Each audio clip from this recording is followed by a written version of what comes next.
Let's get this shit started. N.B.A. tonight. Watching the Miami Heat and the Bucks. They played last night. They're playing again tonight. The Bucks was up big, but the Heat's been on a big run. But I'll tell you, that kid from Villanova, boy, he can hit some threes. And Milwaukee's now down by 2, 25-22. Bam, misses. I like the way the Heat changed their camera angles. Good evening, Lou. How are you, my boy? What's up, bro? How you doing, Lou? See something.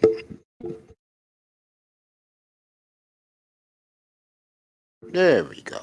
That's better for the mic for me. There we go. Yeah. The Heat scores again. Heat looks better tonight than they did last night. Last night they got destroyed by the Bucks last night. I'm gonna go around the sports news in a second. One of the big news of the day, and I'm not gonna play it today. I'll play it on Saturday. And we'll talk about it Saturday because the big game is Sunday. Remember, I'm on Sunday from 10 a.m. to a little after 8. And I'll do the playoff scenarios, what channel the games are going on. The word on the street is if Dallas wins the division, which most likely they will, because the Redskins are in shambles. Dallas, Tampa Bay. Tampa Bay at Dallas will be next Sunday night on NBC. That's 8:30 next Sunday night. They're going to do, instead of Monday night, they're going to do a triple header each night. They'll mix up who has the night game, but look for the best AFC game to go to CBS. And that will be the late game Sunday. Fox is the early game Sunday. I guess ESPN got a game Sunday. I mean, on Saturday. If the Dolphins make it, it'll be Miami and Tennessee or Miami and Indianapolis. That game will be on ESPN. The other games will be on the networks. I'm pretty sure that Green Bay, whoever wins the 1 seed in the NFC, whoever's the 2 seed, that will be the night game on Fox on Saturday night. That will be that'll be the night game. Looking at this Buck game, Lopez was fouled. There you go. So, if you are looking forward to the playoffs next week, we don't know what the games are. We'll know Sunday night before I leave this airwaves, and I'll be back Monday morning early. When I get back from therapy, I'll stay up.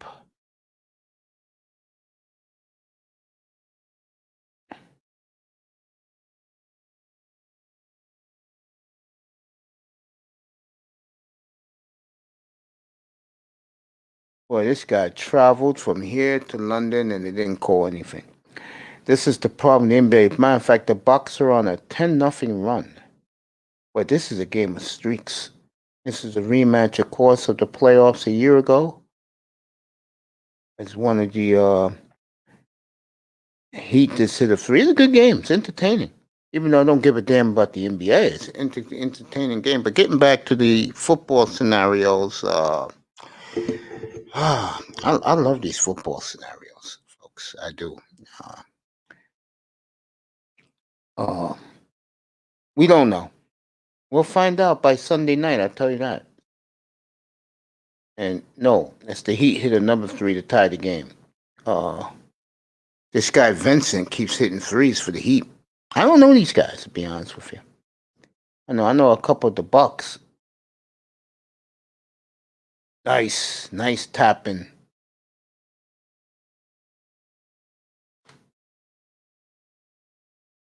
Very nice tapping. As they take a timeout down in Miami.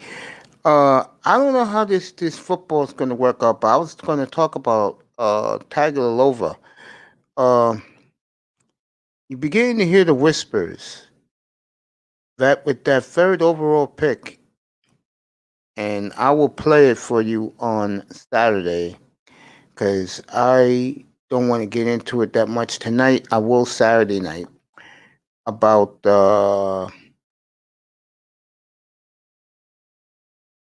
maybe Tua being the wrong quarterback in Miami. I think again, uh, someone from ESPN said it best, and I couldn't agree. I mean, oh, the fuck I'm doing. If you out there, get in here, bro, because the video you showed today said everything I've been saying all along about that kid. So if you're out there, get in here, bro. If you're listening in the clouds, get in here, bro. I told you people from day one that this kid was a game manager. He ain't gonna be anything else, especially with this coach. Now, this coach can say all the bullshit he wants about, oh, he's my quarterback. Yeah, if you want the guy you want to mold him into what you want, yeah. I don't think. I don't know. I gotta observe Flores a little more, but I just think the Dolphins are in the right direction. But you really wonder. I saw a lot of Chris Greer today, and it made me puke, made me throw up a little bit. You know, gotta trust him with 4 picks in the top 44. We'll find out. But that's in April. I don't want to talk about Miami right now. What I want to talk about is one of the big games we got tonight is Portland at the Clippers. Portland win very impressively in Los Angeles Monday night over the Lakers, which was a good bounce back win for them. I don't give them credit for the Houston win, and that debacle a week ago at home against Utah was embarrassing. And if the fan base was there, they would have been booed out of the building. Word this came down, but Zach Collins is out for Portland. He's going to have surgery.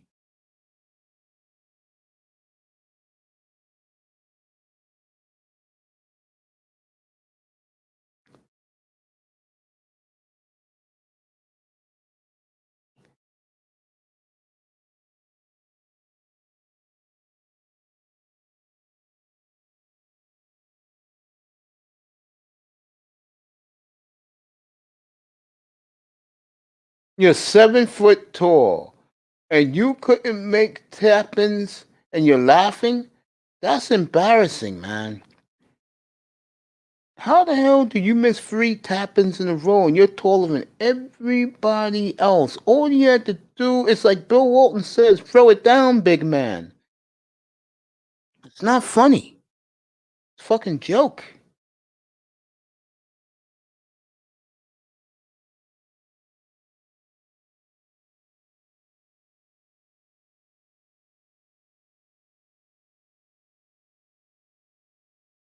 Tell you. Getting back to what I was saying. Um, Portland, the Clippers tonight. That'll be at 10 o'clock Eastern. I'll have it here. That'll be a very interesting watch. I'll be watching that game tonight, and we'll see how this one goes. Boston up by 20 over Memphis.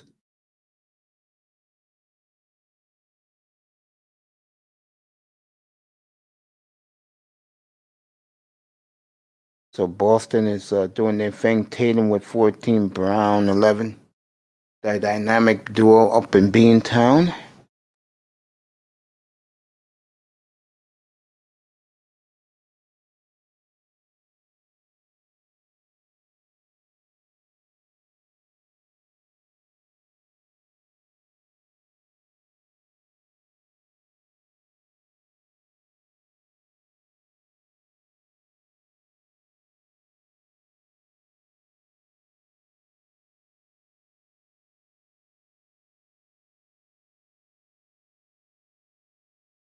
Charlotte at Dallas. That'll be in 10 minutes.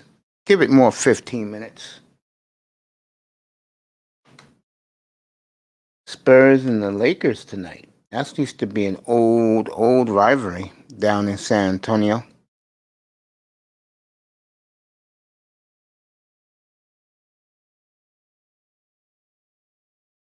Suns and Jazz tomorrow night's doubleheader.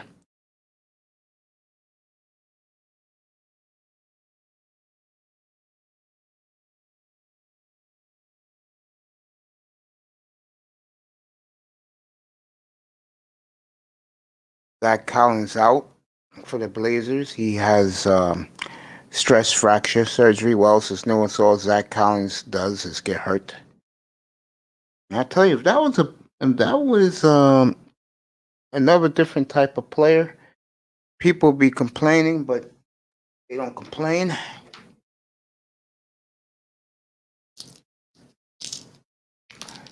If this Buck Heat game is entertaining,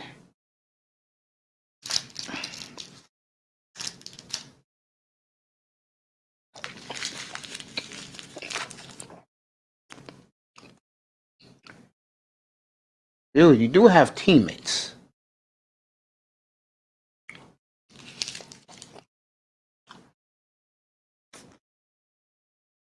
NBA is just me ball. I tell you. Let me find out what else is happening. Sports tonight. You know, in baseball, the Padres pulled off two big trades in the last 72 hours, getting Blake Snell. That's another three. Let's see who hit that three. Forbes with the Bucks. I don't know these guys. Anyway, getting back to what I was saying. Blake Snell goes to the Padres. So does Yu Darvish. Snell on Monday. Darvish yesterday. They're competing to dethrone the Dodgers.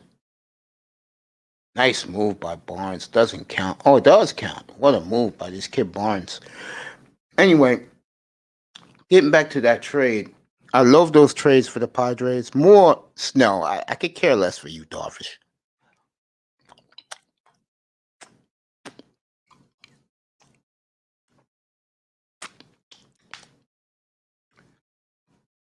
I can care less for you, Darvish.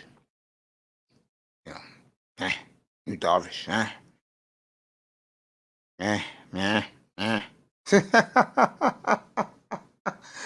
I can care less for you, Darvish. But Blake Snell was a great acquisition. They gave up two pitchers and two catching prospects. One thing about this trade for baseball people,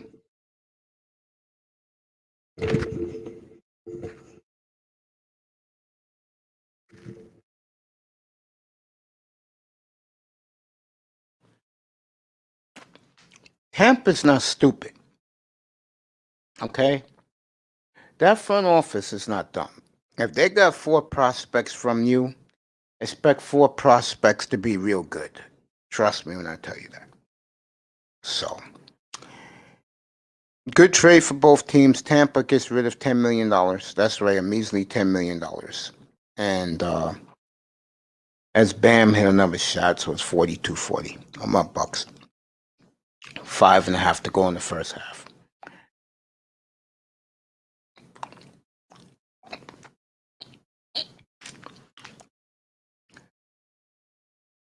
Yep, number 3 for Milwaukee. I tell you, Drew Holiday has really improved his shot.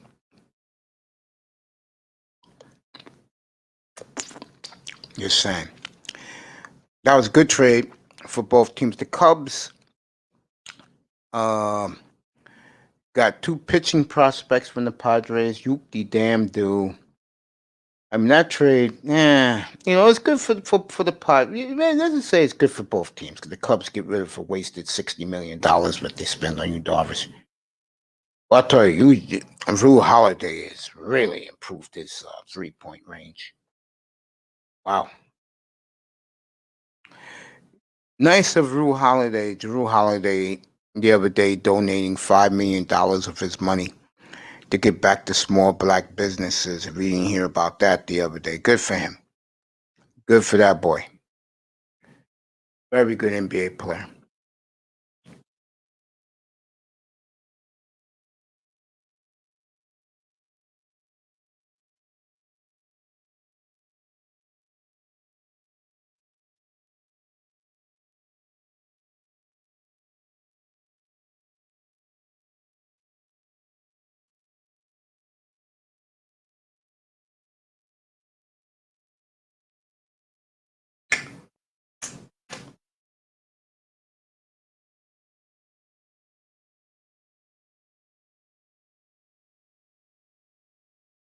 John Morant out 3 to 5 weeks. I did not hear about this.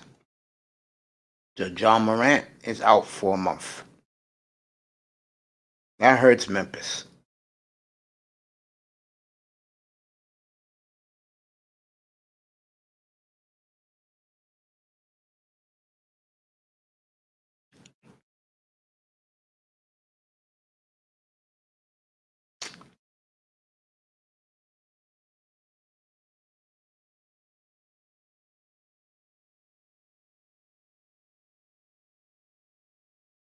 So Morant's out a few weeks. That really hurts set Memphis back. See what else is happening. NBA is just a sport that,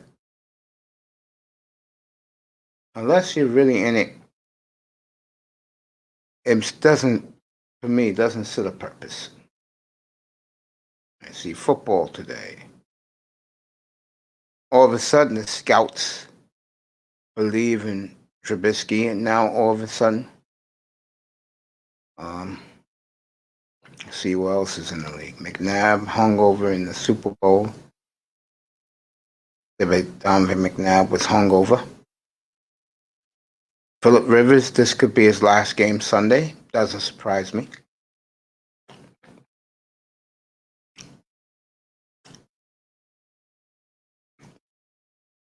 Mahomes is off this week. Who cares? They got the 1 seed clinched.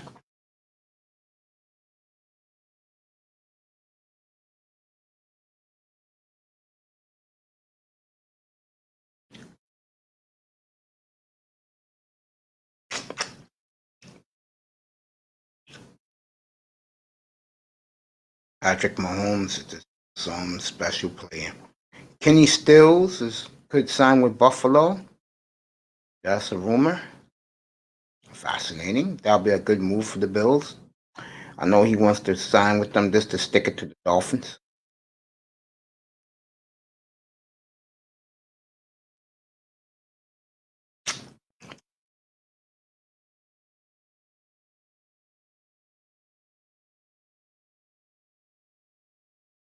Tom Brady, you think I play this shit to go to Pro Bowls? Get it together. Get your head up. We're trying to win chips. Tom Brady. Okay, Brady, if that's how you feel. But I got a little news for you. If the Grand Poobah, which is Aaron Rodgers, wins a second ring this year, he, by many, will be considered, you'll start hearing whispers, but he will be the GOAT.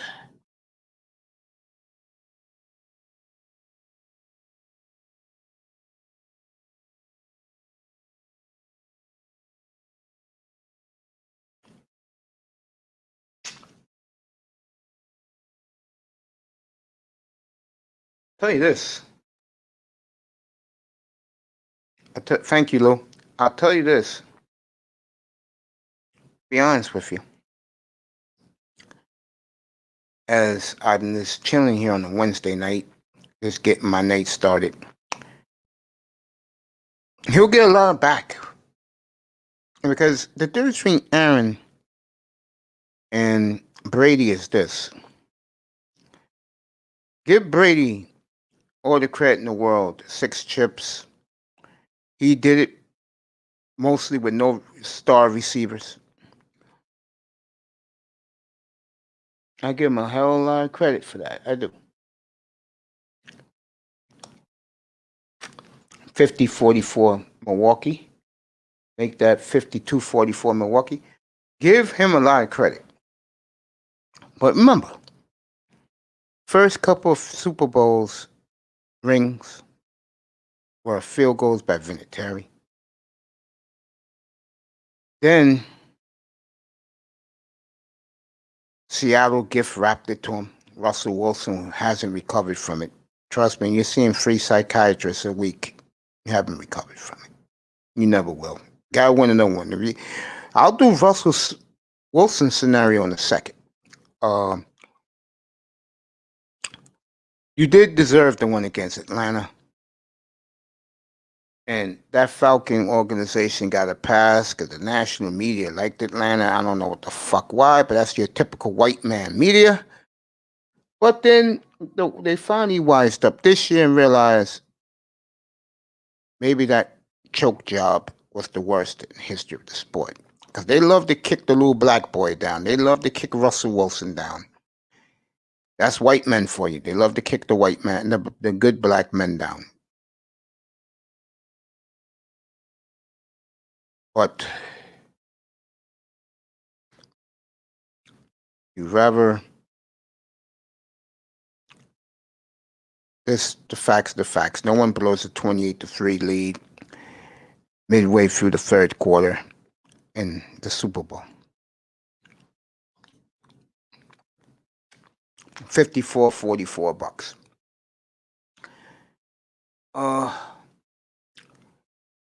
Again, and Rams was boring. That was more Brian Flores' defense. I know everybody wants to give it to Belichick. So if that's the case, white man media and NFL fans, how come the Dolphin defense is a juggernaut and it's not even half that fucking Death Star that Miami is building hasn't even been half completed yet? Fucking cocksuckers. Hey, Nicer, what's up, baby? Good evening, girl. What's up, little bro? What up, brother? Mace, how I'm doing? I'm good. I'm feeling good today. I feel alive. How's that? I'm serious about this. Yeah. So Brian Flores was a puppet to the falling master now, right? Huh?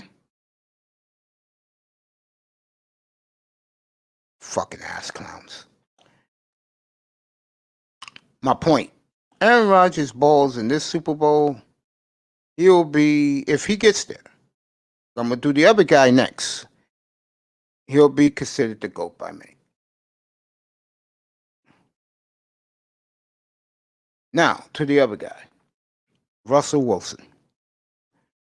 If he wins this year and he wins, and trust me, he can throw for 6 touchdowns. The white media is not going to give him Super Bowl MVP. They'll make up something, give it some defensive player or to Chris Carson or somebody like that. Yeah, they need to win, Mr. Miami.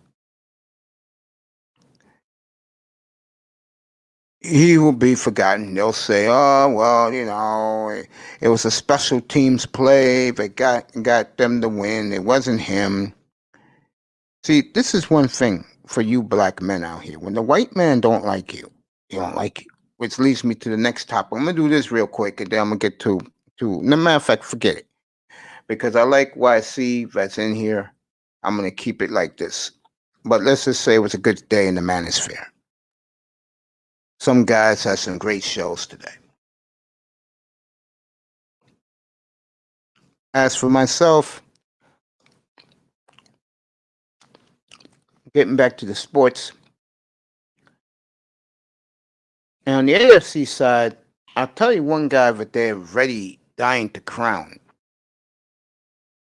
They're dying to crown this kid, and that's Josh Allen. And to his credit, I said it back in May. I never kept my foot off of it.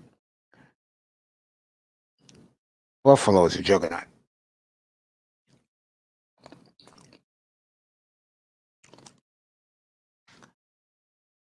Buffalo is a juggernaut.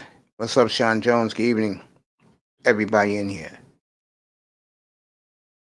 That's what you hear? Because that's not what I'm hearing, Mr. Miami. I'm hearing that they're going to try and send the Dolphins a message. That's the word out in the street, in the NFL streets. But they want to send the Dolphins a loud message. Pittsburgh already said, Mike Tomlin said yesterday, Mr. Miami, he's sitting his starters. Roethlisberger will not play. A couple of his starters will not play. Number one thing about Pittsburgh, they are the one team that has been screwed by the COVID. Their players don't know when they're playing. They didn't have good practice schedules. So Tomlin's rewarding his team for the season they've had. Trae Young, 16 points, 5 assists at halftime. John Collins, 16 points, 6 rebounds. Hawks, 1 point lead at halftime, 68-67. Durant, 12 points, 6 rebounds. Harris, 13 points from Brooklyn. That's right. No, yes. Roethlisberger's not playing. A whole host of starters not playing for Pittsburgh on Sunday. And if the Browns blow this, the Browns are the biggest losers there is. Facts. Buffalo wants to prove a point to the Dolphins. I think it's going to be a hell of a game Sunday in Miami. Browns, delete this. Mr. Miami laughing. I'm laughing too. I think Buffalo, Miami's going to be a hell of a game.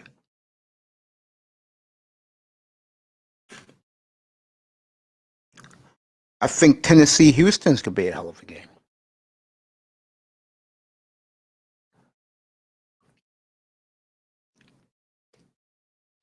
I think Green Bay and the Bears are going to be a hell of a game.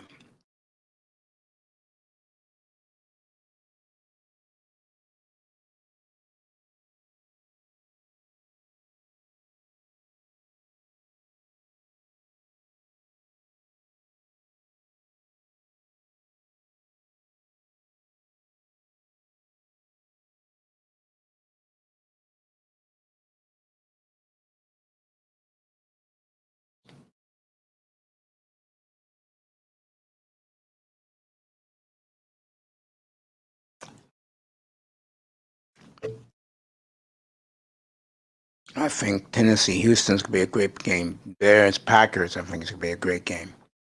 The night game, who cares? After I give you all the playoff scenarios, who's playing where and when, I'm off the air. And then I'll be back Monday morning, 9:30 Eastern for the Black Monday special. Coaches getting fired, GMs getting fired. Should be fun. The best day of the year seeing coaches and GMs get fired. Love it. You'll get that in here. Chiefs take out Bills in the playoffs. I don't know.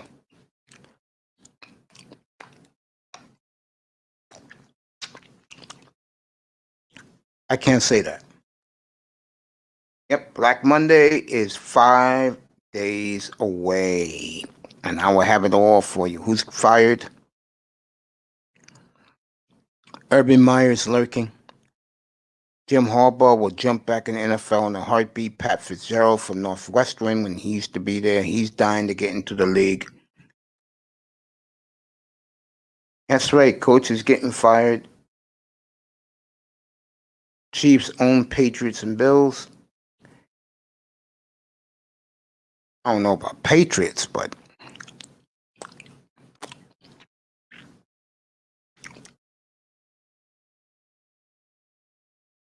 I think you guys gonna love. You guys are gonna love what you see coming up. Yeah, and Nice is the one that's cracking up. Coach is getting fired. Yep. Chiefs own Patriots, Bills. I don't know about that. They own the Bills though. They haven't lost to the Bills in God knows when.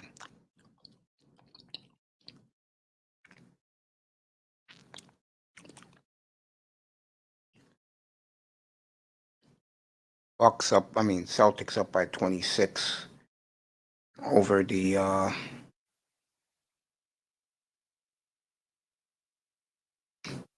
Patrick Mahomes 2-0 in New England. Yeah.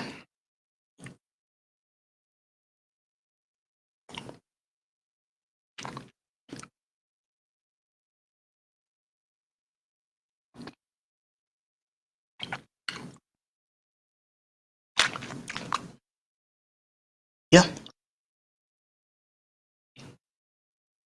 Mahomes is one special talent. I'll tell you guys that right now. Tomorrow, Should be a fascinating day because at 3:30 Eastern tomorrow, and I gotta send her the email.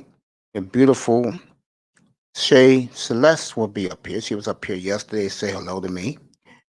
Beautiful young lady from H Town, home of my man Laro, Third Ward Colombian, the beautiful Topaz. Who else is from H Town?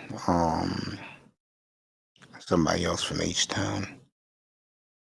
Oh, Rampool Rue from down there.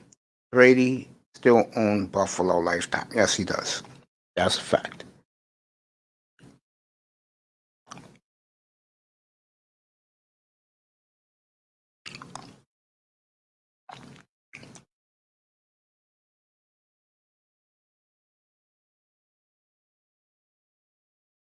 Boy, Greg Anthony's up there tonight.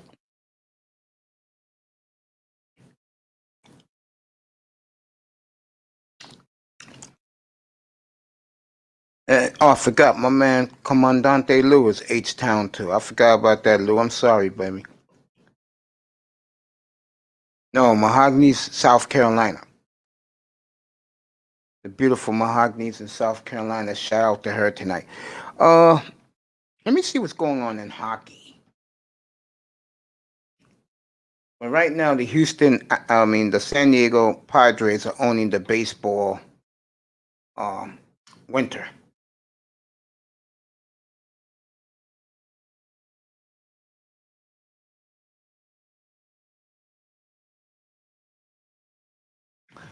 Nine best pitching rotations in baseball, according to Fox Sports.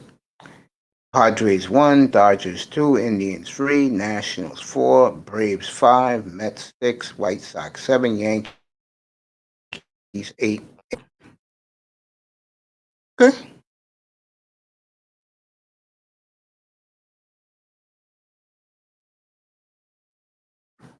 I think the Nationals should move up ahead of both the Dodgers and the Indians, and so do the Braves. And Braves should be number 1. Nationals should be 1, Braves 2, Padres 3, Dodgers 4, Indians 5.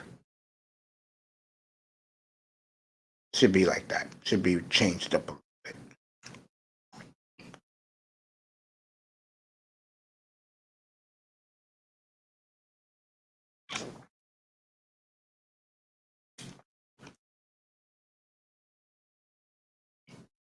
Yeah. Dirty South for life, Mr. Miami. I wish you was in Texas right now. Yeah, you got family there, don't you? Don't you, Mr. Miami? I'll tell you one thing. Talk about baseball real quick. I think the White Sox should win the American League. I do. I think it's their time. They are the new Astros. They are star-studded with nothing but great hitting talent over the field. Their pitching is okay. They may go get another pitcher, which would be good for them.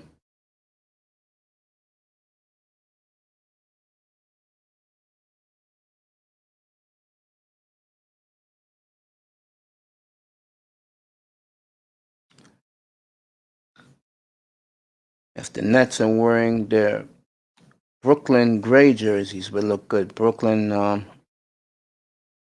the Hawks playing tonight. Hawks wearing their 1970 retro jerseys. Looks good on them. Late 70s to John. Damn, I just had his name ran my mind. And Houston Astros is a good team.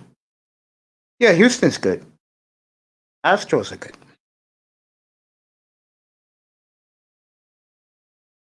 Yeah, Chicago's ready, folks. The White Sox got a little taste of playoffs in them, and now they're ready to take off. I believe the American League is theirs for a while. National League is going to be a dogfight. The Nationals getting Josh Bell was a steal for them.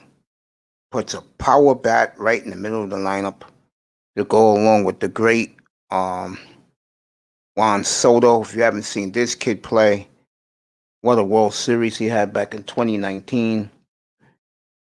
So Davey Martinez's Washington Nationals are ready to try and win back the title that the Dodgers took away just a couple of months ago. National League's gonna be fun, and watching the Go-Go Sox all year is gonna be fun.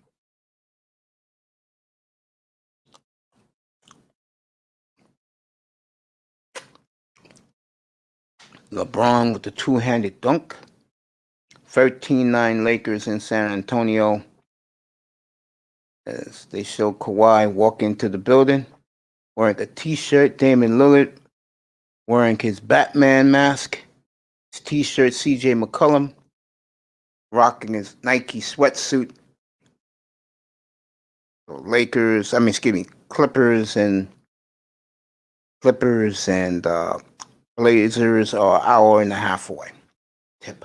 I'll have it here.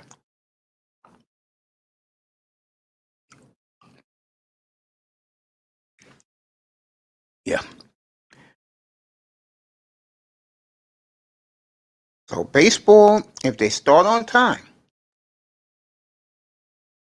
Miami Heat's losing at halftime, Mr. Miami 56-51. If they play on time, you'll get plenty of baseball here. I don't want to hear about we're going to play Memorial Day bullshit. Start spring training in February. Start the spring training games in March. I'll give you highlights every night of spring training action. It's me. I'll get it for you. Okay? I'll have some fun. God damn it. I love my baseball, and I want them to start on time. AFC Roundtable on Dan Mitchell channel this Friday. You know what? I could care less about those guys. I care about what's in here. I'm about me, okay? I'm about us. We're family in here, okay?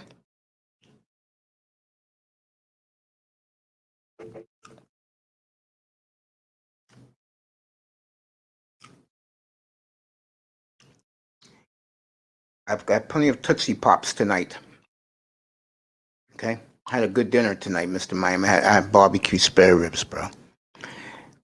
Threw that down a few hours back. I ate around 4 o'clock this afternoon. Give me some energy. Drank me a couple of boosts before I took my nap after therapy this morning.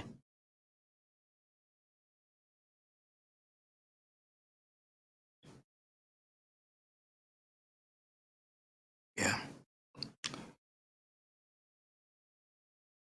And showing the national champion Duke team. Can you believe it's been 30 years since Duke won their first title? They're doing the Grant Hill story, hurt his foot, everything. What a special player. It's a shame he got hurt too soon. Anyway, getting back to sports, to what I was talking about. Yeah. Yeah, Mr. Miami. It's about us in here. Home cooking turkey and dressing. Okay. That's cool. Cool.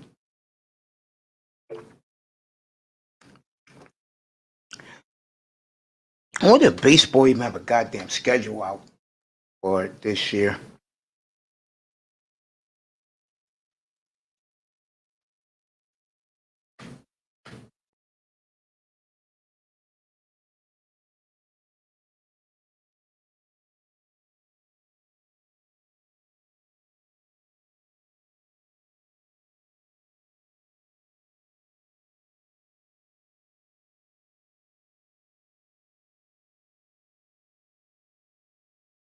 Oh man. I love this site. I do. Love MLB. All right, I'll give you opening day. They got the schedule ready already. Opening day, April 1st. That's a good day to open the season. You know that? Easter weekend, April 1st. If it's April 1st, you'll have it here. I swear you'll have it here. Let's see. Blue Jays, Yankees, Twins, Brewers, Braves at Phillies, Dodgers at Rockies, Rays at Marlins. That's a good matchup. Marlins made the playoffs. Orioles and Red Sox, they don't know. Indians, Tigers, they don't know. Mets, Nationals, Astros, A's, Pirates, Cubs, E-back Padres, Giants, Mariners, Cardinals and the Reds. Yeah, like that. You guys don't even know when games gonna be played. Are you serious? White Sox at Angels. But I tell you, every time a hot up and coming team is gonna play, they always open up at Anaheim, and the Angels always get swept.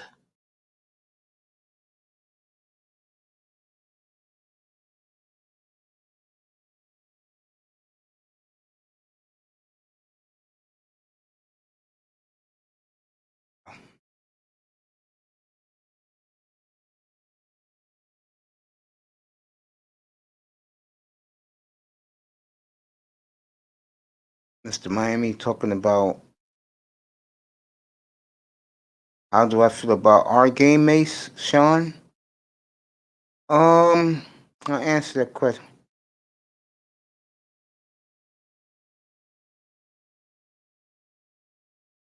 Lou, come aboard, bro.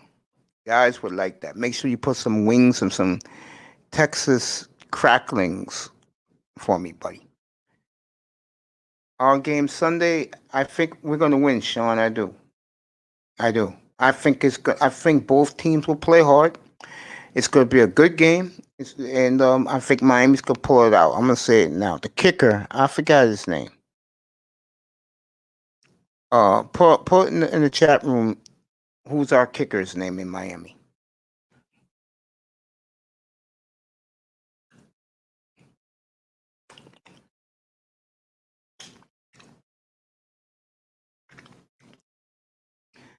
Jason Sanders will win the game for us.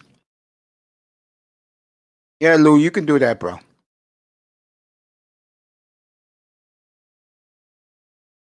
You could do that, Lou.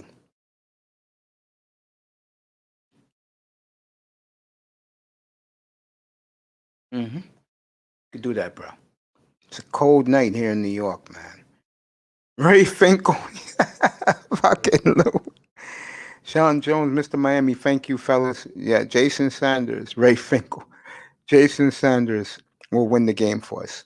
And it's going to be nasty weather in Buffalo Sunday. It's going to be rainy. It's going to be in the low 30s, maybe even getting the 20s by halftime. Buffalo's going to let their fans in Sunday.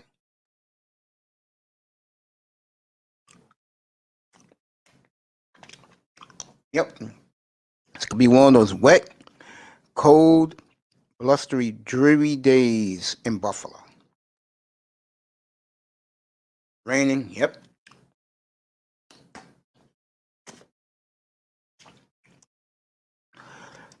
Buffalo's like 8 hours from here, where I'm at, all the way up north by Niagara Falls, the Canadian border.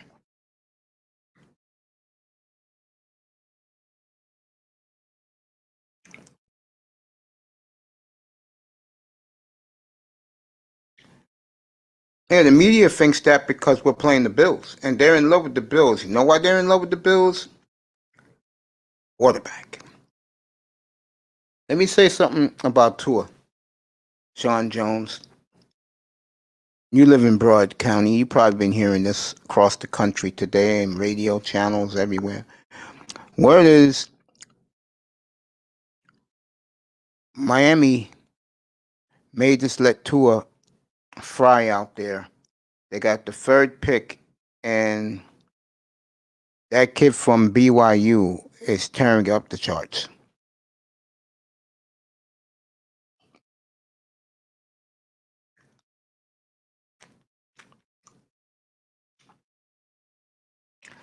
I don't think Miami will draft a quarterback. They'll draft a backup, but Omar Kelly said it best.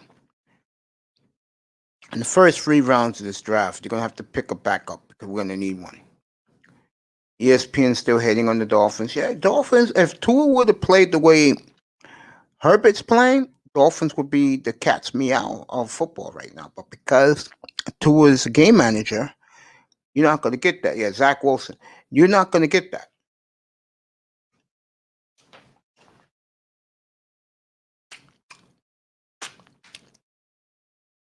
But you'd rather have Tua next year when he gets more weapons and going to be a much better team. Yep.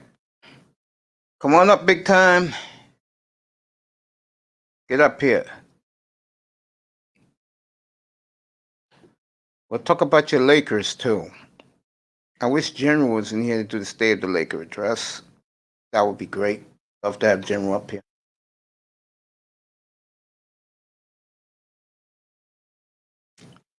Bucks up by 8.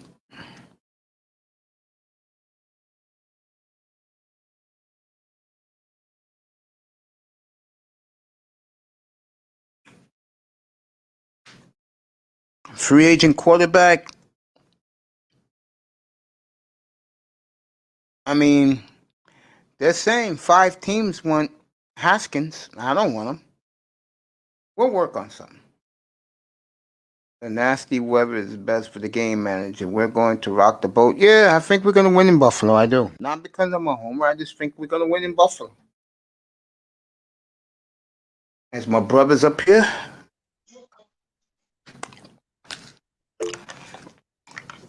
You would find this great man with his expertise in investing, part of this new tag team Power and Glory. His brilliant expertise is one of the reasons why guys are buzzing, brothers are buzzing about him in the manosphere. Good evening, good evening, Smooth. What's up, bro? What's up, Mace? You need to stop doing that shit. I'm just a regular guy, man. I barely know anything. Yeah, man. I mean, if you haven't noticed Black Wall Street, he's like letting Laro and everybody else know what you two come up with is a boon. And he's right. Some guy was bragging about that today, about his investments picks. Then he said they all failed. I started laughing.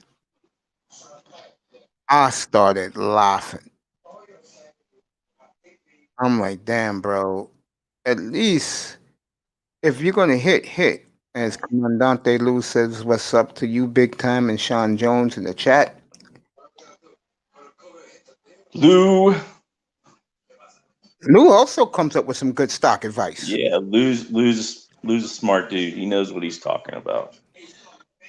My prayers to our boy Tackman. I hope that his issues are over with and he's feeling better and he can come back up here and spend some more time up here like he used to. That's my main man and one of my main men. All you guys are my main boys, but I put it this way. Big time, you know your family. Anytime you pop up, you just chill here.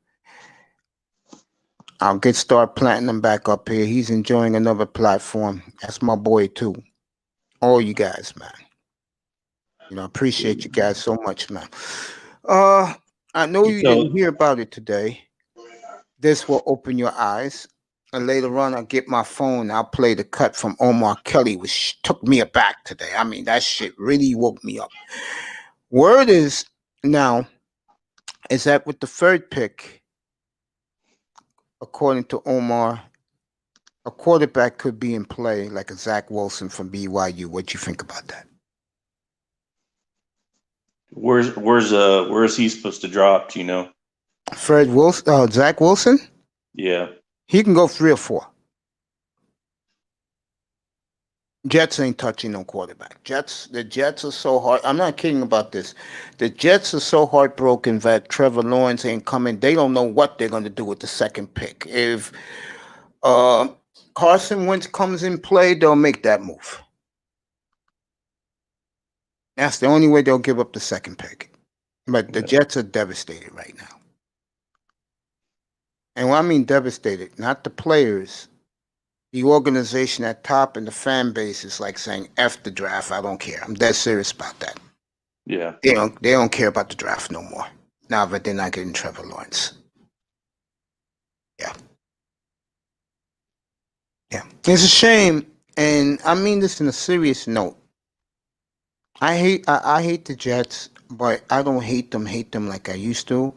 But like the Houston Texans, who are this blase franchise big time, the Jets just can't get nothing right, man. They just cannot do nothing right.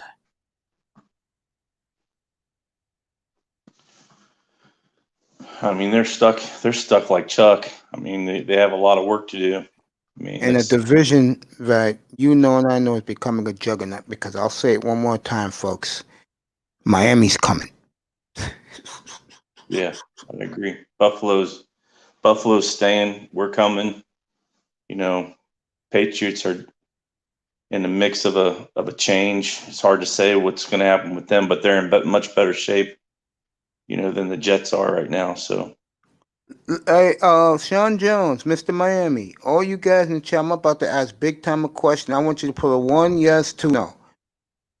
Would it bother you if they make a trade, make a trade with the Patriots, and we get their pick next year and a bunch of their third rounders so they can take Zach Wilson? Would that bother you?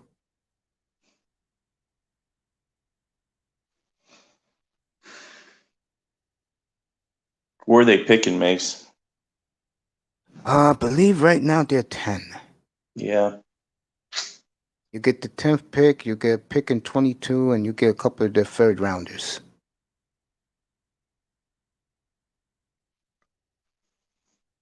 Mr. Miami, no. Sean Jones said he wouldn't be, so he said he doubted, but he wouldn't be surprised if the Dolphins did take a quarterback. Sean Jones, what you think? You think, would you do that trade with the Patriots? They give you their 10th pick and a couple of third rounders in the first pick next year for Zach Wilson. You know why I say that? I'm just bringing that up because I could see Chris Greer and Brian Flores doing something stupid like that.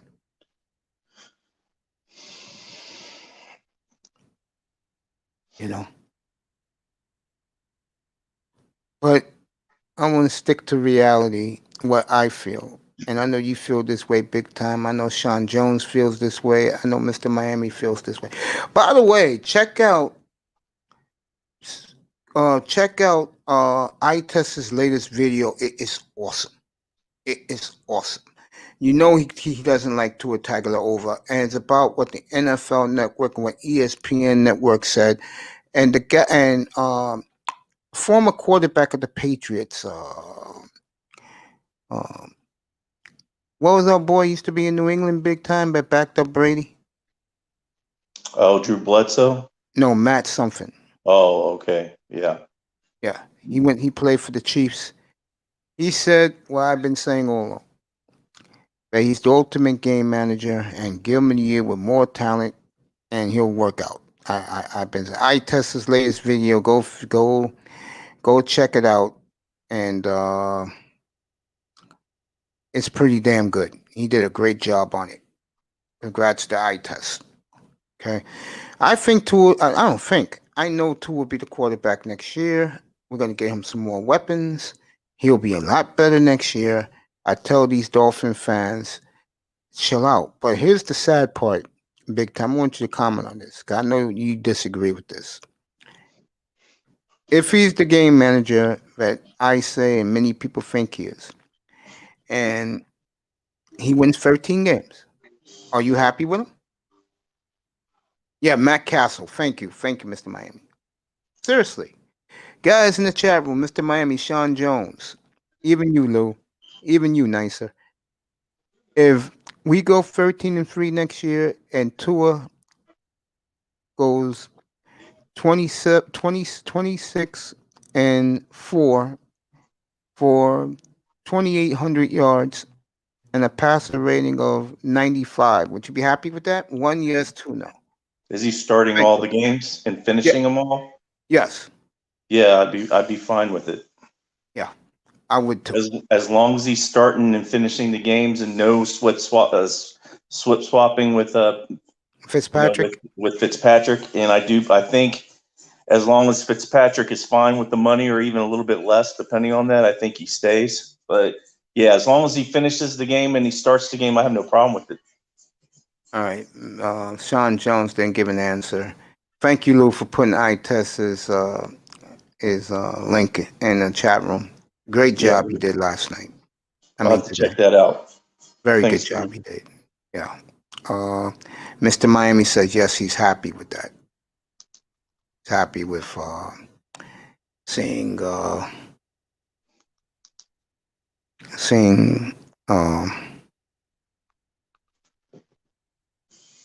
Tua put those numbers up and we win 13 games. I mean, you're like 27-4, wouldn't you? I like to see more, but I think well, I mean, as the years go, if he is going to be that guy, like as in like you see him, get his progressions. He progresses as he gets into the into his career. Then I think his numbers will get better, of course, as they do go along. So I have no problem with that. I think the only problem I feel, thinking about it now just a little bit, I think, what Flores is molding him to be is not necessarily the quarterback he is. So I think that's kind of hurting him. But at the end of the day, I think he's making him somewhat a better quarterback. In other parts, I think he's hindering him. So we'll see. I agree with you. Everything you just said, bro, you are absolutely correct. I think that Tua is being the good soldier, but I think deep inside he is not happy that Flores is saying, this is the way you're going to play for us. I'm going to make sure you play this way for us. And if you don't like it, you can easily be replaced. Look how many picks we have. Look how high we're picking. Yeah. And and again, Bucks up by 12 over the Heat midway through the third. I just feel that the it factor that Tua brings is what's killing him big time. It's backfiring on him. Thank you, Mr. Miami. Yeah. And Mr. Miami agrees with me. He said facts. Yeah, I think his it factor is what Flores loves about him. Yeah. The intangibles. He knows how to win. He's a winner. He's accurate, pinpoint accurate. Doesn't make mistakes. And I think that has come back to hurt this young man. It's going to hurt him moving forward. What you just said, that's what's hurting him. He has the it factor. I just wonder how, And how they're, when you see Fitzpatrick out there, they just, they say, let it rip, let it rip. And he does. And he's just that gunslinger, and everybody knows what you get. Either it's going to be, good, or he'll make that horrible mistake, but he rips it out there. And with Tua, you can tell that he is managed by that team. So when you see that, he's not doing what Fitzpatrick is doing. Not saying that's a part of his game, but it seems to me that they're not letting him necessarily do that. So I think that hinders him. But again, I understand why Flores is doing that. So I'm hoping next year they let him rip a little bit more. But I get it. At the end of the day, if he is going to be our future going forward, then you're giving him this other calling, so to speak, that you're not letting him make these huge mistakes, and he's keeping us in these games. Now, eye test brings up valid points where, it's the defense it keeps us in these games, but it's the control and the management of the offense consistently, depending, besides, of course, going 3 and outs, don't get me wrong, but when they're out there consistently, is controlling the game and controlling the clock. And this is the reason why I feel more so than we're actually in the game compared to our defense. Even though our defense, I guess, I'm not saying it is not top notch. Offense is managing the clock well, and I think that's what they're wanting from him as of right now. And Omar Kelly pointed out something today which opened my eyes, and he's right. And I didn't realize it, but he's right about this. when Smythe and the other tight end are in the game blocking, Yeah. our running game is top notch. I like when we have all those guys out there. They need to put them out there more. Adam Sheen like to see out there more too. So I like Sheen. yeah. I do. I like the kid who caught the pass on Saturday night too. Is it Collins or I guess it's Collins. Hollins? Yeah, Hollins. And that kid was clutch. He made up for that drop ball at the half-yard line. Yeah. Yeah, he won in Buffalo before, Ryan Fitzpatrick. He's never played in the playoffs, though, Mr. Miami. I mean, this is the first time he's going to feel really... but I think Tua's going to get his feet wet, I do. I think Tua's going to get his feet wet. I think it's good for the kid. I just feel that on Sunday... the one thing they're going to do is play those two tight ends a lot and just run the football. And I think it's going to be a great game in Buffalo Sunday. I do think it's going to be a rough and tough tumble out there. And Yeah, no matter what happens, I'm proud of my boys. They had a hell of a run. They're only going to get better. Like I said, I'm not even worried about the quarterback. I know who the quarterback is going to be. You know who it's going to be. I will be I will be shocked. I'm not going to lie to you, big time, if they do draft one with the third pick. That will blow me out of the water, bro. Yeah, first round pick number 3 or 4, whichever way that it's going to happen. They pick up something like that. That's going to tell you something, I think. And then, the mass individuals that don't really care for Tua are going to be coming out with streamers and everything. So that'd be very surprising to me as well.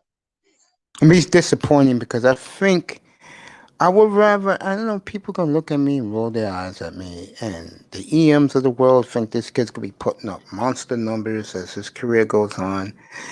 I'd rather have the quarterback that don't make mistakes, that's a winner, that's an it factor. And you can see the it factor.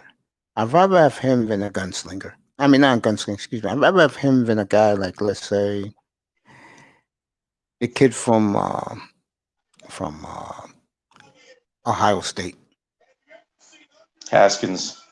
No, the other kid, the one that's going to be in this year's draft, the one who's there now. Okay. I'd rather have Tua, because at least with Tua, I know that this kid has it. But the sad thing is, big time, and you know this because you've been in those fanatical rooms. If that kid puts up those numbers, Dolphin fans could be pissed off. Because they're going to look at Mahomes and they're going to look at Rodgers and see these guys putting up 40 plus. You know what I'm saying? Yeah. Josh Allen. You know? Are you satisfied that we have right now you could say for now it's the second best. We'll see what Jets in New England do at quarterback. Are you happy with that? Or you want to see him go toe to toe with Josh Allen on Sunday? I don't think he's going to have to, and darn well Flores is not wanting that. He doesn't want to go toe to toe with him. Defensively, he does. Offensively, he could care less about that. He's going to manage this game. That's why I think that the Dolphins are not going to come out flat. They're going to come out with a chip on their shoulder, and they're going to be ready to play. Now, if Buffalo is not going to be ready to play, we're going to dominate them. I'm not thinking that they won't be, but he's not going to. It's not going to be no high school. I mean, he's not going to go out there score for score. He's gonna play defensive game. No doubt about it. I totally agree with you. I totally agree. May's going to have to hide those Tua votive candles. Shut up, no. Oh God, these Tua guys, man. Getting back to you saying, yeah, I agree with you, big time. I'm with the smooth one, big time here.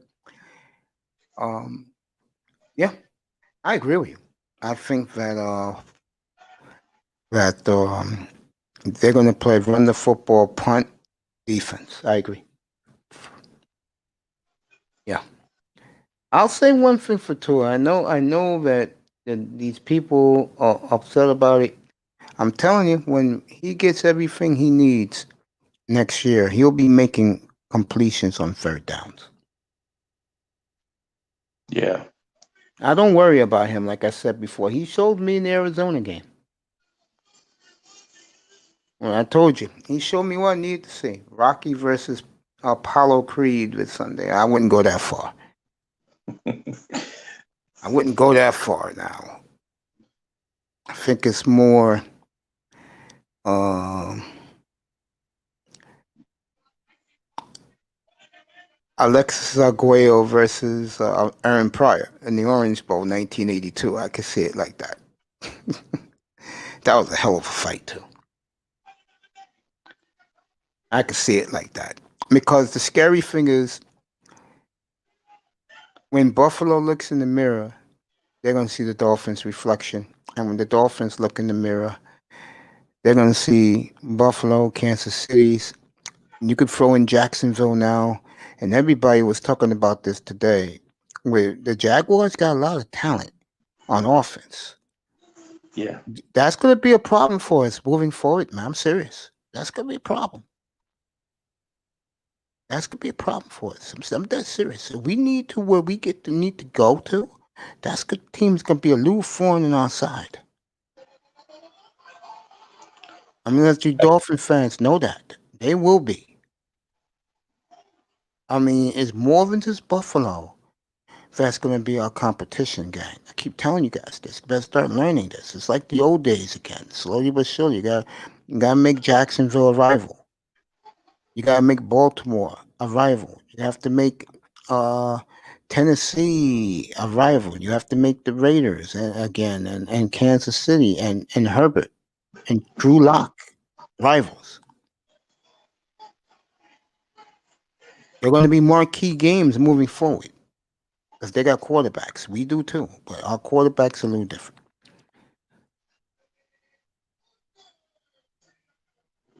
So you'll be happy with 27 and 4 for 2,800 yards and passer rating of 98. You'll be happy with that. For next year? Yeah, he plays Sure. every game, every snap. Sure. Yeah. Yeah, I see that happening. And I'll tell you guys something else. Yeah, Dolphins Nightmare on Elm Street defense this Sunday. Yeah.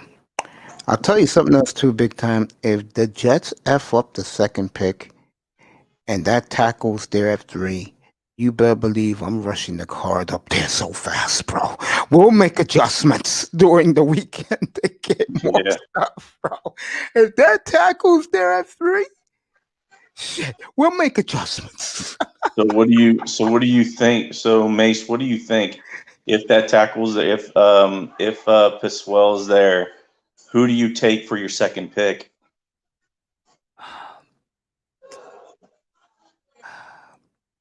Do You're you gonna go get mad at me. do you You're pick gonna up a get wideout? Do you pick up a running back? What do you you're gonna do? get mad at me. Yeah, best offensive player available or best player available. Yeah. But if that tackle's dead, you have to take. Fellas, I'm sorry, Mr. Miami. I'm sorry, bro. If that kid's there 3, you have to take him. He's a Yeah. generational left tackle, and you could move to the guy that's there now to the right side and protect Tua. Yeah. I mean, because the Jets right now, I'm serious. The Jets don't know what to do. They are so devastated, the front office. They don't Yeah. know what to do. The media's upset. The fan base gave up. It's like a morgue now, man. Here, for the Jet fan, it's a morgue. They look at the division. They see Buffalo's a juggernaut. They know Miami's coming. And they're scared of Belichick. Yeah, they're going to draft 2 running backs. I promise you that. But if they sign Aaron Jones, they'll draft 1. If they sign Aaron Jones, they'll draft 1. Would you take Aaron Jones as a free agent, big time? Yeah, I mean, how long has he been in the league? 4 years. I mean, he looks good. He looks a lot better than he did before. I think he's gonna it's just the age of these running backs, man. But he hasn't slowed down. He's just gotten better. So There you I go. think if we keep I think if we keep Gaskins Yeah, I'll keep and Gaskins. Yeah, and we keep and then if we did end up picking up Jones, I think Gaskins is a good switch up. And totally agree. even um, yeah, I think that'll be you don't want. Here's the thing: you just don't want to have. We want to have a 1-2 combo, and I think the switch up is nice. So yeah, I like Kareem Hunt better, but Adam Jones is shifty. I like him too. And he can block. He can block. He got all he could catch out in the backfield like Kareem Hunt. It's just gonna be a great offseason for us. I mean, for us, for the Jaguars. I know you don't want to hear this for the Patriots. They got over 100 million cap space. It'll be a fun 2 weeks of free agency. And I believe it starts at midnight, so I will be up all night that night. I believe it's March the 12th, and I'll be up all night for it. I'll give you every player that moved, let you know where they're going, how much money it is. So it should be fun that night, But yeah, the one thing that makes it fun to be a real true Dolphin fan like us, all of us, and we went through all the bullshit through the years, a generation of bullshit. They're finally doing things right. You agree with that? I mean, Big fan? yeah, Mace. I think that it seems like that. It looks like we're going in the right direction now. Like I said, it starts from the coaching with Flores. I'm really glad that we have him, and I hope that from what I see from him is a strong future of having a coach for 20 years or longer now. I mean, if you don't have a strong coach and we're consistently, bringing in coaching, that means we're bringing in different coaching staffs, different type of offensive styles and schemes. And you don't see how a team can actually thrive on that when they're consistently changing, offensive coordinators and coaches when their vision is different. So I'm glad that we finally have a good vision. Yeah, I could be wrong, but I think we do. Yeah, you're right. We're on the right path, man. And it's about damn time. So we have it look what? So if everything stays the same, it looks like Jacksonville will be number one, the Jets will be number two, and then Miami's three. Miami's three? Well, who's in the NFC has 4 wins? Is it Atlanta or Atlanta is number 4.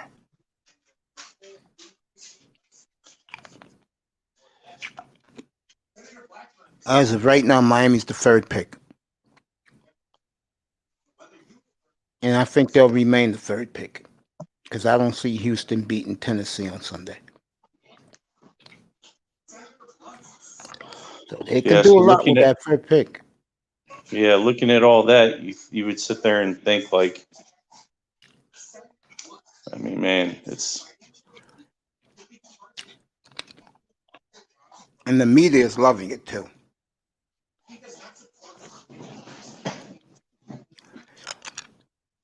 Oh, Omar Kelly today. Oh, they're loving it, but they got the 3rd pick in the draft.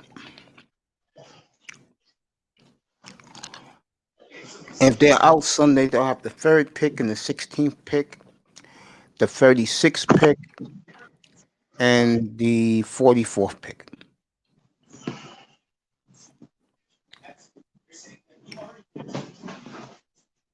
So their future's real bright.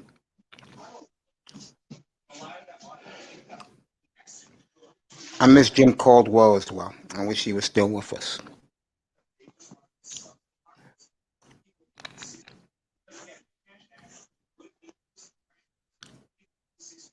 This Lopez sucks. This guy can't, 7 foot tall, can't dunk. Ridiculous. Stay away. Stephen A. Smith still roasting Miami. Is he really? I don't know why. I mean, there's nothing to roast. I mean, we're doing some good things. I don't know why we're getting roasted. I mean, the future is so bright, it's scary. It's right in front of us. Yeah. And you know, the good thing is the schedule next year, man. I mean, they don't go nowhere really. I mean, the farthest they go is Nashville, outside the division games.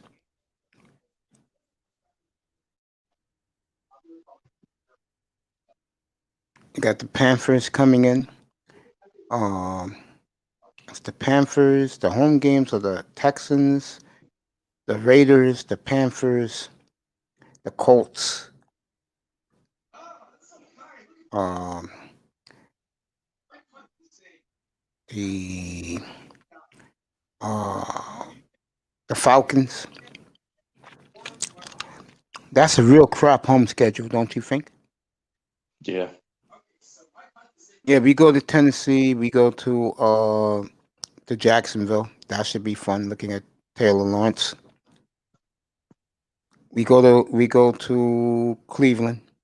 Cleveland or Baltimore, whoever finishes second. We go there, and we go to Tampa. So we play the two Florida teams on the road next year.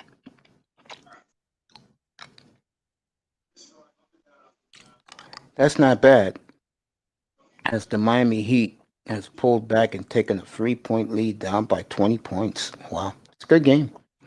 They're playing back-to-back nights, the Heat and the Milwaukee Bucks. Yeah, we play at Jacksonville again. Yeah, so we'll see Taylor Lawrence next year. We go to both. We see Brady and Taylor Lawrence next year on the road. There's a big race in the next few years, Mace. You have Ben Roethlisberger on his last stretch, knowing darn well Tomlin wants to get there. You have Brady that wants to get there in the next 2 years, 2 to 3 years, because that's all he really has is about 2 to 3 years. You're looking at Breeze maybe 2 to 3 years. You have a strong push for a few teams that have been there for some time, or players that have been there for some time, and now a couple new teams like us that are coming about that are going to start roaring. And I'm hoping that we roar a lot louder than these other teams that are hoping to, put together these super teams. You make an excellent point. We'll see. We'll see. I don't And know. we'll see. Time will tell. But I know one thing. You're a Dolphin fan. I mean, we're gonna be looking real sweet, man. Hey, look, hey, what's the next Dolphin jersey you're gonna buy? You talking to me? Yeah, yes, you.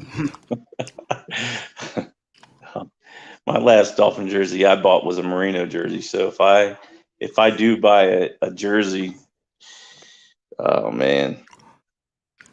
Mr. Miami Brady's been playing football since 1919.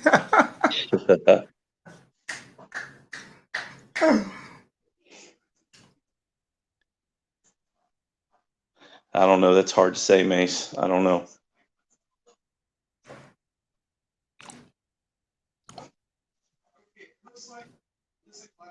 It's pretty sad when you root for a team and it's not a player worth buying their jersey. Well, I mean, that's not, but yeah, I get what you're saying. I don't, it's not the problem. Not, it's how football is kind of right now to where, or any sport, they just don't stay with their home team anymore. You're To right. where, so that like, okay, so if I get, you don't know what will happen. It's like, okay, well, yeah, Tua's going to, 3 years and Tua's progressed to where you see his numbers progressing higher and higher. And they, oh yeah, this guy's going to be it. And next thing you know, he goes down. It's like, shit, I just picked up this guy for 20 years and now he's only been in for 3 and he got injured. So it's like, gosh, damn it. I mean, I think the only few that I'd probably pick up Howard would be one of them.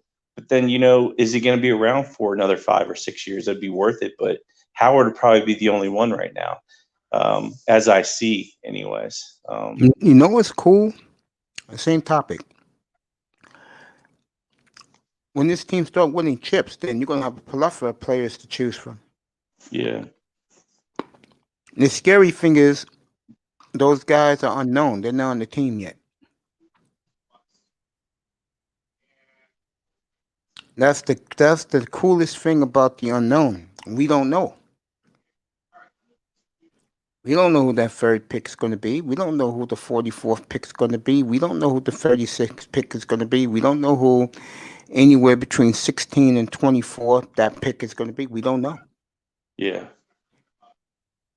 But we can't, even though with that, we can't forget about the free agency market. I think, just like when we talk about stocks, I'm always talking about these new stocks that are, all about, the new age and trying to find that new pick me up and making tons of money. But we can't forget about the ones that have been there and started where they started, and that you start on this journey and they've already been on the journey. So we got to look for those players and free agency that want to come here, those big names, to make that impact. I think that's where the impact's going to have. That's going to be the big impact.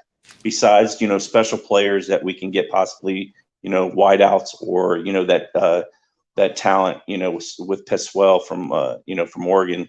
Then those are the guys that you sit there and go, okay, that made a huge difference for us, and now it's going to make a big difference going forward. But yeah.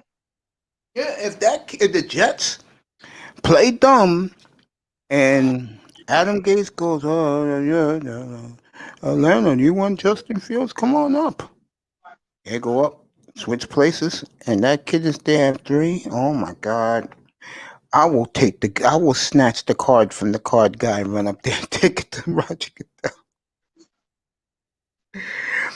Draft, by the way, will be in Cleveland this year. Next year will be back in Vegas, where it should have been in 2020.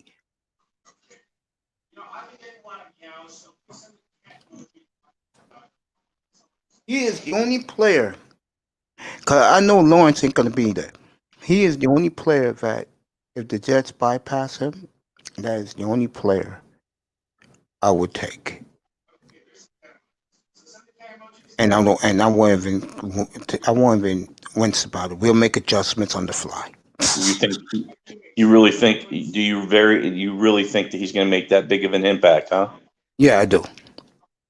I mean, that's all that matters. I mean, that if he's going to make that big of an impact on, on our in the trenches that much, then yeah, I mean, you got to take him. If he is gone though, unfortunately, let's say that he is gone by the 3rd pick, then who are you looking at? Are you looking at Parsons? You looking at Chase? I mean, are those 2 guys you're looking at? Or I'm with you. We both agreed with this last night. I would trade down a little, just a little, Yeah. and get a pick in 22. I'm 1 in 22. Some I think, if anything, if we don't consider picking somebody, then we don't feel Parsons is a guy or whatever. And I think we can get somebody in the top 10 to switch out, maybe even a little bit later, 12, 13. I don't know. I don't think any later. I wouldn't want to go any further back than that, because I think we start, losing we start losing those players that are that could create a big impact for us. So I think anything 10 and under, it would be worth it to take a number 1 and a number 3 and possibly a number 1 next year, possibly, or something like that. So can't sit there and say that we can't get that, because if somebody's wanting something, they're sure going to be able to pay for it. I'll just say this. If that kid from Oregon is there, let's say the Jets do fall in love with Zach Wilson. They bring him in, they test him out, and the GM says, hey, we can trade Donald to the 49ers, and we could take this kid. That kid's in play. I'm talking about the lineman.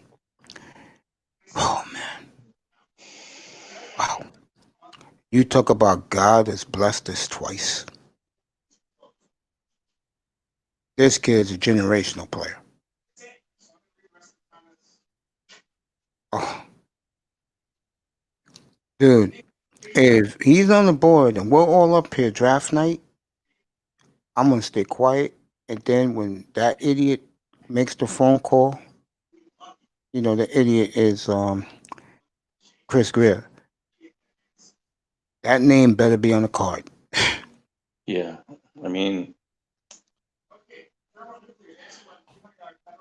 it's like it's not a sexy pick, like a few have said in here, like Ball Game and a few others, but it's not a sexy pick by any means, but it's definitely a necessity and a need for sure. So, and we're struggling out there. We are. So if he's going to make that much of a impact on our team and in the offensive line, then you have to take him. You have to, especially if he changes the way we play, the front line and helps our quarterback. I mean, for years and years to come. There you Those go. I think those are the only guys that if you look at if they're consistent at being very good, that they stay with the team for a very long time, because it's hard to find those guys, that stay healthy, and it's hard to find those type of that talent to be that good. So yeah, it's not sexy, but it is what it is. You don't know how excited I am, bro. Right? Anything can happen with the Jets at 2. Anything, bro. They could trade out that pick if somebody wants Zach Wilson. Yeah. That's right, Mr. Miami. God is good. God's blessing. God Sunday night. Not Sunday, not Saturday night. That was last Saturday. God blessed us. Deadly virus messed up the N.F.L. draft. Yes, you're right about that. Yeah. I think the future for us is brighter than the damn sun, bro. That's how good it's gonna be for us, man. Would you be happy with free chips in this decade? Big time. Man, who wouldn't, Mace? First of all, I think the first one I'll be crying like a little baby. The We all second would. one, I'll be shitting my pants. And the third one, well, I mean, I'm gonna be popping champagne and pimping it out. It'd be too much, man. I'd just be sitting there going, "Gosh, damn, what a fucking ride!" But we'll see what happens. I sent a message to Bill Belichick yesterday. I said, Bill, your reign is over, and by the end of this decade, we'll have as many trophies as you do up in Foxborough. We'll win 3 definitely this decade, maybe a 4th. We got 2 picks. Jets got 2 picks. Jaguars got 2 picks. But no one cares about the Jets picks. And if the Rams don't make the playoffs, that will be, I believe, the 17th pick in the draft. If we don't make it, we'll be 16. So, Man, if we don't make it, but 3 and 16, what a place to pick, bro. I'll tell you. They'll be the happiest picks I've had not making the playoffs. I'll be, hey, dude, we lose Sunday with the 3rd pick. You think I'm going to be upset? I'm going to be happy up here, man. So the boys gave it their best try, had a hell of a run. Future is so bright. We got a quarterback that will control the climate of the offense. We'll get some receivers for him, a power running game. We get the matter of fact, I will say this right now: if that offensive lineman is there at 3, and it could be, because I don't know what the Jets are going to do. The Jets are so destroyed right now. I'll have to take a running back very seriously at 16. I go get a receiver. It's a deep receivers draft. I'll get me a receiver in round 2.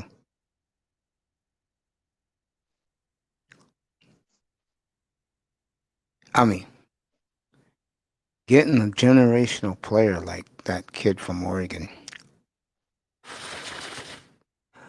The only other generational player is the quarterback, and he's going one.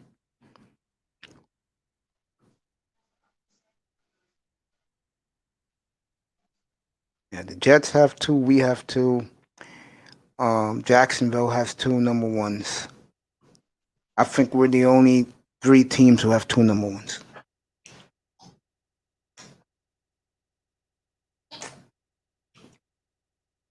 The Jets are so effed up, fellas.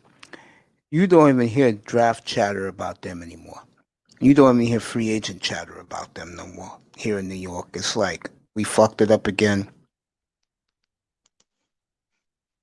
And it is what it is, bro. Start. If you're a Jacksonville Jaguar fan, I was looking at their jerseys yesterday. My advice: get the all black Taylor Lawrence number 16 jersey.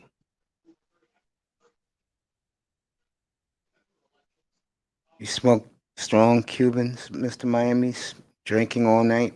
Good for you, bro. I'm not doing that. I'm doing this shit for a few hours and I'm going to sleep. I got long days, bro. Sitting at the dialysis chair at 5:30 in the morning. At least I get a pretty hot chickadee taking care of me. There you go.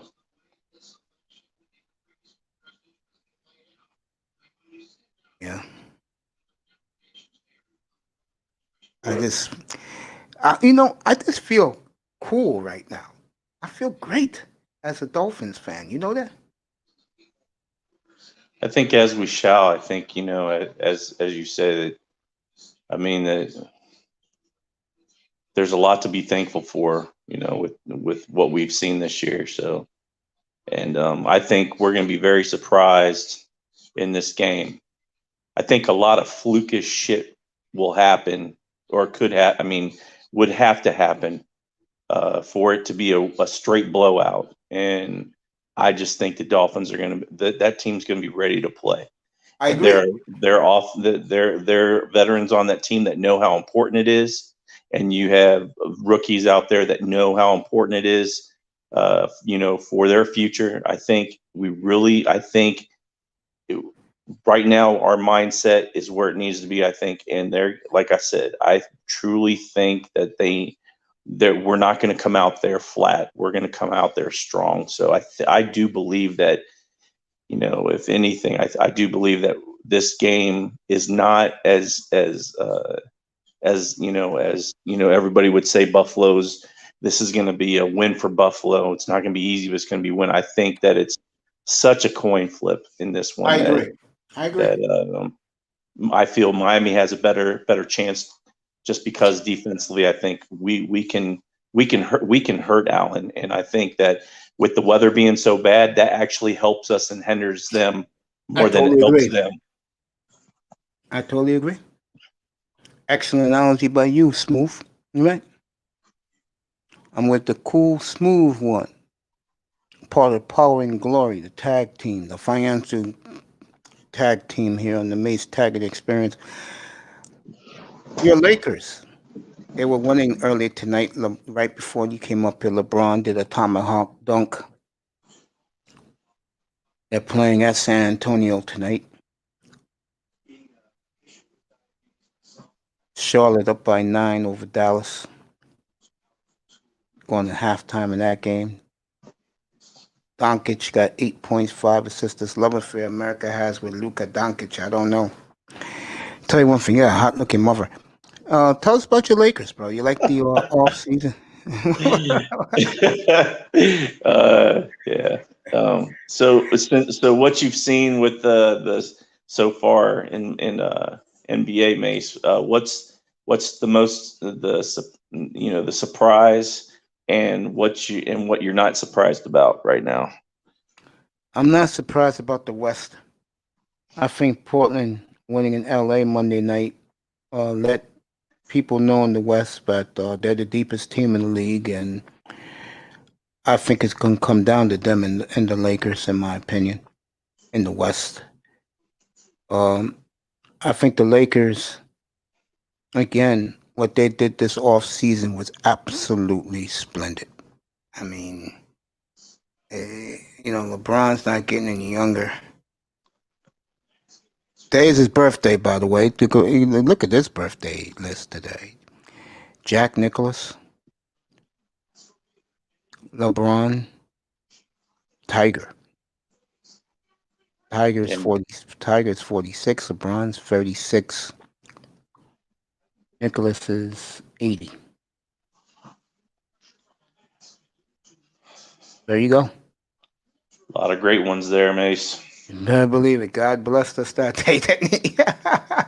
Yeah. Old school salsa, 50, 60 salsa. You like that music? Living down there, 90-degree weather every damn day down there. Then get this big time. They start crying. It's cold. It's cold. It's 65 degrees and it's cold to them down there. What a bunch of spoiled bastards. I'll be here tomorrow night for New Year's Eve. I'll bring in the new year for everybody. I'll play some old lang nine for everybody and people. And I mean this. A lot of us have lived rough lives, and I'm not being funny what I'm about to say. People, live to see another day, please. Don't do the stupidity and do what a lot of people do tomorrow night because they're so sad they're alone or they're not making the money that they thought they would. They're not living in the type of house you live in. Hug your kids if you have them. Kiss your lady, bro. Be happy to be alive. And ladies, same thing. Don't be a fool with this disease out here, this plague. Kiss your kids, hug your kids. Live to see 2021 and beyond. Don't be stupid. Okay? Live to see Saturday morning, folks. I don't want to read statistics on Monday morning. Let me enjoy my coaches getting fired and GMs fired in peace. Ruben Blades, Celia Cruz. Nicer. Yeah, nicer. I was going to read your other one. You're laughing at me talking. Spent New Year's once in Cocoa Beach. It was 50s and nice. We was splashing in the ocean, and everyone else was like, it's too cold. There are those wimps down there. What a bunch of wimps down in Florida, crying at 55, 65-degree weather. Oh, I'm so spoiled. Got goddamn oranges and pineapple. I'm not pineapples. Orange and grapefruits, fucking growing off most of your trees down there. Shut up. Okay. I mean, come on.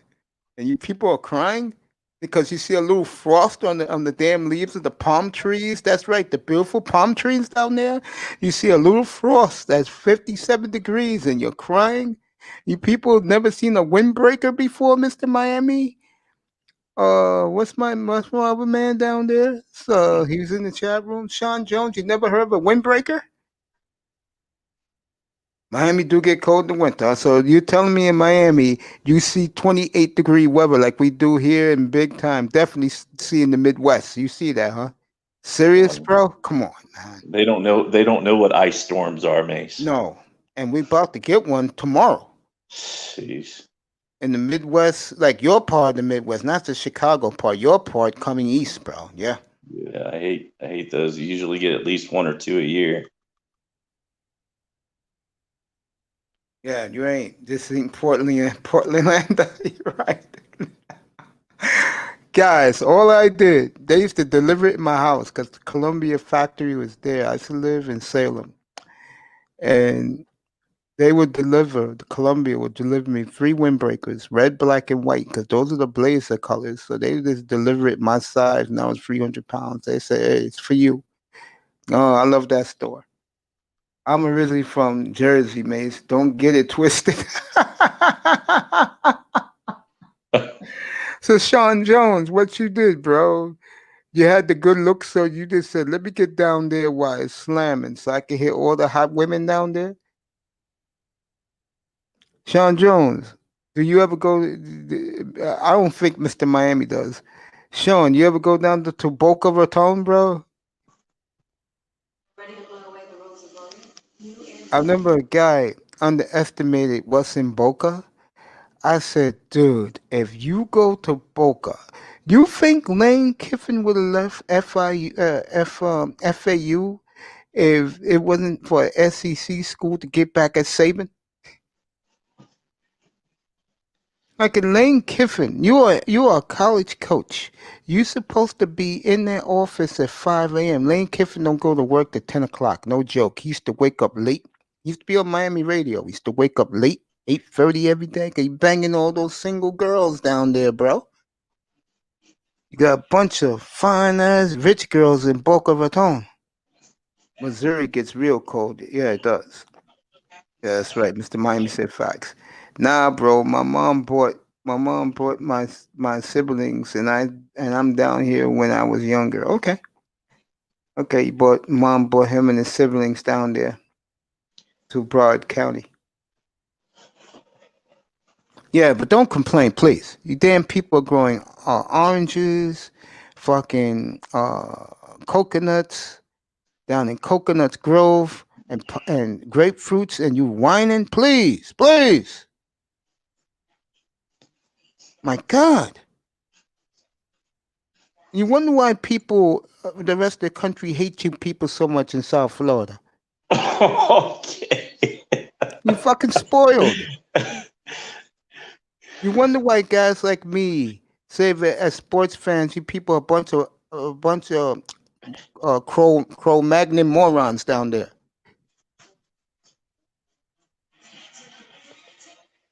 You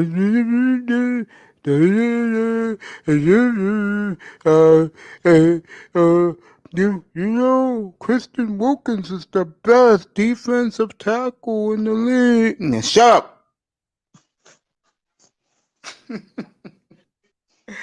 I know you're happy in South Florida, bastard. Like the worst it gets is what 57 degrees down there, and you're crying and shivering. I'm cold. Shut up.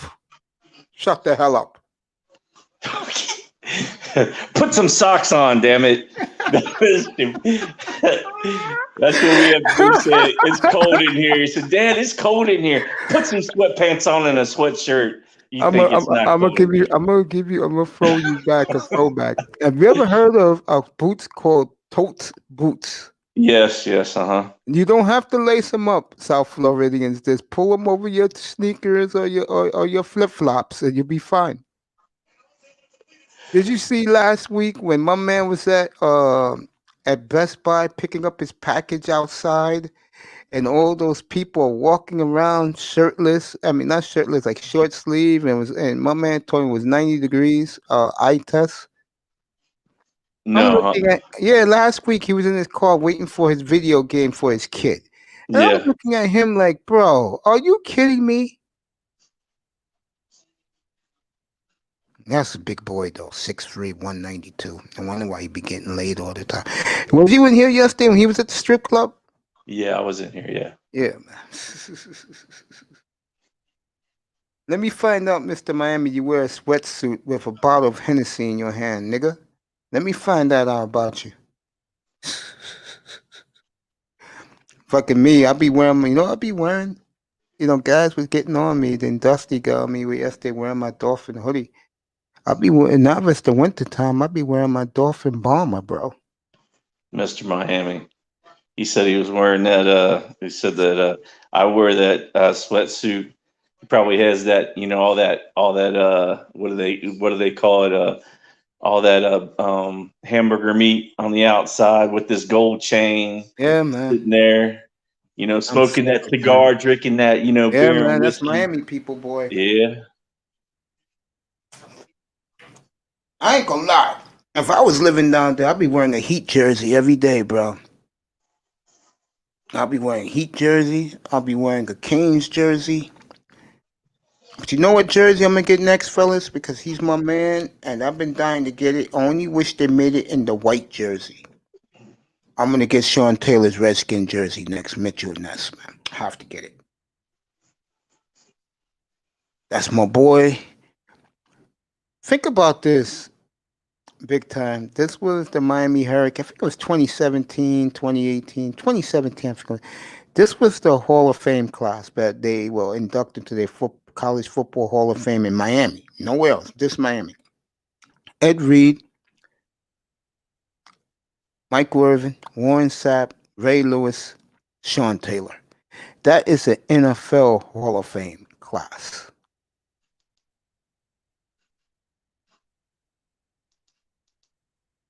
That's how great the Hurricane program once was.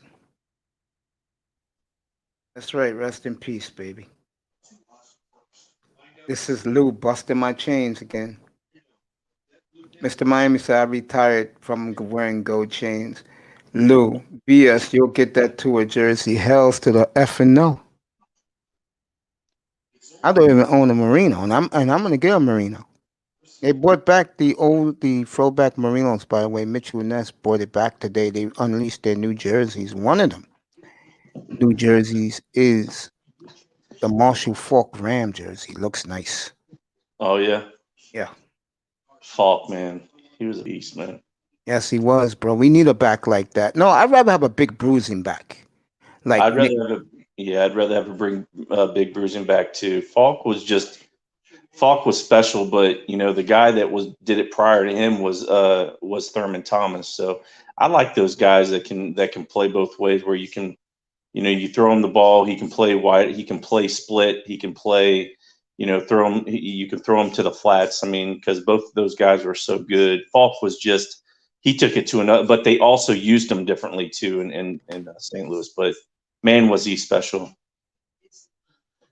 And the Lakers are flexing their muscles tonight in San Antonio. The Lakers are up by 11. They're just flexing their muscles. I have a picture of me when I was third grade, I think it was, when you had to take your picture day. I actually wore my Merino jersey. There you go. I did. I wore it. You know, if I find that picture, I'll email it to you, man. I'll show you how young of a Dolphin fan I was. I'll send it to you. It was a third grade picture. My mom put me in it. Let me ask you this. Let me go the reverse. As LeBron is bullying the San Antonio Spurs tonight.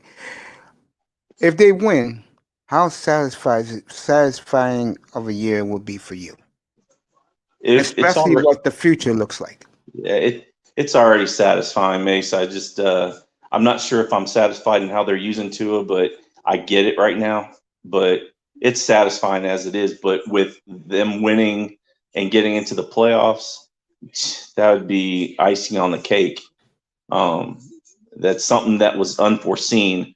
You can have your mock-ass trick out there and sit there and say, "Oh yeah, I called it, and I have all the receipts." Fuck your receipts, motherfucker. Because I guarantee you, we're not sitting there saying that it's a bunch of bullshit. You just sitting there drinking, just like Laura would say in here, and messing with you, drinking all this bullshit Kool-Aid, and you know damn well, unless you were believing it, then I'm sorry. You know, you're not a true sports fan in the sense of actually having your own team, because you have to be realistic. You have to be realistic. My realistic was like 6-9. That's where I was. So I wasn't even thinking about 8-8. And if I was sitting there thinking, okay, you know, depending on it, that's the thing. Like, I didn't know. I thought really that not even thinking about the pandemic, I was just thinking that, you know, if we draft Tua, we're going to go straight into training camp. He's going to be the starter. If I even thought about Fitzpatrick starting, I would probably say a little bit better. But yeah, bullshit. If you think that we were going to be 11-5 or whatever, and we were going to make the playoffs, and yeah, bullshit to you. You can throw all those receipts and throw them, you know, burn them, because they weren't real. It wasn't realistic. Facts. Even I had them at 5-11. Yeah. And look how ballistic I went after the Buffalo game. I mean, I said they better beat Jacksonville, and they did, but they disappointed me against Seattle. That was the one game this year they disappointed me. Yeah, that was a big game. Jacksonville, you're right. That was a big game to get it all started. And Seattle, they picked the wrong time to start messing with their game And like I said, I don't blame mostly Fitzpatrick in that game. Like I said, I think a lot of it had to do with as aggressive as we were not even aggressive offensively. That's what pissed me off. And I think, and then being in the red zone multiple times, I don't think we really used, what we could have done with Parker in the red zone. And I don't think we still have in a sense, but a couple times with Tua.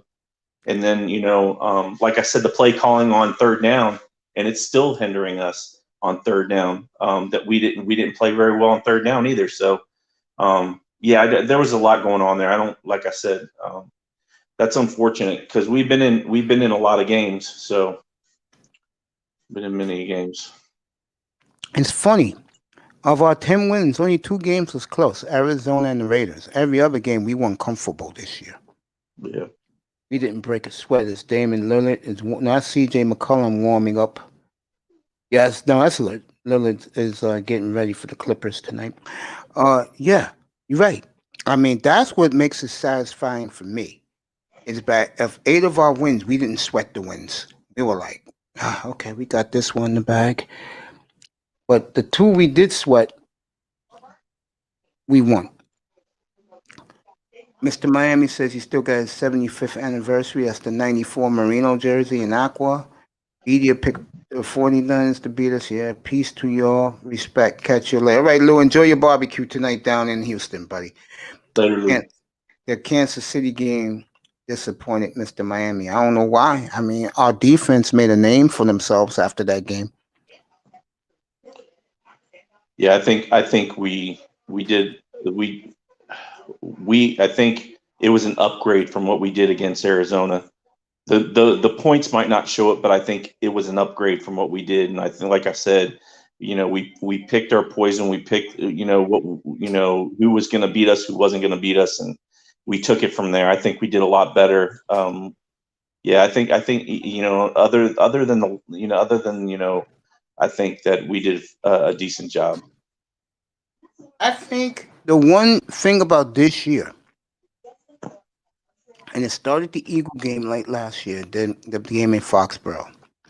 What we all can take away from this season, what makes me so proud, we learned how to win as a franchise. We know how to win games. We know how to close out games now. Back in the old days with the ass clowns that were coaching us, we had to sweat to win games. Jimmy, Wonstadt, and others, we had to sweat to win games. With this coach here, we learned how to win. And you see it in all facets of the game. I remember it was John, he was up here. I said the difference between us and you is Kevin Stefanski proved that Sunday. Remember I said this to John, I told this to John a month ago. The difference between Kevin Stefanski and our coach is our coach came from a championship program. Kevin Stefanski came from the Vikings. You get it now? Yeah. If Brian Flores was coaching that game Sunday and against the Jets, Cleveland run him out of the building. Even with no receivers, he would have pounded and grounded with the 2 running backs. Yeah. What did Stefanski do? He changed up the whole game plan and threw the football.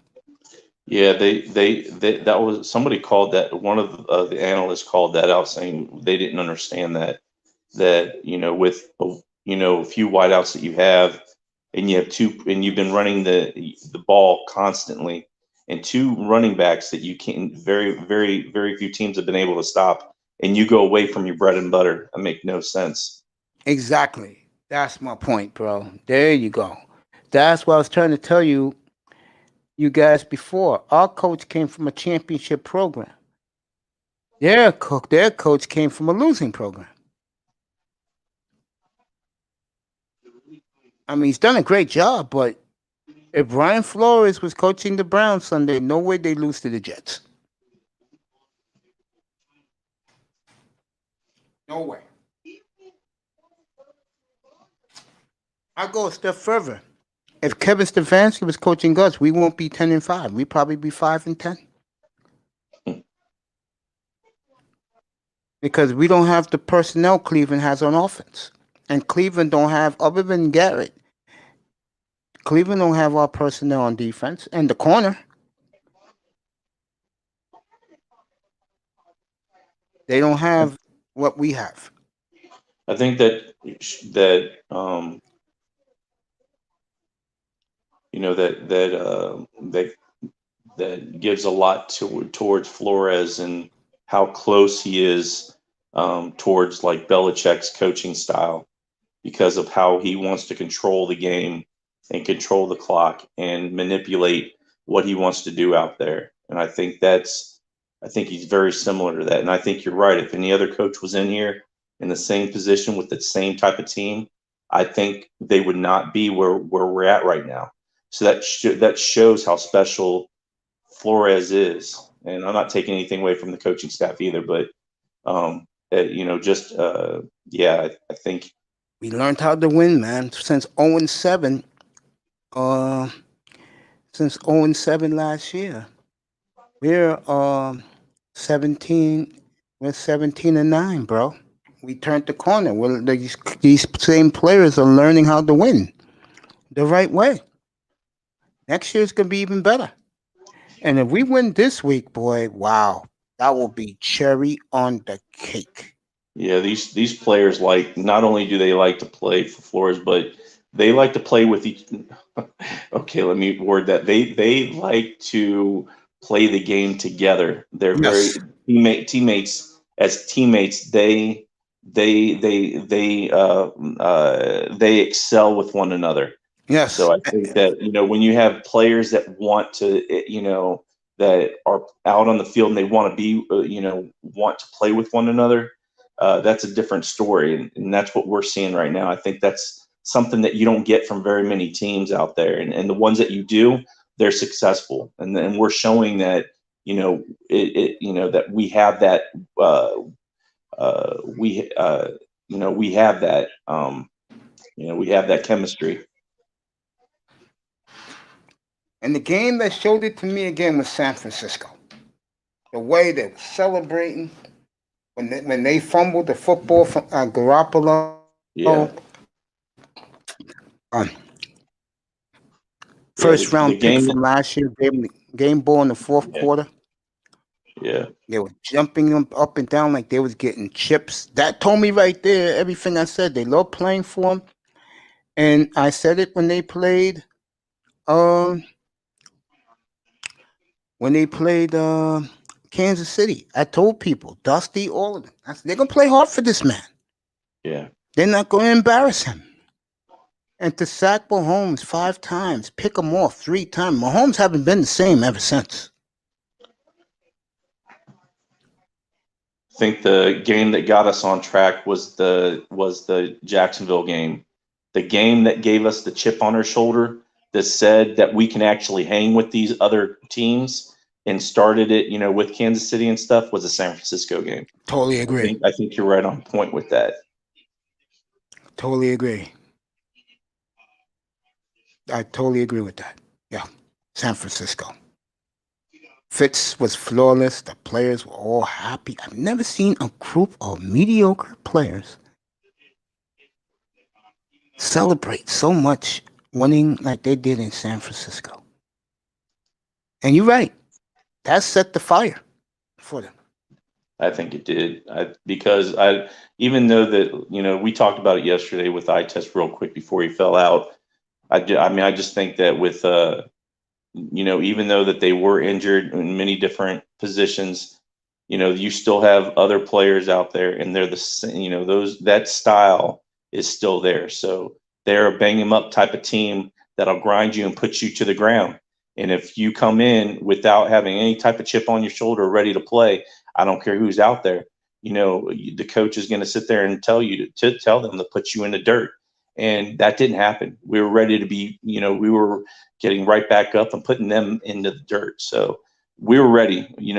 Flores got us ready, and I think that was the game to sit there and say, okay, we're here, we're staying, and whatever team that we play against next, we're going to bring the same type of intensity, and I think I think that was the game that was very important because we needed to win that one, but we also needed to show that we could hang with a team that was, that could play brutal, and they do. They play brutal in San Francisco. I think also beating the Rams like they did too. Stopping an offense like that, yeah, I agree with you. Jumping on Jared Goff like they did. Yeah. Eye test makes him make great points, but you have to put the ball in the end zone when you block punts, intercept the football, recover fumbles. You got to do that.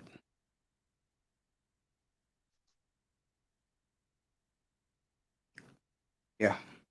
And that was a big win for them all the way around. They swept the Jets. They split with New England.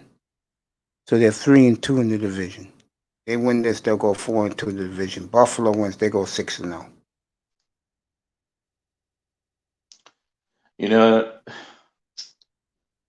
we talk about when we're going through this process, when, going through these games, and we're talking about before we play them. We talk about divisional games are very important, of course.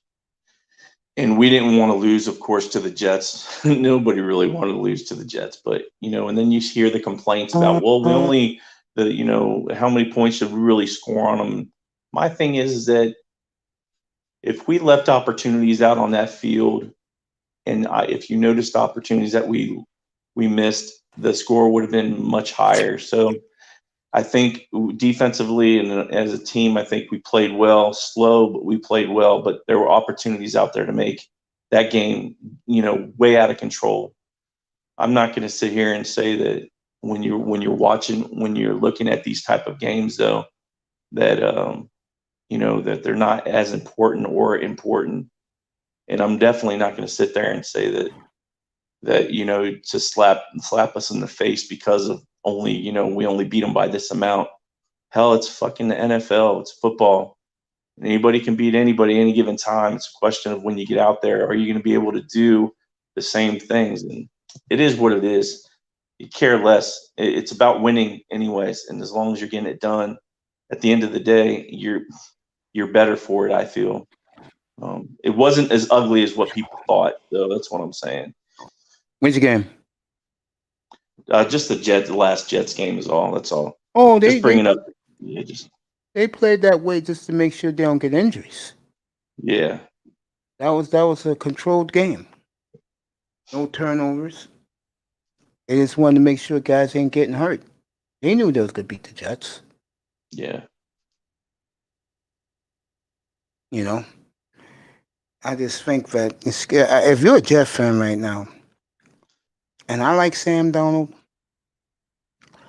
I think next year they can compete in the division. They're not going to win the division because they do got talent. They got some good receivers when they're healthy. If I was the Jets, I would take Javon Chase. That too. I would. You got Becton. Give Sam Darnold some help. That means that they believe in Donald. Do you think they really truly believe in Donald? In my heart of hearts, yeah. I think the only way they wouldn't if they were won the first pick. They would have got rid of him. But now that they're stuck with him, and Gase is coming back, I think they're gonna. I think they'll move forward. The Jets will be better, but the problem with them is going to be Miami next year is going to be a juggernaut, and Buffalo's already a juggernaut.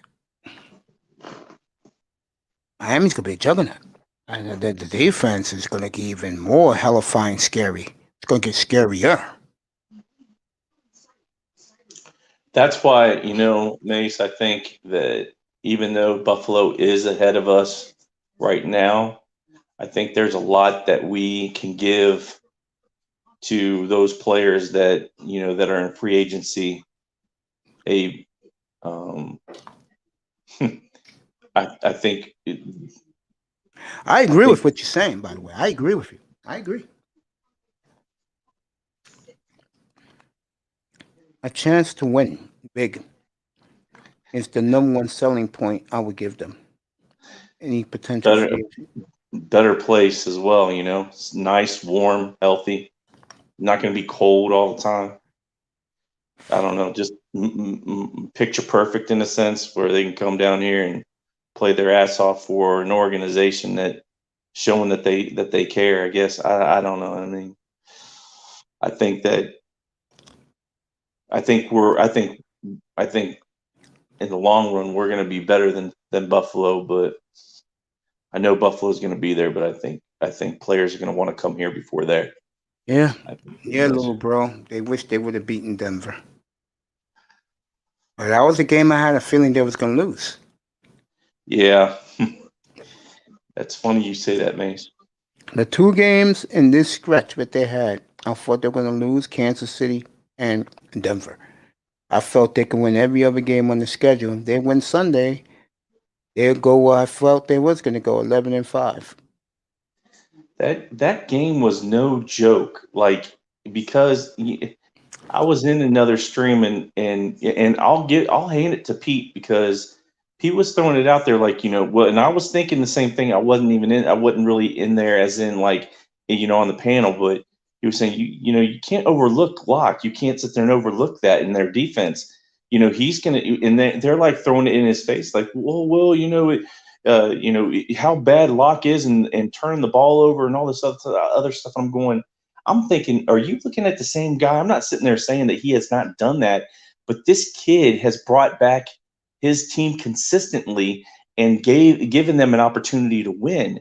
I'm sitting there going, you're gonna this game is gonna come out totally different than you think it's gonna be. And if we win, it's gonna be close. If we lose, don't be surprised if we do.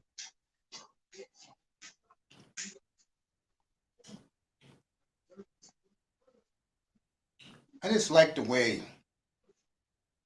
I just like. It's scary to say this, but I'm gonna say it. It's scary the direction we're going, man. And it's a good. Then it's a good direction.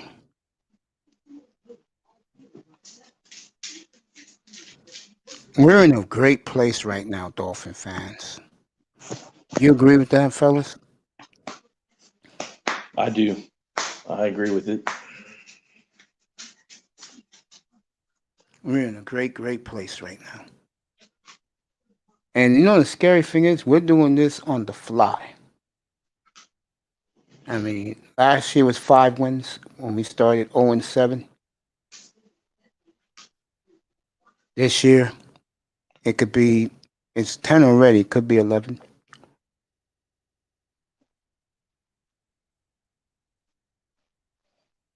That would be nice. We finish 11-5. That would be in the fifth seed in the AFC. Nice.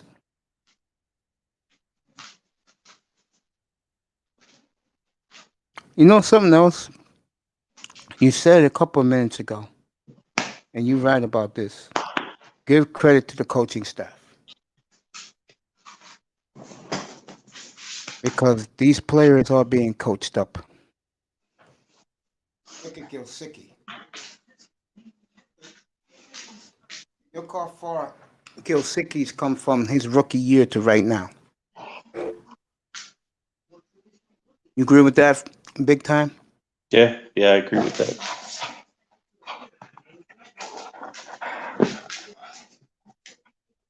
I on TD Finn's channel when Denver Broncos played the Dolphins. Yep, 2019, 5-11, 10-5 this year. I'm very satisfied. And me and TD called it back in the springtime. You could watch his old shows. I used to put in the chat room. Houston Texans, I put going 3-13, 4-12, and TD agreed with me.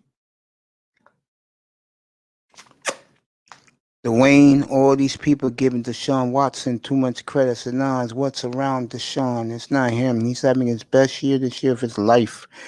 It's who's around him. They suck. They suck.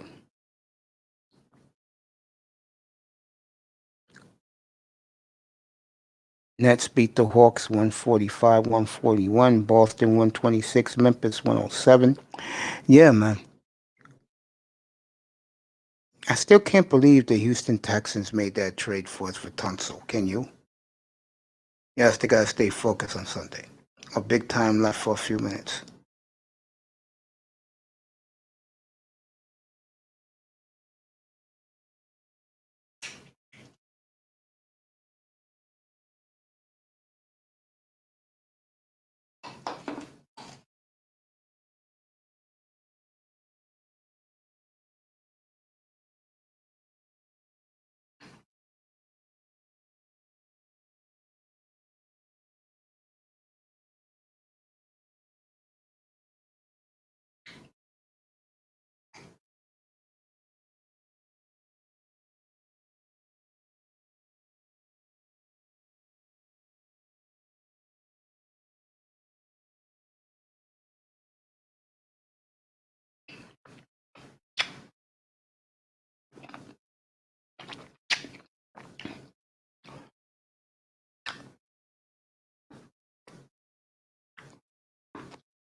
Big time, you there? No? Okay. He went for a break.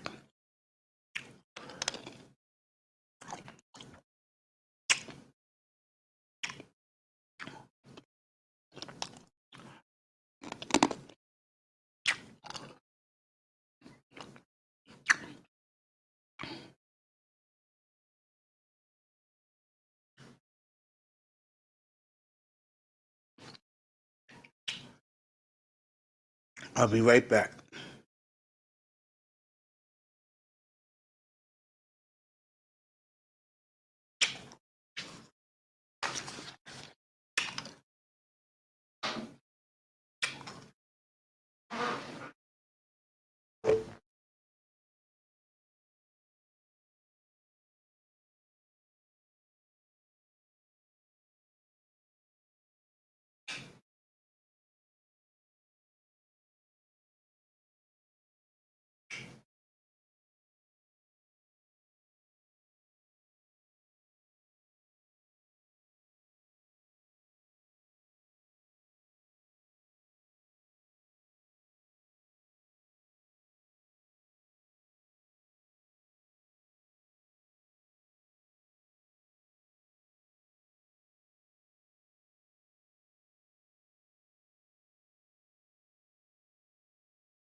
I had to get me some water real quick.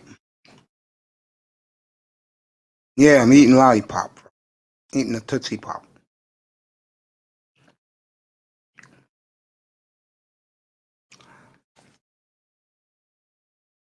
Yep, I am back. There we go. Yeah, I had to get me some water. It's always good to drink some H2O. Big time, you back, brother? Big time probably went to go check the dog. Let me see who else is on the manosphere right now.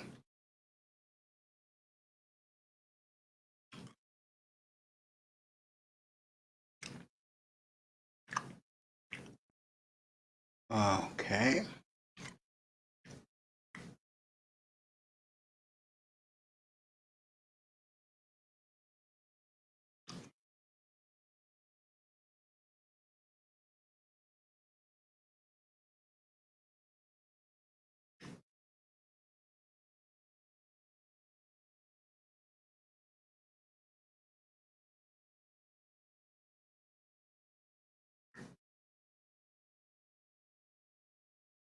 All right.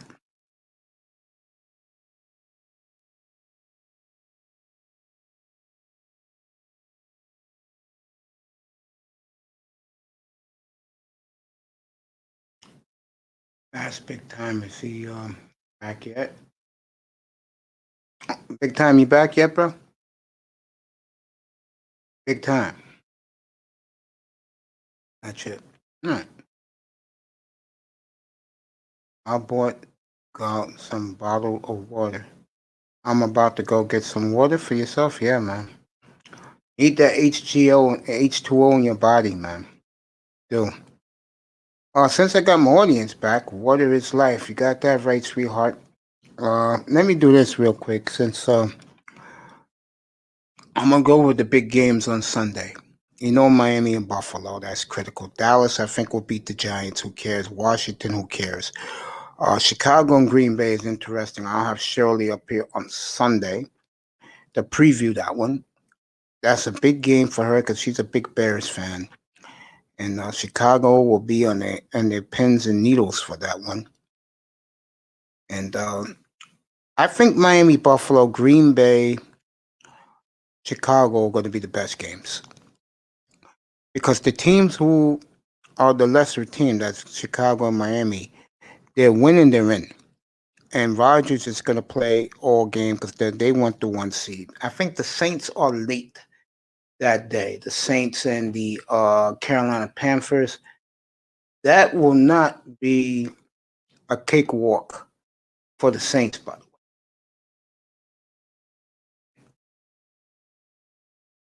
I'll give you the official what's early, what's late.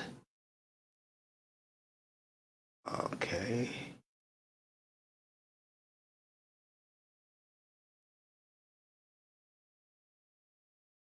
I don't want to hear about how NFL stars perfect their footwork. I want schedule. Yeah, here we go. That right here. I got it right here. Cleveland, Pittsburgh's early. The late games of significance. Saints at Panthers. Why is that a late game? I don't know. They should put all the mismatches early and put the games that matter late. Like, for example, late game should be the late game should have been LA, Arizona.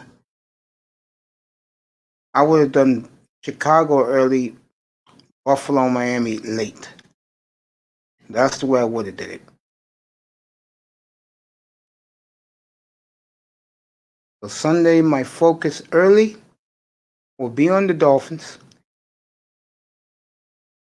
and the Browns. My late game would be just Bears and Packers. That'll be the game late that I will be focused on talking to everybody about. Should be interesting. Big time, you back yet, buddy?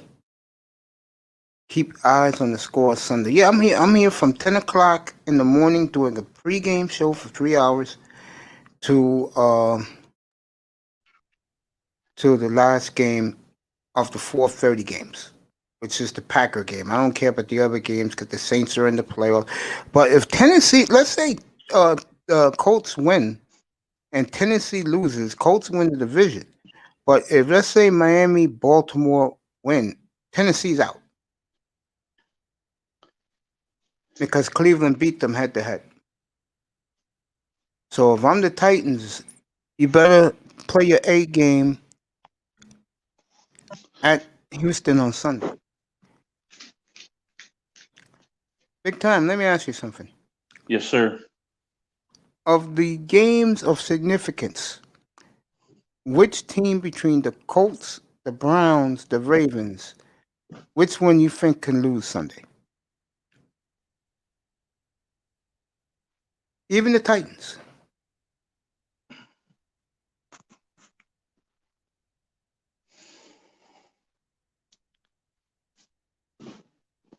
Probably Colts. Really? You think they'll lose at home to the Jaguars? It's divisional. I just don't really care for that, you know? Okay. I don't know. Okay. I'm probably way off on that. No, it's okay. I mean, Jacksonville they have nothing to lose. I think they're still going to get the second pick. So, No, the the first first, pick. they get the first pick. So if they just ball out for their last game, then even if they win, it's like they're destroying somebody's,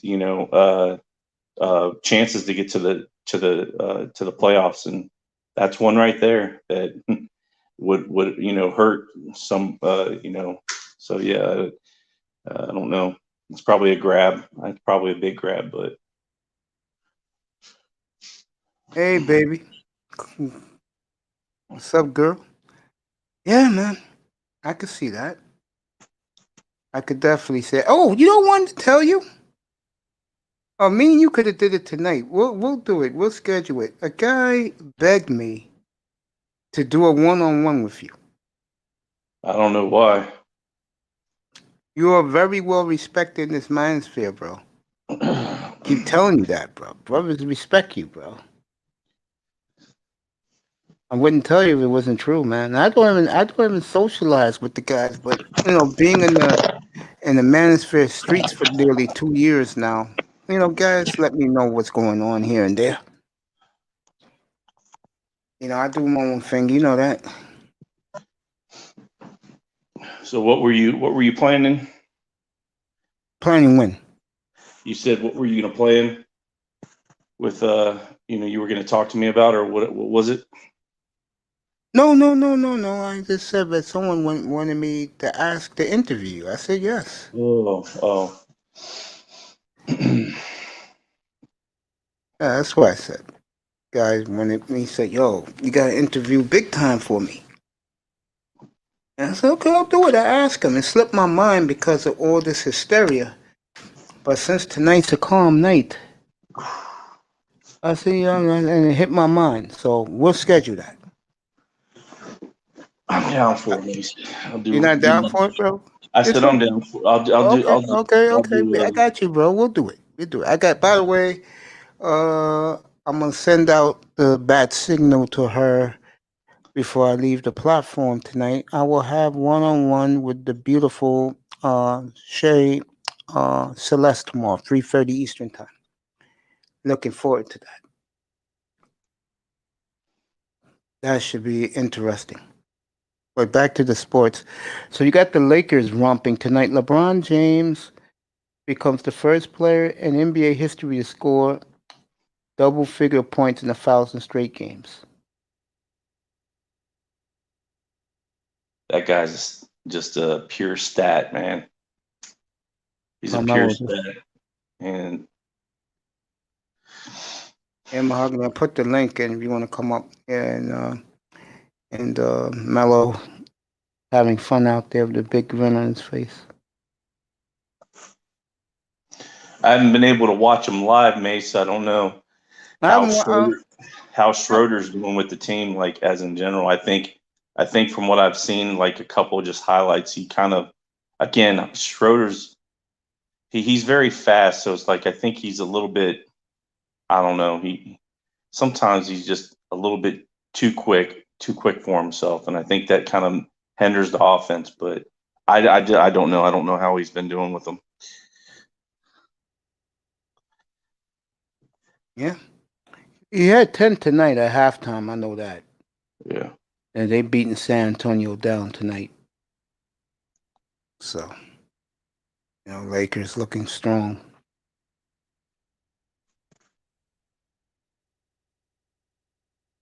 As Lillard's having an off season so far.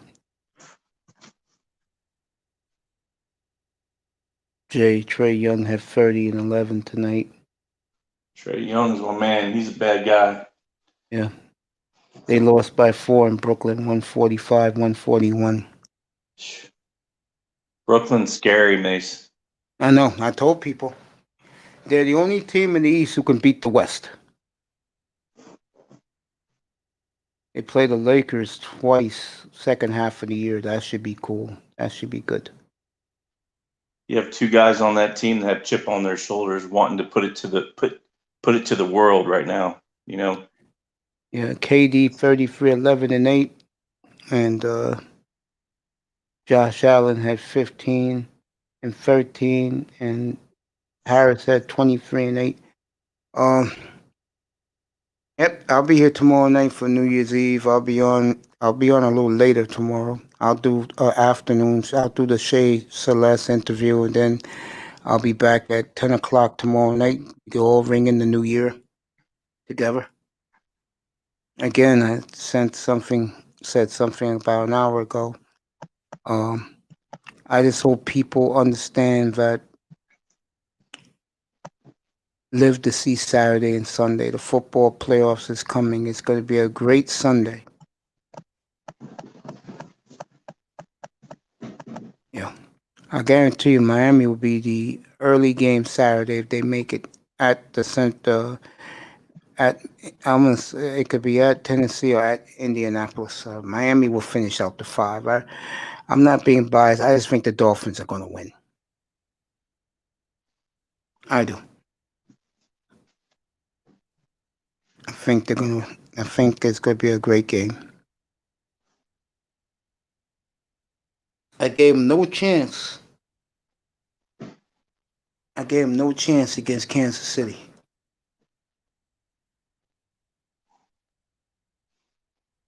Yep, we'll have our own New Year's Rockin' Eve here tomorrow.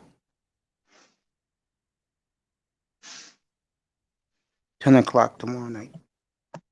Come on and bring it in. Go to about 1 and then see how it goes. And then New Year's, I'll do the college football for New Year's.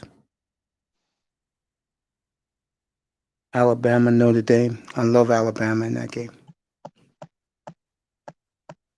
Yep. Miami said he's chilling tomorrow night in his house. Big time, you got plans tomorrow night? You going out? No, I mean, my brother's going out of town, so he has 2 little pups, and I think I'm just gonna head over Chill. there and drink a few. That's about it. Yep, Oh, just drink man. a few, and that's about it. And Portland's getting blown by the Clippers. Yeah. I mean, really, Mace. I mean, you can't really do very much. I mean, heck, look at what they're doing in you know what they're doing in New York. They're not even allowing people that you have to do it like an online, an online thing in order to take part in, New Year's Eve. So this everything that's going on, it's like most likely people are just going to have get-togethers more now than before, or just have their own and stay away from everybody. So nothing too terribly big, I would say. Beautiful Mahogany says, thank God 2020 is over. I'm chilling at home tomorrow night. Mace's New Year Eve party. Yeah, what happened tomorrow night? What the hell? We'll ring it in together. Usually I'm sleeping around 8 o'clock New Year's Eve. I don't want to hit the damn ball and that stupid All Zings line. A bunch of old folks listen to Guy Lombardo. I think the Guy Lombardo crowd is probably dead. The old ballroom. Boys in Miami shoot big guns in the air. You people down in Miami better grow a pair and get your Columbia windbreakers at Dick's Sporting Goods. That's what you better do down there. Bunch of fucking wimps, bro. Shit. When I was younger, shit, I wear shirt. I'll be wearing a t-shirt out here. So it's gonna be 26 to no, it's gonna be 22 tonight here in New York. It'll be freezing here. I feel the frost from my window already. Nice is cracking up. My fat clumsy ass back in the day, boy. I was so fat. Guys used to put their hands on my stomach to keep it warm.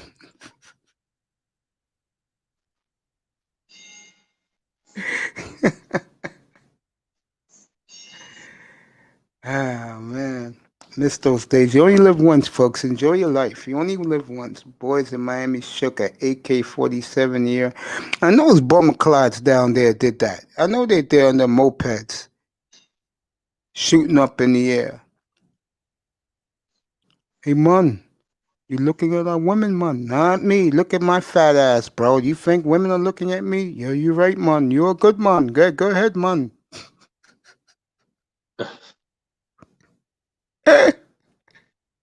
Mr. Miami's cracking up. Shit. I didn't mess with those boys. My own fat. I was eating my fat ass was eating a bucket of Kentucky Fried Chicken on the corner. Finger looking good. No, shut.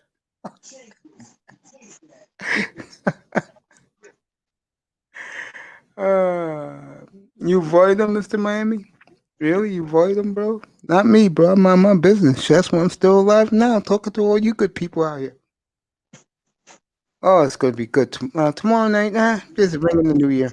We'll have a good night Friday night. No, I'll do Friday night. I'll cover the college football game between Alabama and Notre Dame. I'll do that up here. What the hell? Clemson game, I'll go watch. I gotta see.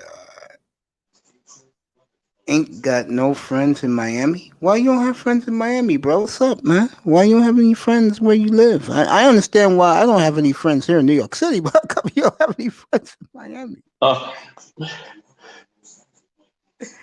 Shit. Oh boy.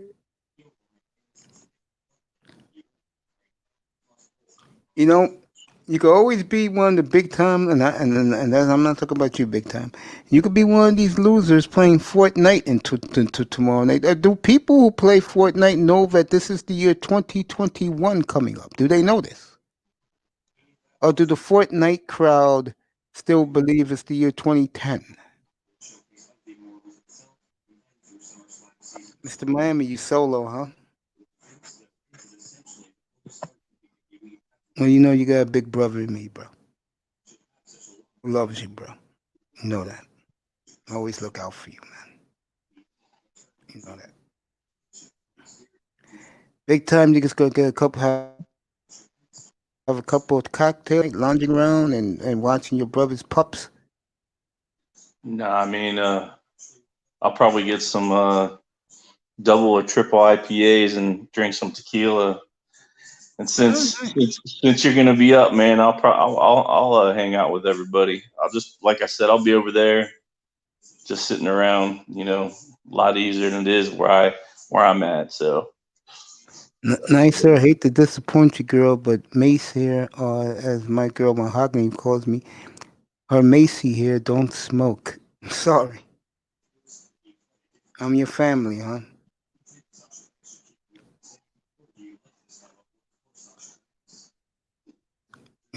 Or you're my family too.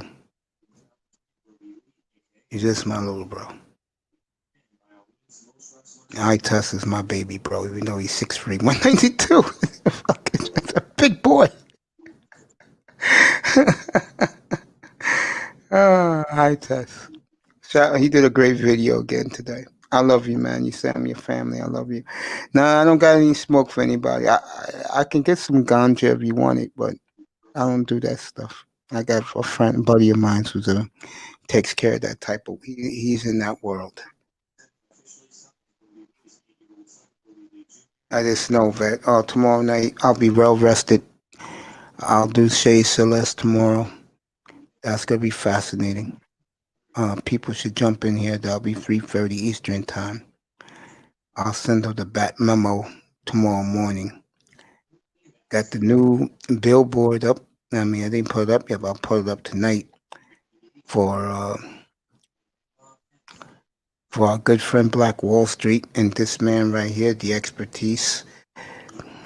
That will be Saturday afternoon, 4 o'clock Eastern, and then Tuesday night it will be the debut of Power and Glory, the tag team champions of business and entrepreneurship and investments with Black Wall Street, the brilliance of him, and the brilliance and expertise of Big smooth, big time, everybody. 7 o'clock Eastern time, Tuesday night. Hey Mace, Nicer brought up. They said that no, what they meant is that I mean you going off on everybody. You know that's a pretty good idea, Mace. Like you can sound off for the new year and sound off on anybody or anything you can't that you want to sound off on before the new year before it rolls in. You could Nah, do like like the last 5 minutes before the new year, sound off and give all that shit out, and then okay, that's it. 5 minutes is up. New year, here we go. That'd be funny as hell. the Dolphins have been good, too good this year. I can't do it. I'm so proud of our Dolphins, bro. I'll be right here, Mr. Miami. I'm gonna be safe. I'm gonna be careful. I'll be right here where I'm at, beginning my platform at this time tomorrow night, 10 o'clock, bro. I'll be on to bring everybody into the new year.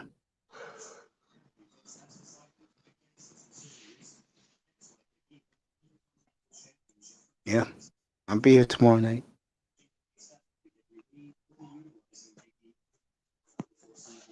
Yeah, I can't wait, boy. First time I've been up at this time of the night on New Year's Eve, and God knows when. One of the few days of the year I take some sleeping pills, and next time I wake up, it's sunny outside. I'm going to the store. Get me some fucking coffee. Sipping on drink, Hennessy, playing J Screw. Okay. And Mr. Miami's right if you're listening. Be safe, be careful tomorrow night, because tomorrow night's one of the biggest party nights of the year. People don't give a damn. They have to wear a mask. Ask Dwayne Haskins. That's why he's not in the league no more. He didn't wear a mask last week. Dumbass.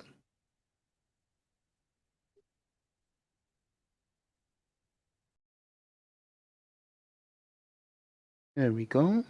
Wide open, mellow. Off. I knew that was off. Yeah. I just see as big time is off the air.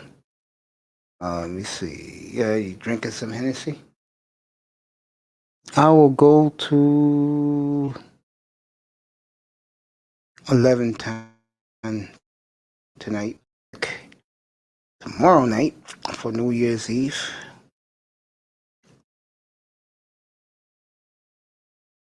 Well, it ain't got no name, yeah.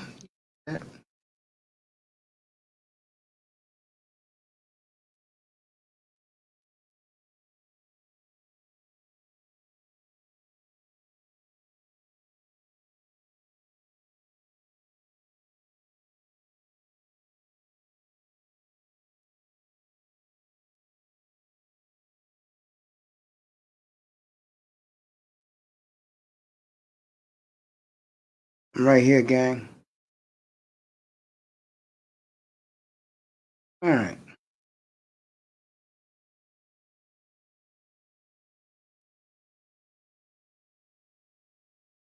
I'm out of here.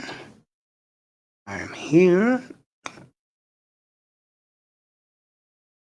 Get ready for the draft, April 22nd. I'll have that up here. Should be awesome.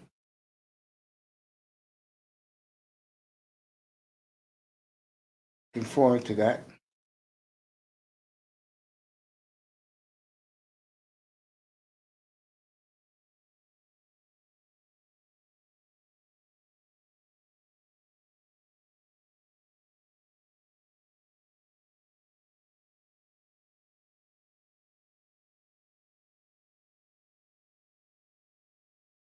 Crazy Bullet got no name. And I'm having fun up here, bro. Believe it or not. I'm going off on anybody tomorrow night. Nah. I'm just gonna ring in the new year, you know? That's what I'm gonna do.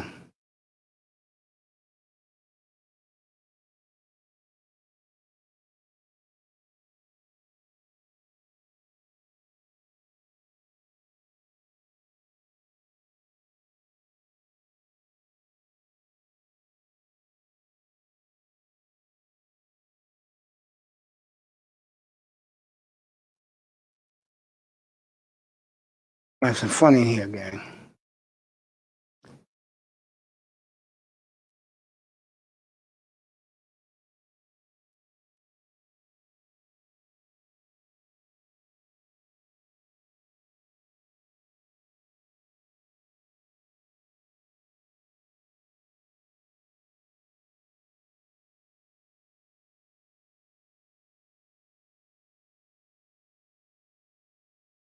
Man, I cannot wait for the draft, fellas.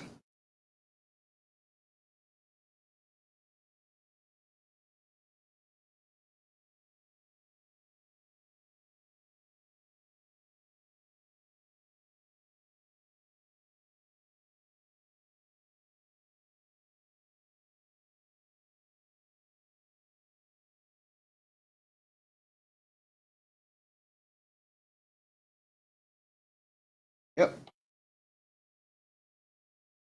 Draft Network. There it is. Back over here.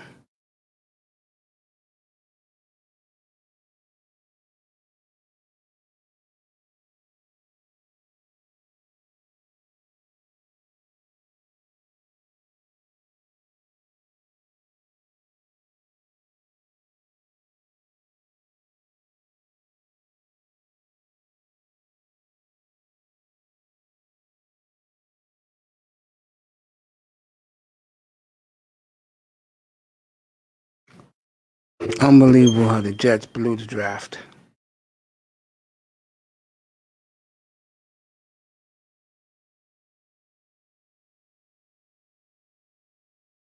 I still can't believe Mr. Miami, but the Jets blew the draft, man. And Mom Cooking, let me do this first. I know what you asked me, don't worry about it. Dolphin for life. Facts. Only drinking iced tea and water and staying home where it's warm. Good for you, nice. Damn, especially where you at. Minnesota? Shit. Boy, you look out the window and you look outside, you talking minus 10-degree weather? Shit. Mace, you cooking Friday? No. I am not cooking Friday. Answer that question. No. No cooking. No cooking at all.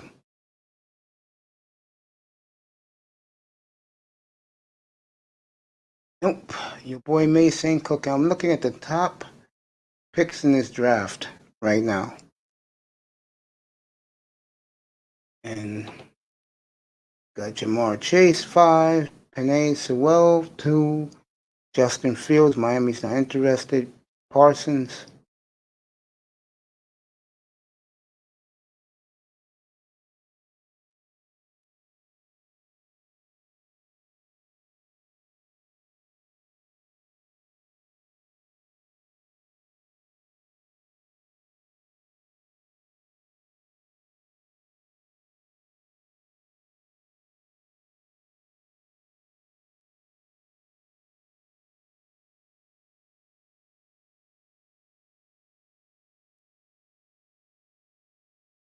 Fascinating.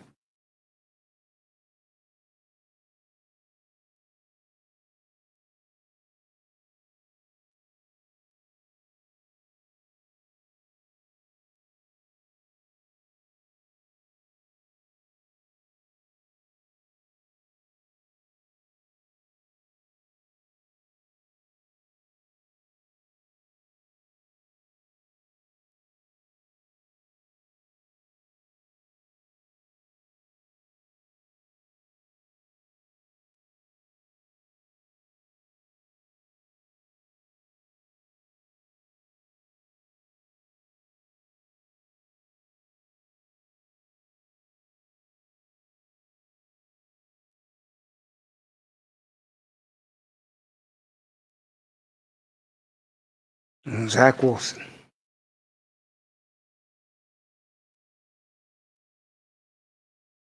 Let me see where my other guy is at.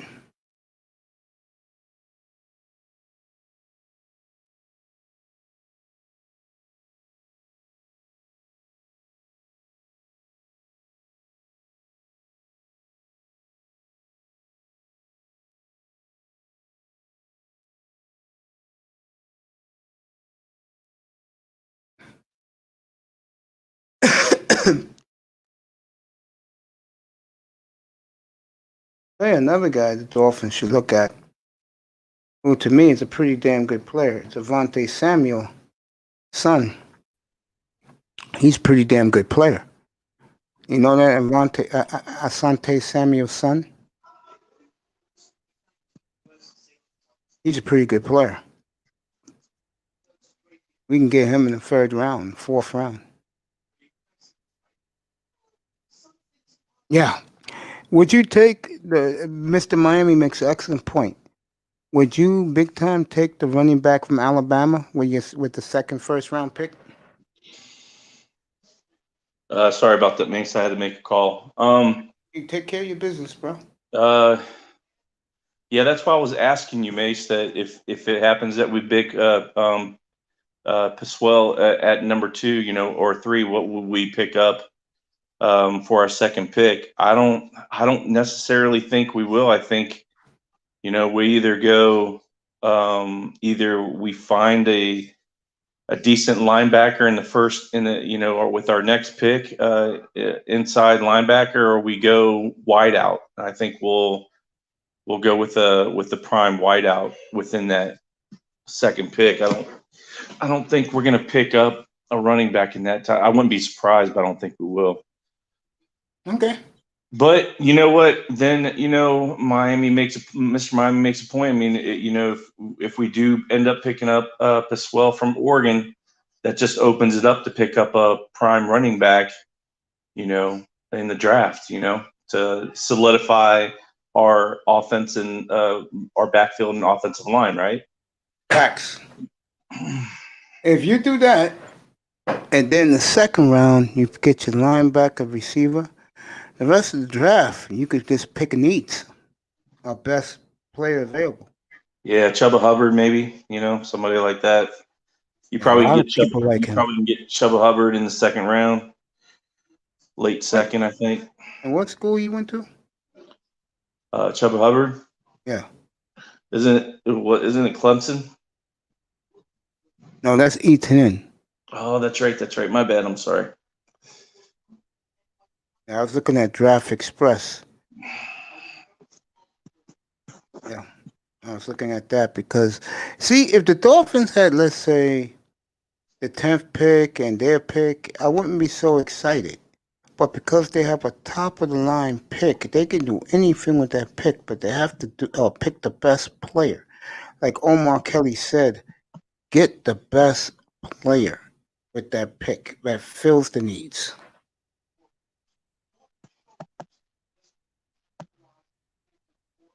If that kid is there, I'm telling you, I would run that card up big time so fast.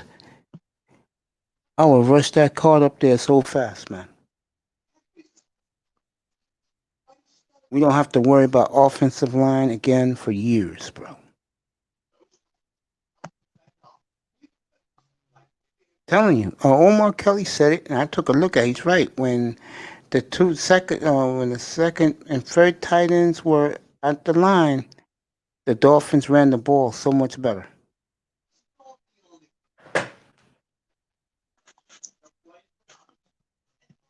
And you could run on Buffalo's defense. So Oklahoma State, Mace. Oklahoma State, Chuba Hubbard. Okay. That means he played last night and I missed him. Okay, he played against the Hurricanes on ESPN. I missed that. I was up here doing this for 10 hours almost.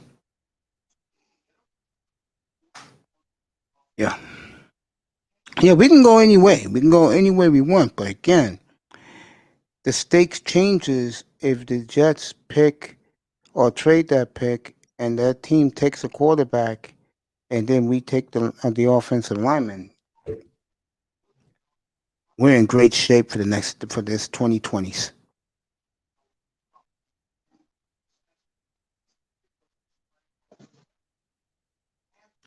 We're gonna be in tremendous shape.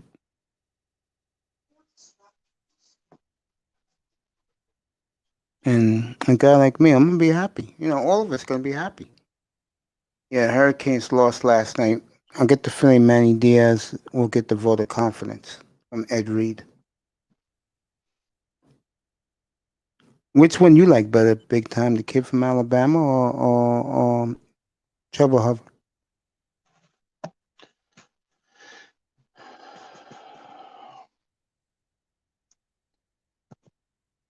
Um, I'm not sure if it really matters, Mace, just because it's going to be what player will fit into this system the best. So, does Harris fit into our system, or does Hubbard or does NT fit into our system?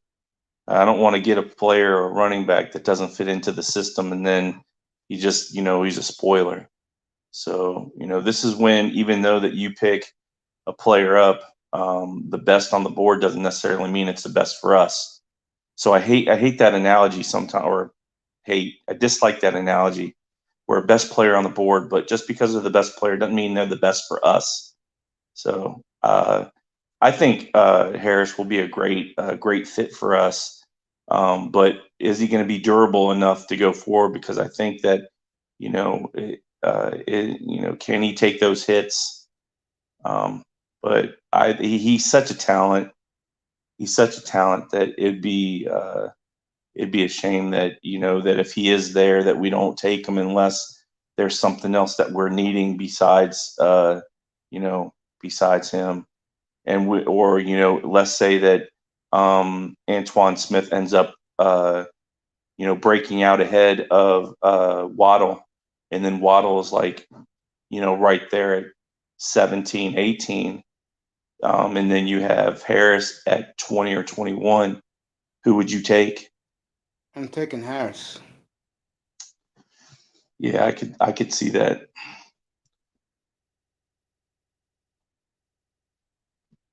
Yeah, I think to me everything hinges on what the Jets do. Do they trade out? I can see them trading out. Chan Gailey might retire. Well, I'll just say this. Um, our coaching staff did a good job this year. Whoever's the defensive coach did a hell of a job this year. So I just think that again, the future is very bright for this team. Thank you, Larmy Tunsu. Thank you, Bill O'Brien. Thank you, Laura.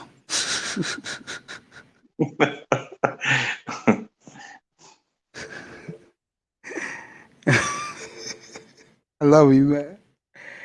Laura, I love you, bro. Wherever you are in the manly spirit tonight, I love you. Yeah, man. I just think people are beginning to realize that things are getting better for us, man. It just Christmas came early for us. It came very early for me. I'm glad that I've met some great people in my life. Big Time, Black Wall Street, Mr. Miami, Sean Jones, Mahogany,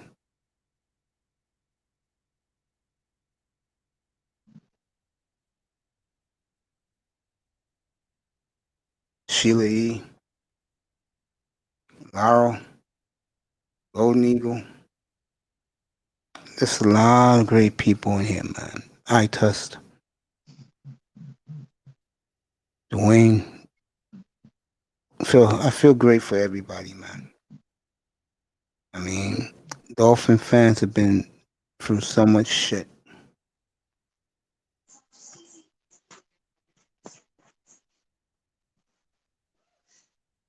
Now, good things are about to happen. And just cherish it. Think looking forward, man. Free agency. Let me get the free agency date. So we know this shit together. I got good Christmas gift. 10th win.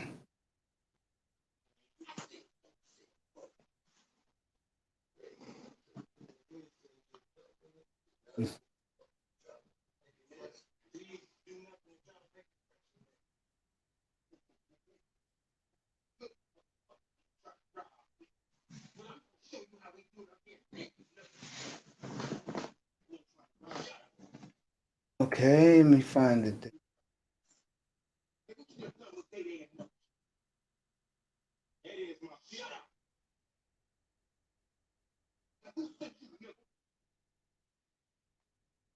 Okay. You're watching a hell of a movie, bro. Who, me? Yeah. I'm watching the clip of the second Friday with Pinky and Ice Cube. It's funny. It's Oh, stupid stuff. okay. It's stupid.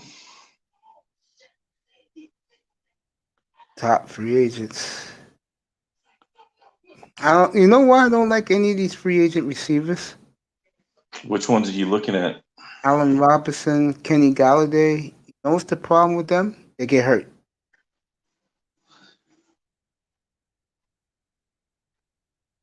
There we go. Free agency day. I don't know what I was looking for.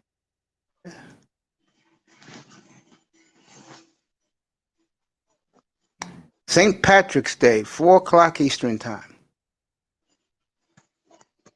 That is the day where teams can sign players.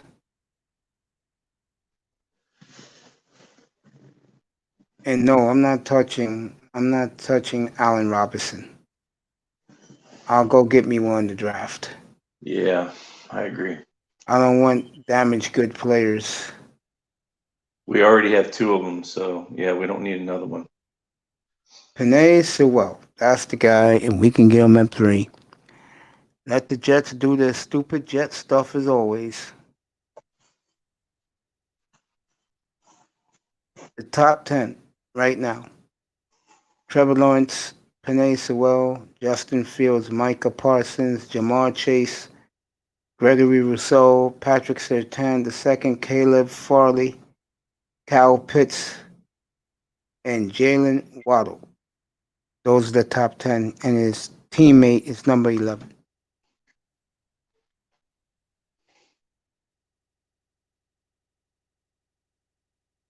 So that's the top 10 right now as we speak. Ain't going to be too many small college players taken. So a team like, let's say, Jacksonville or Miami, they can clean up later in the draft on small school players. 4 Jets 4 go to sleep. Yeah, the Jets are done. That's right. Pray on Saturday night before you go to bed.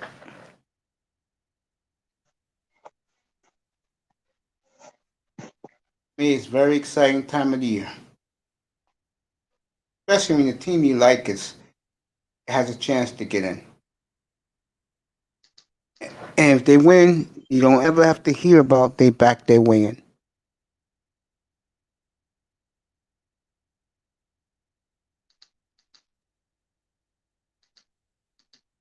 If they win, they earn it.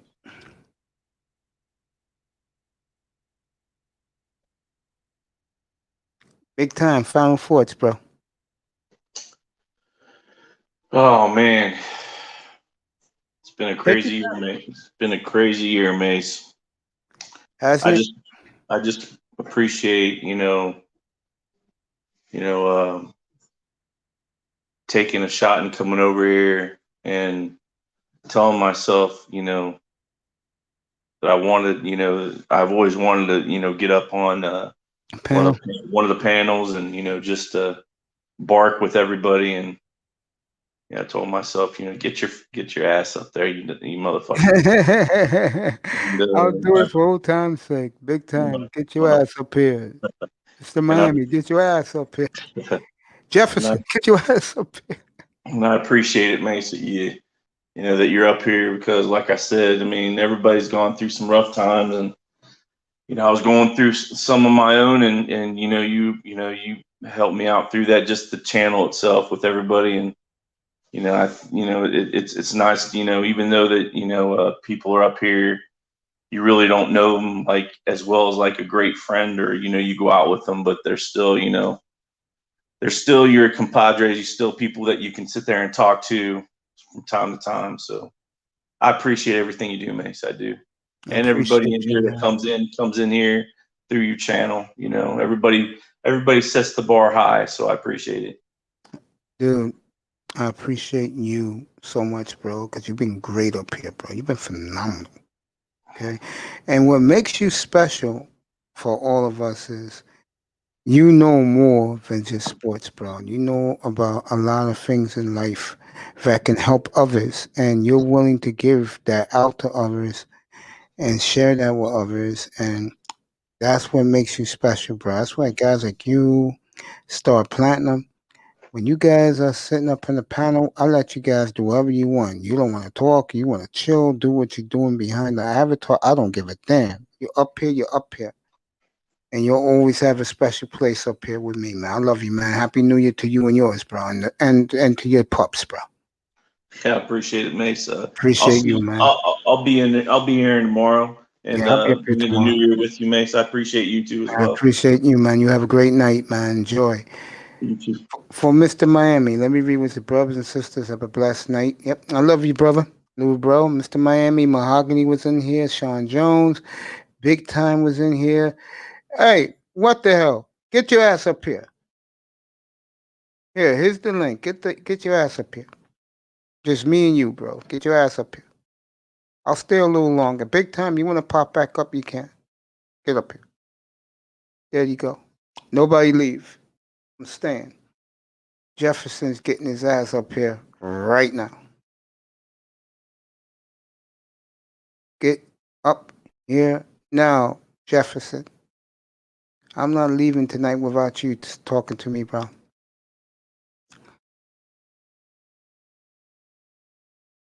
Mahogany, I love you. Um, Nicer, I love you. You've been great, girl. Yeah, man. You're not alone, bro. You got me. You hear me, Mr. Miami? You got me. You got your big bro, bro. I'm just a couple years older than you, but you got me. So don't run away. Don't. You're not alone. You be with me every night, bro. When you get your computer fixed, you be up here with me every night, bro. I have my big bro and my baby. I got you have my little bro and our baby bro up here, bro.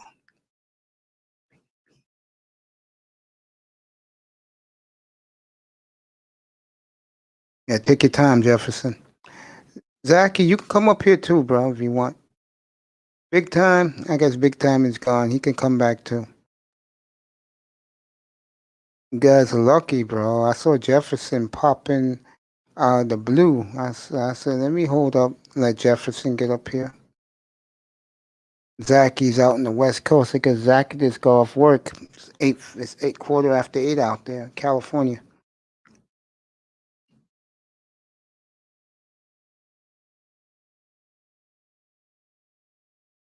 Hopefully, have this beard shaved off tomorrow.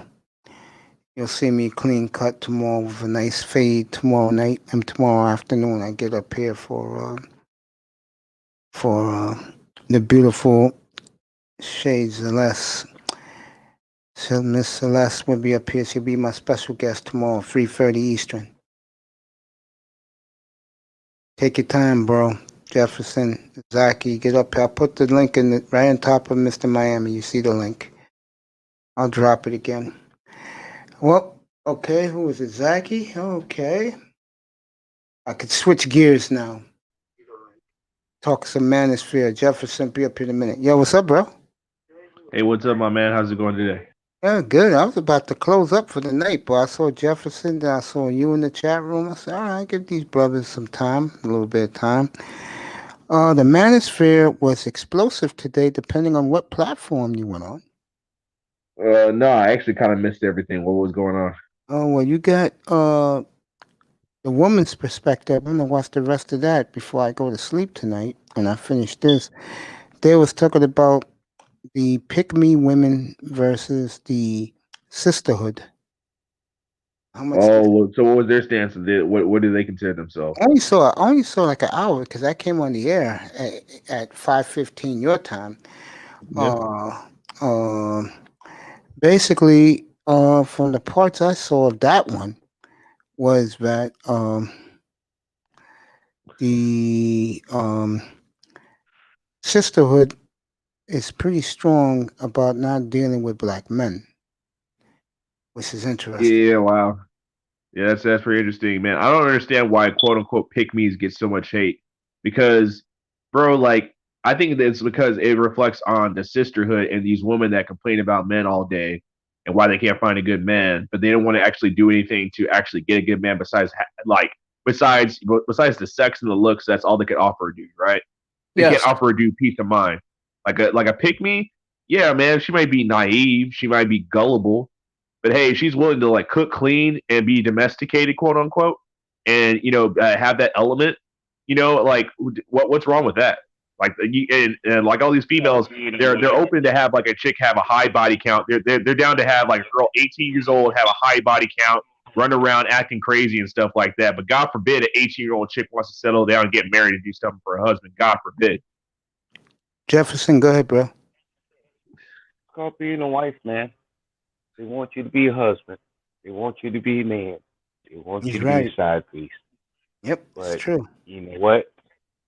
Sad No, fact you're is, right. you can't get a good black man on a dollar bill. And if you only put a Bro, dollar in it, no, go ahead, finish. Sorry. Jefferson, go ahead, bro. no. That was just to add on because you said it perfectly. That's exactly what it is. But the black women want to act like you a dollar meal. And the bitch wants you to take her ass to Ruth Chris. Yeah, that's for sure, man. I think it's really funny, bro. So I used to go on this one channel and this channel. I'm not cool with the dude anymore. I wish him the best. I don't got no hate towards him, but it just didn't work out, between me and him. However, on that channel, kind of enlightened me, like talking to women of other cultures, right? There was like a lot of women from Africa, the Middle East, and Asia, right? And so in a lot of their cultures, a guy having more than one wife is totally normal, right? Or it's not like not every guy has another wife, but if somebody gets another wife, it's not a big deal, right?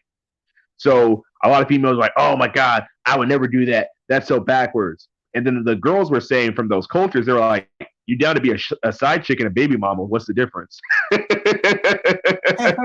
what I'm saying? It's true. There'll be a side chick for the white man and Pookie and Ray Ray. And that's one of the reasons why. Again, I don't do women, bro. That's one of the reasons why, bro. And think about it, brothers. Think about it, bro. This is my point of opinion. Like I reached a conclusion right now. You know what I'm saying? I'm 32. I've done, pretty much everything but get married. I've been engaged. I lived with a girl that I was dating. I've dated multiple girls, you know what I'm saying, at the same time. I did my player, I had my player phase and all that, right? What I realized is that I think it's really ironic that some girls, like there's a lot of girls actually that they only want a marriage that works for them, but they're put off by being married, right? But if you're a female and you live with a dude, right? If you're a female, you live with your boyfriend, you basically married it with everything but the paperwork. That's the way I look at it, bro. It depends if he's a simp. You go to jail for the same charges. Yep. Yeah, you're pretty much right. Are you a simp or are you a player? Same charges. My friend, unmute yourself. Tess, unmute yourself. Tess. Oh, good. You know what? You did a hell of a job on your video today. I saw that like around when I woke up from my nap and I was on the floor dying. Great job by you. Commandante Lou put your YouTube link in the chat room a couple hours ago and Big Time saw it. And he said you did a great job too. No, I appreciate it, man. I'm just, testing it out. I ain't really too much into it like that. But you did a great job, bro. You played what Matt Castle said about Tua. I try to play different aspects of what they think about him. But, yeah, man, you did a great job, man. Congrats. How was your day? Okay. Eventful, bro. I'm still kind of moving around. I was just listening to you. You were listening to me. I'm very happy. Go ahead, ask him a question, Jeff. You put a video out. You put a video out real quick. Oh yeah. Damn. Yeah, go ahead. Drop your link in the chat room. I think I said to you, but if you put your link in, I'm gonna make sure I catch this replay so I can drop it in Excellent. Make sure I got you. Appreciate it, man. I'll put it in. Bro, Excellently done, bro. Had me on the floor. I mean, I was crying. I got the great Jackie up here. I got little bro in the chat room and baby bro up here now. Late at night. He's been running around all day, and of Yeah, course man. the magician, LaShawn Jefferson. I'm gonna mute myself real quick. Yeah, go ahead. Take your time, bro. Zachy, I was Yeah. gonna go to you anyway. In the Okay, other word. rooms, Roger Report was talking about um, which made me want to puke. He was talking about why, let's just say, I'll put it in my words, why simpy men just can't, why simpy men just love the women, man. I don't get it. I just don't get it. I don't Mommy issues. understand That's it. all I gotta say about that. I It's all mean, mommy issues, bro. We got, especially black men, bro. We are a generation of men that a lot of us, we don't have good connections with our mothers. And that's unfortunate. And this is no yeah, I diss don't to have a black good women. connection. Black women, a lot of black women do their best. You know what I'm saying? I do get that. You know what I'm saying? Shout out to all the single mothers that are actually got put in bad positions that made the best out of it. However, that being said, a lot of us have issues with our moms. And so we try to, I do too. we go for female validation. Female validation is the most important thing for a lot of us, rather than building, rather than bettering ourselves. So yeah, I'm gonna throw it back and let it go to LaShawn because I know he wanted to say something. I can get man. I will say I cannot deny needing a mama is an issue. Okay, I that's impossible to argue with. But one thing that we ain't factoring in is a lot of men hate their mama and don't want to date a woman like their mama. Yeah, And you know what? and I'll be the You first one don't to have admit it. mama issues until the chick becomes your mama or tries to be your mama or talk to you like your mama used to talk to you. Then it's a problem. Then she's reminding you of the hell you just grew the hell out of, just got 18 old enough and found a way to save up enough money to get the hell out the house. I did not know And the truth sheep. is, go ahead, Mace. No, I'm just gonna say Sheep Stay Sleep TV had DS1 had a great video today about fuck boys, and I didn't know that fuck boys are the type of guys who control their women and hit their women all the time. I didn't know they were considered fuck boys. Did you Well, a guys? lot of them. You know what? Go ahead, LaShawn. The terms have been grayed out, bro. Women are making the terms. It ain't like what men are saying. This is what women say, and we just adopt He the stood up for terms the they women. use. He stood up for the women today in his in that monologue. I mean that video. I mean it was fascinating the things he was saying. Yeah, go ahead, Zachy. Did you know that was what fuckboy meant? Those type of dudes. Well, for me, a fuckboy means a dude that these women are fucking. That's what fuckboy means to me. So I'm elaborate on that. So a lot of these the women complain about the guys after they do them wrong, and they know that there's no turning back. Like if a guy that's a fuckboy or a player or a Pookie and Ray, whatever you like to call him, right? He runs through, he does this, and does that, and then of course he's gonna cheat or he's gonna move on to the next chick, right? No box is too good for a man. I hate to say it. We'll eventually move on. We get bored with you. That's what the majority of us do. I hate to say it. Unless you're a good woman, just because you have a good box doesn't mean we're going to stick around. You have to have something else. So they move on, and then they want to complain on Oprah, you know what I'm saying, or on YouTube, crying about how this man did it wrong and stuff like that. And now a couple of them do put their hands on him, but the reason that they put their hands on him is because they know they can get away with it. Because these are the same chicks they put in the hospital, and these chicks will call them up and then freaking bail him out of jail the next day. Well, the analogy he used in his video was that the fuck boys are the guys who had a hard time getting women for years, and they never got women in their 20s, and the time they got women, they were in their mid to late 30s, early 40s, and they treated the women like shit because these are guys who never got over being rejected in high school. Nope. Nah, no, I That is not the disagree. I think the most definition of a fuckboy. That is not a definition of most a fuckboy. fuckboys. You know what a fuckboy is? A fuckboy is the guy that always been fucking since the day you knew he's been fucking. Okay, he's the one that the girls always put the money to. He's the one that, I mean, hell, he could beat her ass. Yes, he could beat her ass 1 or 2 times because she just said something out the way. But he ain't beating her ass every day. That's men call that abuser, not a fuck boy. No, he called it a fuck boy. For I men mean, is you is the woman that keeps fucking the same dude, knowing he done left. Future is a fuck boy, except he's rich. Yes. no, but what I'm Okay. saying, I'm just going by what he said. What a fuck boy is. That's Well, his he's a damn opinion. liar. And I'm saying he is wrong about it. He is wrong about it. A fuck boy is the dude everybody keeps fucking, knowing he got kids, can't Yeah, that's support what the I figured kids, who the and fuck still boy was. fucking him. Yeah, That's a I fuck agree boy. with that. I agree with that. I'm just going by what he said. That's why I asked the question. I thought it was the way you guys say. Well, That's a woman's definition, but he's okay, yeah, using it a makes- woman's definition. yeah, That's Yeah, how exactly. women call fuck boys and describe them. Men call fuck boys what they really is. We tell them the truth. They want to make fantasies and fairy tales and bullshit to where they're 70 and I could have had a good man if I wanted one. I was telling the story today to a guy that when you get my age and you dismiss women like I do, and you have other things in life that interests you, I said to him that it hurts the woman more than the man. Mm-hmm. And I'll tell you why. When you're a woman in your 40s, okay, and you want to settle down with, let's say, I'm not even going to use Samuel's terms, a man who's doing something for himself. But when that guy tells you, hey, you can go out here, here's money, go, just go. I don't want to see you. I got other things.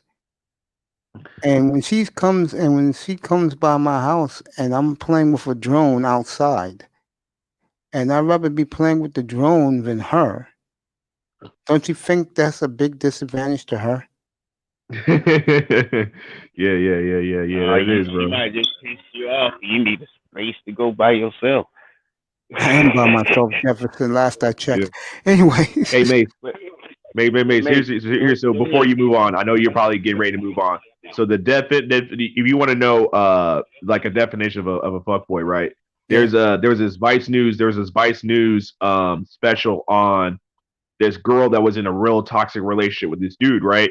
Yeah. And her parents warned her about this dude, right? Yeah. They knew that this guy was no good. So she was on some dating site or something like that. She saw this dude, right? And then first date, she hit it off with the guy because he's physically attractive, he's charismatic, and this and that. And then so the history, she was like, "Oh, okay, what do you do?" He was like, "Oh, I just got out of prison." You know what I'm saying? And then she didn't even bother to look up what he went to prison for. The parents were like, "Okay, we're gonna dig some background because she invited him over to dinner shortly after they started dating, and he was rude and disrespectful in the household to the father and the mother, right? And they're like, "Hey, we're gonna ID this guy." Well, they found out his criminal history, right? They're like, "Hey, this guy's no good. He has a violent history, this and that," right? The girl didn't want to hear none of that because she was stigmatized, right? You know, he was tearing it down. So, sure enough, of course, he started being crazy and abusing her and stuff like that. And she leaked all of her, like they did videos together, X-rated videos together. He leaked all those videos to her employer, to her coworkers, to her family, put all of her business out there, right? And then now she's crying, "Oh my God, I can't believe he did this to me." It's like the writing is on the wall. You know what I'm saying? And that's still the guy you chose to be with. That's on you. Yeah. He made it, and so the guy who sleeps stay, and DS1 was talking about, what would you call a guy like him? The guy that abuses the women because he didn't have women when he was younger. Abuser. What would you call that guy? That's all he is. Abuser. If that's all he does, he's abusing. I mean, damn. He could just be pissed off, leave the rest of the world the fuck alone, and go off by himself.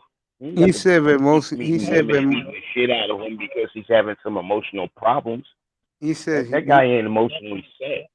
He said most guys. He said a lot of guys are like that type of guy towards women. That they look at women. Are there women hitting the hell out of them? Are there women keep pushing them? Because you know what? Most men. No, a lot of the women, according to him, the women that the women that they treat like shit like that they don't fight back, because you know a man can easily overpower a woman. Okay, are They we love talking fighting, about black women? Are we talking about black women? Because Yeah. that is a possibility when it comes down to Yo, I'll black tell you women. right If now, you use dude. I'll tell you right now. If I was the type of guy I used to be, bro, I would have been just like one of those dudes he was describing. And I swear to God, that no, I would have been, but I didn't. no, I don't think so. I don't think so. You know what the fuck? No, What? I'm gonna try to correct my correctness and not cuss out as much as I used to. Here's the funky part about it. Men have always been worse than the trash pile. Our reputation, a woman could easily, another man could easily say it about us. And it's true. It is folklore. It is freaking damn traditional. It's freaking damn all since the dawn of humanity, a man's been doing it. That's all they need to say because it's been said so much. And dude's just like, well, you ain't talking about me. Fuck it then. And that's what we say.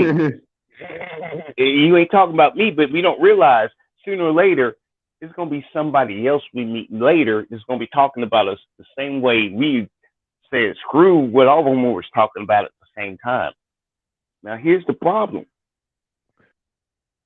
Women are forever victims. And they took the rank of our children. We used to sit there and beat the shit out of anybody that fuck with our kids. We'll let the school fuck with our kids, but don't fuck with our women. Facts. That Man, you is spoke. where the That bait was and switch deep, is. bro. Because see, they baited and switch you, make them feel like, and it's about the family, but it's really about her. And then you get your ass whooped. And that's why I warn Mahogany, because people are talking about her like she's doing that shit. Like And I what? was just like, Mahogany, I gotta go because I'm cooking, and I think my meat burning up. But it's my meat. You know, men love protein, and don't fuck up my grilling time. And I got to go. Sorry, y'all. But she was taking it all emotional, and she thinking I was attacking her. And I wasn't. I was just telling her, you on the radar. I've been in enough gender wars on YouTube. And apparently, I've been on YouTube so long, apparently, I'm part of the algorithm because I get everybody's damn videos popping up in my feed. I got some new dating coach now, and I try to get this motherfucker off my phone because I don't watch dating coaches. To me, they're fucking full of shit. But yeah. I like dating coaches, man. I enjoy watching it and say that shit ain't gonna that ain't gonna work. I don't got no time for it. Mace. Yeah. Oh no, go ahead. I was gonna ask you. So, what do they call those type of the dudes he was talking about today in his videos? Yeah. I mean, a lot of the time they are abusers, but I'm gonna say this, man. In my personal life, after my parents divorced, you know what I'm saying? I there's no one thing I noticed, bro. There's one thing I noticed, and this is gonna grind a lot of people's gears. If they feel some type of way, it is what it is. I'm speaking my truth of what I've seen in my life. Guys that are quote unquote abusive, they still get women, bro. They all have a reputation, bro, of mistreating women and this and that, but they still will get a woman. And I know I'm not trying to sound like, oh, I'm a hater, but you know, abusive men, you know what I'm saying, it has to be said like they're garbage, right? I think we're decent men, we will say that, right? However, they get just as much women as, you know what I'm saying, a dude that's a high quality man. And here's what I'm gonna say, bro. A guy that maybe he has some emotional issues, maybe he's shy, has some anxiety or something like that. He doesn't know how to talk to women. That guy, of course, he's not going to be in the playing field, even if he's a good looking guy. Like, you know what I'm saying? Like, I consider myself a good looking guy. I always have been a good looking guy. But I struggled with learning how to talk to women. That took a couple years to figure out after when I was in high school. It took a couple years. I didn't lose my virginity until I was 18, right? But the guys that like go inside women's heads and stuff like that, those guys get out of jail, they can still get a woman, bro. It's something about that personality that women are attracted to. It's crazy. Well, can I ask you both a quick question real quick? Because I know Mace heard it before, and I wonder if you have that.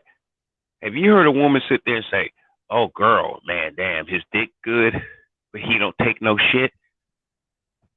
Yeah, that's the type of Yep, thing that I've heard don't too. mention that. That is why that dude still get laid, because he don't take your shit. It's a turn on. Oh, he one of them real men, huh? He ain't gonna take my shit, huh? So He got you good would dick, so and you hold heard on. women say that one sentence, You would make and your boom. woman crawl on the floor to go make you a sandwich. You would do that? Bro, these females out here, bro, that want to After get the choked. bedroom, if she got to Yeah, crawl yeah, yeah. after she get out of bed to make me a sandwich, it's okay, because she earned it. Yeah, exactly, bro. I'm down to do that. You know why? Because there's girls that are willing to get tied up, whipped on, choked out, all kinds of stuff in the bedroom. The least you could do is walk, crawl on the floor, and make a sandwich. Like that, I don't think I'm asking too much. You know what I'm saying? There's Don't dudes call out that there, the DS1, bro. dude. Yeah, it's crazy, bro. That BDSM stuff, bro. Like my ex was into that. I'm not into that stuff at all, bro. But that's crazy that somebody could want that. You want somebody to abuse you, and that's your thing. That's kind of crazy to me. That's definitely a I'm white just people talking thing. about you beat that damn thing up like Mike Tyson when he used to beat motherfuckers in 60 seconds. He was just like, yeah, I'm I got glad. bang. Oh man, you got Yo, Sphinx in a goddamn thing over a fucked up puffy ass yo, leather jacket. I'm glad. I'm glad that I don't have to worry about that shit. I'm glad I was the guy who I told you before that Yeah, yeah. the woman's boring to him.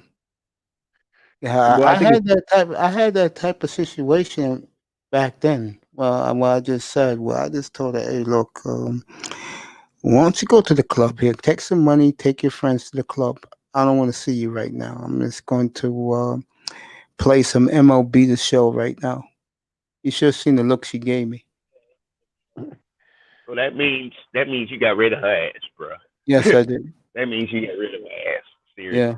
Seriously. I don't know which If I one put bored me. I don't know which one bored me more, that her or the one that made me the chicken breast and she tried to put her left nipple in my mouth and I threw her out of my house. wow, that's crazy, Mace, bro.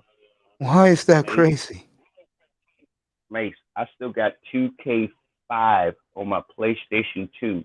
And I'm kind of pissed off I didn't buy Xbox so I can like update the rosters because that's the best football game ever. You know what? When you do something like MLB is one of the best baseball games ever. Next to King Griffey Jr.'s baseball on Super Nintendo. I'm telling you right now, when you find the best you ever had, damn it, you're gonna have a standard. And that standard would not be broken. I know Just one like time. with your freedom. There is nothing going to replace your freedom as you is as a black American, even though you dealing with this much shit being a black man in America. You better I not fuck with my remember, freedom though. I remember when she messed up my game, man. I was pitching a perfect game and she came in with some dumb shit. And I'm like, bitch, get the hell out of my house, get the hell out of my face. I don't want to see you. You know, I flipped Okay, a you were couple. pitching a perfect game on a video game? Yeah, man, Oh and shit. she ruined it, That's man. I the went odd crazy, game. man. No. Serious. I said, yeah, I just made a decision one day, bro. And it's gonna be 9 years in 2021. I said, hey, I lost all this weight. I got sick from it, and these bitches are boring. Gotta go. And I just said, you know what? I just said, you know what? What you call that phrase again? It's like dropping out, but it's another phrase for No, I'm what out. they call. Just out. I'm Yeah, out. maybe they call it Just another like phrase. It's I'm out, but they call it. Oh, I checked quit. out. There you go. I I quit. checked out, Hit the bro. Yeah, You I quit. checked out. You put your time card in the damn Yeah, thing man. and said, I'm not Done, clocking bro. in this bitch again. I'm done, bro. Yeah. And yes, sleep, stay, TV. You definitely ask. He got mad at this. You definitely ask the woman first. What's her fucking what you call it? Her body count. Yes, you do. Yeah, bro. That's the thing that kind of gets me, bro. Is I think it's real hypocritical that you can't ask that. Like I can ask how much money you make. I can ask this and that Oh, about she you. can I can ask even that. ask if you have kids. Yo, if a girl asks me, I'm gonna be honest, bro. I'll share tell my body count, and not like I'm like dusting off No, my women shoulders like ask I'm you like the about your biggest money player. and your job. That's what they ask you. Mm-hmm. And we Yeah. same list Yeah, of you know what I'm saying? But I asked a girl about her body count. So in They return, think that's you ask rude. her what's up. You're right. Oh, y'all are right. If they Yeah. can ask us about our financial needs, our criminal history, do we have kids? Have we been abusers? Are we sex offenders? Are we did? And we can ask them 5 simple questions. It's just basic. And bro, you know what's real talk, LaShawn? You know what's see real how they talk, LaShawn? twisted it? Yeah, exactly. You know what's real talk, LaShawn? And this is actually super true, bro. And a lot of females that have friends of other races, they will admit to this too. When their girls of other races date black men or hook up with black men, they might do it and they might have a little fun and stuff like that. But when it comes like when that doesn't work out and they go back to the market, men of other races are very adamant of asking their woman their dating history, and they say they won't ask how many bodies they have, but that's their dating history. And a lot of them will be blunt. If they really like a chick, they'll be like, "Hey, have you dated black men before?" These girls will lie to their teeth about that. Yeah, Yes, You know what I'm saying? I had a girl tell me because she dated another race.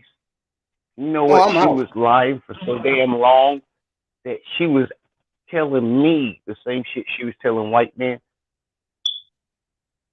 that the kid was mixed with another race because that was acceptable, when I could clearly see, oh no, that your boy looks closer to me than anybody else, but he just light skinned. No, I just Really don't light want to be skinned. with you. Yo, I remember one night I took a woman out to dinner. So, we're just talking, waiting for the appetizers to come. And then she said, I said, I'm just glad, but you're not one of these dumb black chicks with dating a white boy. She said, what's wrong with dating white guys? I said, why, you did? She said, yeah, I got up and left. Bro, you know what's crazy, Mace? You inspired me for a stream, bro. And when I get to have the stream, bro, dude, I gotta invite you to that real talk, bro. We gotta find a way to communicate because I'm gonna have a race pill conversation. You know what I'm saying? Because it's like red pill, Yeah. blue pill, black pill, all that stuff. But there's race pill, right? When it comes to like race relations and dating and interracial stuff, bro. I'm gonna have to do a stream on race pill, and I'm gonna try to get some sisters on there. But a lot of women didn't want to admit this, bro, because women are the best liars on the planet. You know what I'm You know saying? what I like about black women? One thing I really don't like about them, if like instead of them like being so cordial, they're very rude and they're very dismissive of other black men. Yeah, They're they are. so fucking superficial, bro. That's why, again, you wonder why I stay to myself, bro? There's a reason. I cannot wait to get Shay Celeste up here tomorrow afternoon. This is gonna be a Lulu. Yeah. That's what's Can up, I bro. tell you Like, this they. Oh, quick go ahead, about LaShawn. Go ahead. because I actually watched one of your lives because I actually did hit the link when you put it in this chat room and I wasn't part of the panel. You need to revise that title, the sex line, and how it applies to the race line, because it's the battle of the sexes. Talking to And you, the Zachy. sexes are using different races to do a war with. They ain't fighting with each other. No, they fighting off what the hell other people do and they ain't doing. Okay. That's the Lincoln pin. Because see, women want to throw up white men all the damn time. Black Yep. men don't even throw up white women because we know good and damn well they owned 70% of the slaves when their man died. And they still tortured us to shit, still beat the shit out the women, still treated them like crap. But somehow y'all made a trade for women's liberation, and now you want black men to have a race war with white men. But what we gonna do with all the white women when we kill all the white men? Well, the race war won't be with us. Black men will check out bro. We ain't gonna help them. Yeah. We already had a race war. You can't have motherfuckers fighting somebody with spears and they got guns. Bro, right? it's You gonna can pull a be. It ain't trigger gonna with a be. gun. It I ain't can gonna only be. throw a spear so far. Yo, How you I gonna got say, Jefferson. man, I got you should have Jefferson. stayed us in Africa? Jefferson, I got news for you, bro. The white man already dismissed us because they took the women from us, bro. Dude, That's- no. Yes, You they missed the did, point. bro. Yeah, their race war with them is gonna be with the Listen, foreigners. It ain't gonna be with us because the please, foreigners sir. are taking over this I'm country, bro. talking about our history. They don't You care, got to steer. dude. We lost our history Hey, because please just it's get my point Jefferson. so you know what I mean, sir. Please. You got to Jefferson, do steer, you right? realize, Jefferson? Do you understand that black women have already sold us to the fucking devil, bro? Yes, sir. But I'm telling you why. You got to steer. They got a gun. Guns speak spears because you can only throw spears so far. They can shoot your ass with a cannon. I think a lot of it, Jefferson, is because of And the why is education. it our fault that we didn't have cannons in Africa? They had gunpowders in Europe, and somehow we lost the war. I think a lot of it But has it's to our do with fault. Jefferson. It's our fault because in the 90s and the early millennium, we didn't educate ourselves like the sisters did, bro. They OD'd on it. Yeah, And, you should have and learned that in '90s. and Rock, they live the eat same. They scissors. believe in the same ideology white supremacy does. Yes, but '90s isn't our history, mate. They don't '90s care yet, is nowhere near our They don't care. history. They made it. They made it their Jefferson history. doesn't get it, bro. The women I who get what supposed you're to be our saying. allies, bro, they don't give a fuck about slavery. They Yeah. believe that Hey. the young lady We who's are coming up here men. tomorrow, We are not the women. young We can't lady who's use coming their up here, reasoning. this We are guy, men, though. who no one gives Mate, a fuck about us, we know it Jefferson. We hate started each at other too, slavery, boss. bro. Hey, yo, Jeff. Let me I'm jump in, my muting man. him, Let me bro, jump because in. he Let don't me get jump it. in. He just don't Yo, get yo. it. Let me jump in, my man. Maybe he's getting a little bit worked up over what I'm trying to Man, tell him. I'm talking about the reason it started. Women are worried about the 90s. I'm talking about the reason it started. That was well before the 90s. of course it was, but Yeah. Of we're course. Yeah. living in the now, bro. We're living in now, and now is worse, bro. Yes, sir. Yeah. I'm not Hey, arguing with that. Jefferson. I can't argue with Let me. that, mate. You're right, sir. Hey, You're right. hey, It's just Jefferson. men deal with history. Women deal with what they want to make reality. Women, exactly what they Different see set of. today and tomorrow and the day after. There's always Thank gonna you, be a sir. white That's man in all. the world, bro. Go ahead. Hey, Jefferson. The thing is, my man, is you're both right, but the thing is, if there was a race war, they would get to fight are these pro-black simps. You know what I'm saying? These simps that worship literally black woman, the quote unquote black woman is God. Those will be the first dudes in the can of fire. They won't know what to do. They're not military trained. They have no tactics, no sense of strategy, and they will get slaughtered. And then meanwhile, Pookie and Ray Ray are gonna still tear up the community and No, still but make money that's off of not the selling drugs. people. And That's not. Pookie Ray Ray will be tearing it up from the back while those simps are out there getting Well, killed. if Kamala has a way, Pookie and Ray Ray by the year 2027 won't exist anymore. No, She's they're gonna good. do a little bit of prison reform solely for Pookie and Ray Ray, just to like get weed legal and some other stuff. Because at the end of the day, the Pookie Ray Ray, they're the breeders, bro. They're the breeders. They need Pookie and Ray Ray for breeding. As much as they like white men, they want black men still. They're still sexually attracted You to said black you men. agree with Shay. So whoa, back up. You agree with Shay Selection? She said, "Yo, hold up." She said yesterday that 90% of black women want black men. You buy that? Well, as far as just sex, yes. But I'm as talking about marriage, no. Marriage and an actual stable relationship, no. But pure that's sexual what she was. appetite, they want to get dicked down by She was. Pookie Ray Ray. That's what she was talking about. Wait. Yeah, I mean, at the end of the day, Wait. even though she goes for a white, I think any black woman that goes for a white guy, I think Yeah. a lot those are the black women that mostly have issues with self-esteem,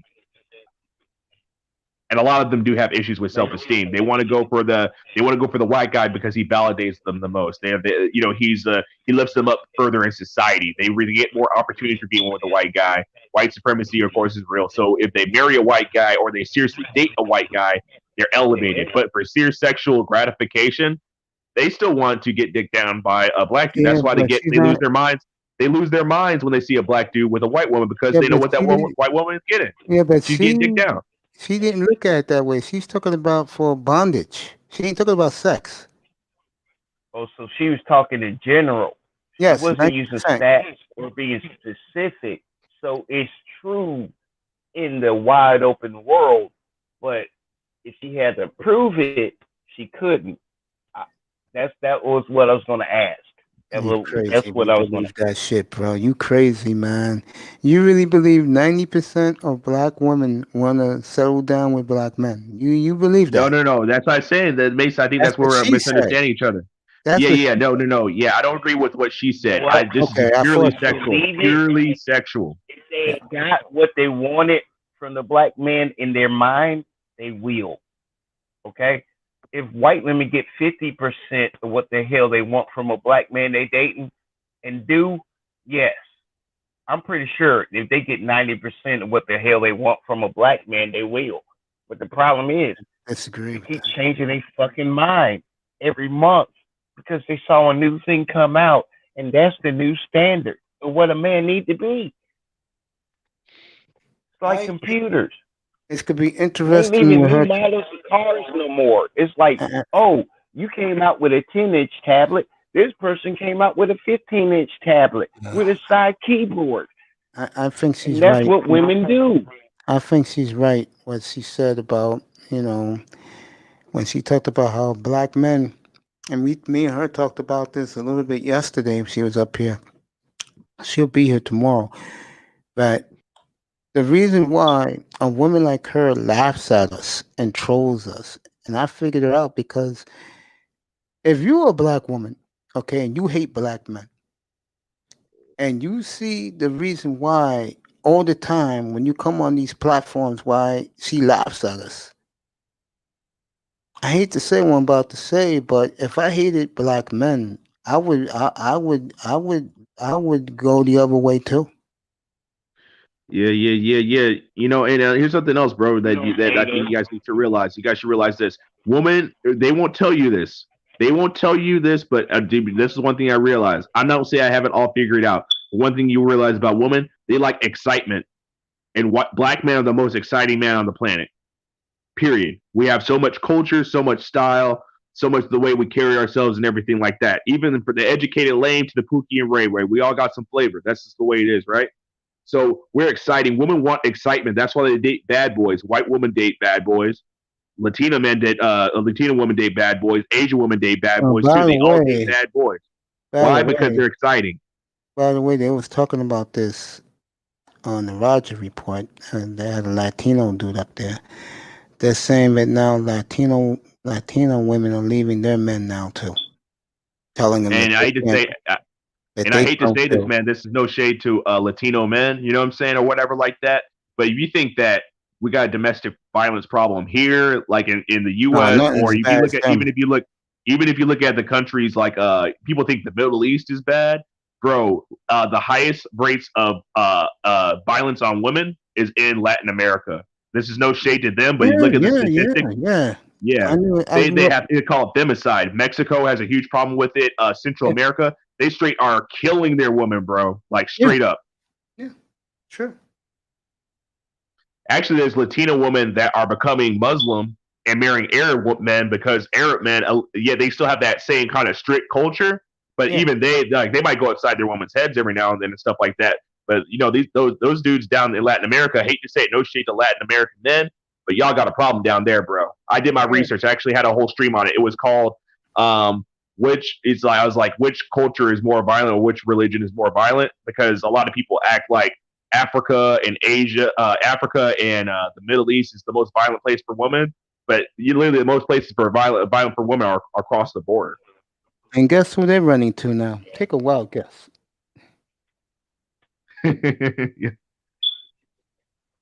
Well, I'll say it again. It must be good to be a white man in this world, bro. You get any choice of woman you want. Women of other races that throw their ass to you. Yeah, facts. And the That's thing with that's the why Latinos, that's the thing with why Latinos too. good. Go ahead, go ahead. I was just gonna say I'm trying to get the MGTOW professor up here so I can kill him and his crew of white guys Get him up here.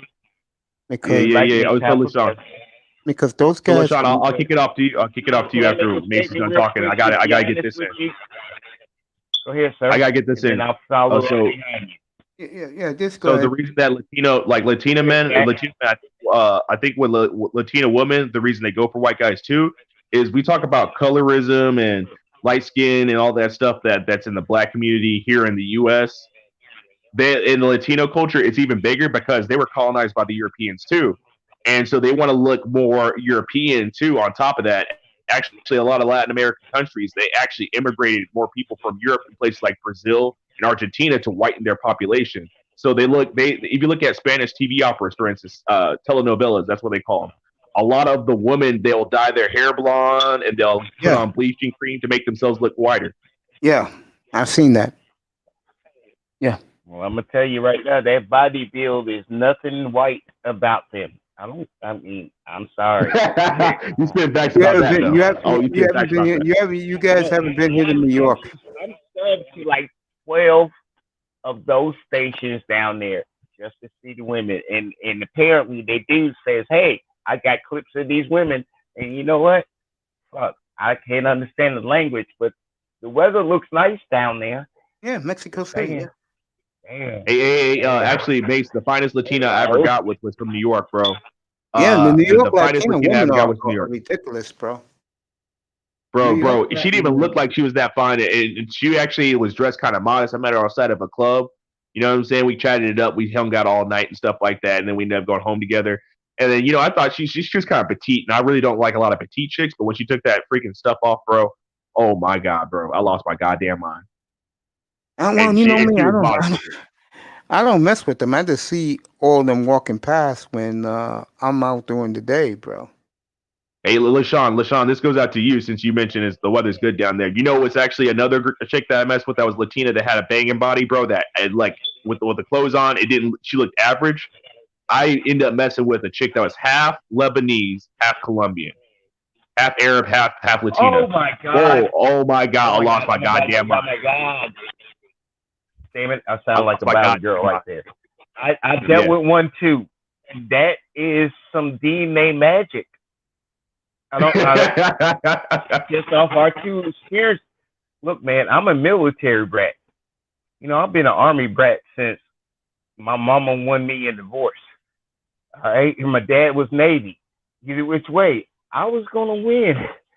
But I'm glad you're back in Miami. Look, I come in at it with a different damn world perspective because I was a kid seeing the world. I gotta argue with people that want to call themselves niggas because they don't want to drive out their neighborhood. They won't even buy a cheap ass hoopty car to drive out their fucking neighborhood and see how far the gas and the engine take them. No. They think you uppity. You talk too damn proper. And you know what the crazy thing is? In truth, this is what I realized. And this damn really hot ass light skinned chick with this ass on her with this wavy hair. I don't know what hell is. It's messing me up on ESPN, so I might have to make my point because she's on. She fine as hell. You dated Cuban Colombian women, bro? You did Cuban Colombian women down in Miami, bro? Good for you, Mr. Man. I've dated Native American. Look, dude, I've dated Germans, French. I've dated them. Okay? Because you know what? If you're going to not treat me like a nigga and you think I'm pretty and cute and you wouldn't mind having dinner or lunch with me, guess what I'm going to do? Take you the hell out. Facts. That's the thing, bro, that black women don't understand, bro. I don't know when I'm going to get the next option, but damn it, I'm not going to waste the option. Just because you're going to be black and bitch to me 20 years later when I get back to America. I get teased all the time by I get teased all the time by guys. They say, "Yo, we ever gonna see you with anybody, bro?" Hey, Mace, bro. Here's the thing, bro. That's one thing I do like about places like New York, bro, with so many different cultures, bro. It's kind of out here like in Cali a little bit if you go into the city. But one thing you notice, like when you meet other women from other cultures, bro, like like, bro, they're so fun. Like they're just like that. They just enjoy life, and like a lot of them, they stay away from the drama. Like I would say this about Latina women. I'm not gonna put Latina women as being above black women or anything like that. I'm not gonna do that. But one thing I will say about Latina women, bro, Latin men, you guys need to wisen up, bro, Yep. because you guys got some of the sexiest, most loyal women I've ever seen on the planet You're Earth, right bro. about that. You're right. Latina women are loyal as hell, bro. I was broke, dead end. I had a dead end job. Wasn't about anything before I joined the military. My Latina woman held me down, bro. Yeah, it's She true. cooked Bro. every night, had my back. Yeah, all the guys I grew up with, Yeah. bro. All of us, only one of us got married, dumbass. The rest of us are single, no kids. But here's the crazy part: all them date women of other races. Mace, is your friend that's married still married? Unfortunately, yes. Then hey.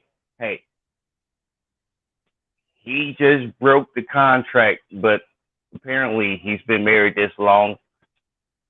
So I gotta give him credit if he's that happy with a woman for this damn long, not Yeah, knowing the age that he got married and the age y'all were.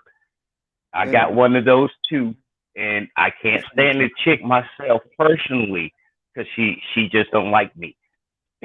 But we still friends, and she's one of the few wives that I'm still friends with their husbands when we were friends growing up.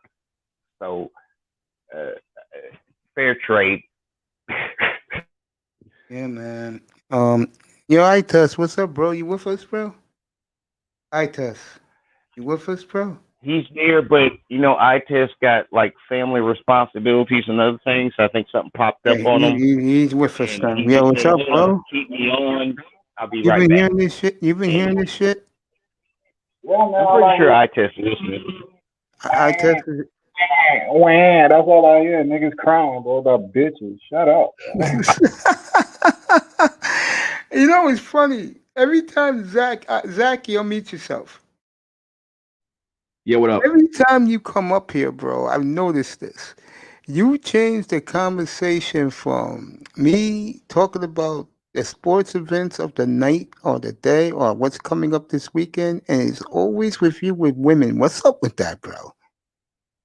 Man, I don't mean to be that Because way. You know what I'm saying? It just kind of happens. I don't think I'm complaining about women whatsoever. If anything, you know what I'm saying? I'm being a grown ass man and taking accountability for my choices in women, and my decisions and stuff like that. You know what I'm saying? At the end of the day, I do like the company of women. You know what I'm saying? And I'm not going to feel ashamed of that. I'm just talking about my experiences. You know what I'm saying? And most of this has been positive, like dating outside of your culture, dating other races of women, or you know what I mean, dating somebody of the same race, and then things that do work out in that situation. You know what I mean? I wasn't up here trying to bash women or complain about women and be an incel. Like, nah, I was just having fun. No, there's nothing wrong with it. There's nothing wrong with it. No, I got something to say after you, Mace, in Right. defense of Zach. Go ahead, you could After defend you, him. Then Mace. I'm going to talk. Go ahead, I'm going to defend him. Go ahead. Let me explain something to you. As a kid that grew up with a parent in the military, you meet an ass full of people. You meet ass full of people that you can't understand a bit of damn words coming out their mouth. But you know what? You find something in common. And the thing is, as a dude is so damn hyped for the next Madden, the next PlayStation 5, there's another dude hyped for his paycheck, his next step up in life. Are you the type of person that's going to be judgmental, or are you the type of person that's been in every situation because you a black man, and if you in America, you've been put in every situation, especially if you came into America from a foreign country where you didn't have to deal with the situation. So my theory is, and this is my motto, I don't judge any man unless he screws me over personally. If he didn't, then I'm going to listen to him and let him talk and see where the hell his point is and where the hell he wants to be. If I can help them, I can. If I can't, I can't. But the difference is, I'm not as judgmental as the black women finding every damn little tiny ass thing to talk shit about. Because that ain't what men do, especially black men. And that's the end of the conversation when it comes to me. If y'all want to do it, that's fine. I just won't be a party of it. Because I'm not going to be a party of, I'm not a nigga, but I get to call another man a nigga because I'm using the women's rules so I can call him a nigga. Because, leave that alone, using men rules, he wouldn't be one. But no, I'm not going to do that. Not even a hint and not even a play test. And not even as that's a measuring mark of whether or not you a man to me, because I got to use somebody else's standards instead of what the fuck I drew the line for and say, hey, are you man enough to cross this line and keep on going to the next line? That's it. I'm tired. This is what Mace is tired of. Mace done saw this. Y'all starting to feel it. That's why you asking all these add questions. Let me add something to it, like black women or white women or somebody else's women will add a question to after you answered it. It's true, bro. You answered it 12,000 times. Now you want to ask because I ain't asking like a girl. Don't do that, man. It's true, bro. Don't do that because you're doing it to yourself. Yep, facts. I mean, to me, the best thing I did was check out, bro, and I haven't looked back since. And it's going on 9 years this spring, bro, and I don't miss it, bro. And I didn't understand why the shit was going down with me, but since I've been in the manosphere, all the pictures have come to fruition, bro. I cannot deal with the fucking every trifling ass nigga. The reason that woman dealing with a trifling ass nigga, because she know he can replace her with a trifling ass bitch. Facts. She'll do her very best. Difference is you trying to keep her, and you ain't got no replacement. There you go. Always get trifling ass right on dick. point. You Right on can't even point. get trifling ass pussy because you got to pay out your pocket for it. Yep. He was talking about that too, and he was right about that one though. Right? A lot of those dudes who abuse women, those are niggas who are your biggest tricks. Zaki.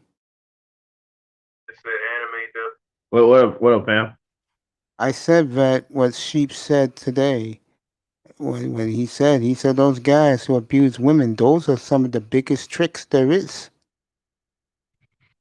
I don't know, I'd man. agree with that. I agree with that. As far as being tricks like they spending money on women, I don't know, man. There's guys literally coming out the joint right now that can shack up with some chick, that will pay for their home and board, food, get them a job overnight. You know what I'm saying? I've seen it way too often. He said that the guys who get out of prison get better women than those guys do. That's what a lot of the guys getting out of prison get better women than the guys that are abusing women. Yeah, that's what he said. Yeah. I mean, that doesn't make sense because the guys that abuse women typically are the guys that also do other criminal activity that end up going to jail. So abuser guys end up No. The guys who he was describing is like what you see in chat rooms in the manosphere, bro. Guys who can't get no fucking women, bro. But when they get one, they're gonna treat that bitch like a slave, and that's true. I do believe that. Really, I think a lot of these guys that are in red pill spaces that do get women, they turn a different tune once they get one. I mean, look, and I'm not gonna say this guy's name, but there was, you know what? Screw it. You know what? I'm gonna put his name out there. I don't really give a damn. Taz, right? Remember how Taz used to be out the red pill spaces all the time on the O'Shea's channel, everybody's channel, arguing people all day long, right? You know what I'm saying? Like that dude, before he got with the chick that he was with, he probably would have been a red pill guy and supported everything that these people were saying. But now he got a chick, he got his quote unquote black queen. He thinks he's better than everybody and stuff like that. You know what I'm saying? He got something good going on. So he's sipping hardcore to his girl. You know what I'm saying? All he did was just talk black woman talking points. That's all he did. I leave that shit alone, bro. You know me, man. I just keep it moving, bro. Because at the end of the day, you either got it or you don't. That's the bottom line. No ifs, ands, and buts. There's no in between. Either you got it or you don't. Yeah, and some of it is natural. I think that there's just some people are just blessed naturally, like they look good, they know how to talk to women, they're not shy, they know this, do that. You know what I'm saying? Like there's some people that are naturally like that. There's some people that grow into that, right? There's some people that learn the game, they better themselves, they do this and they do that, and then they get better, right? And there's some people, unfortunately, you know what I'm saying, bless their hearts. I wish them the best though.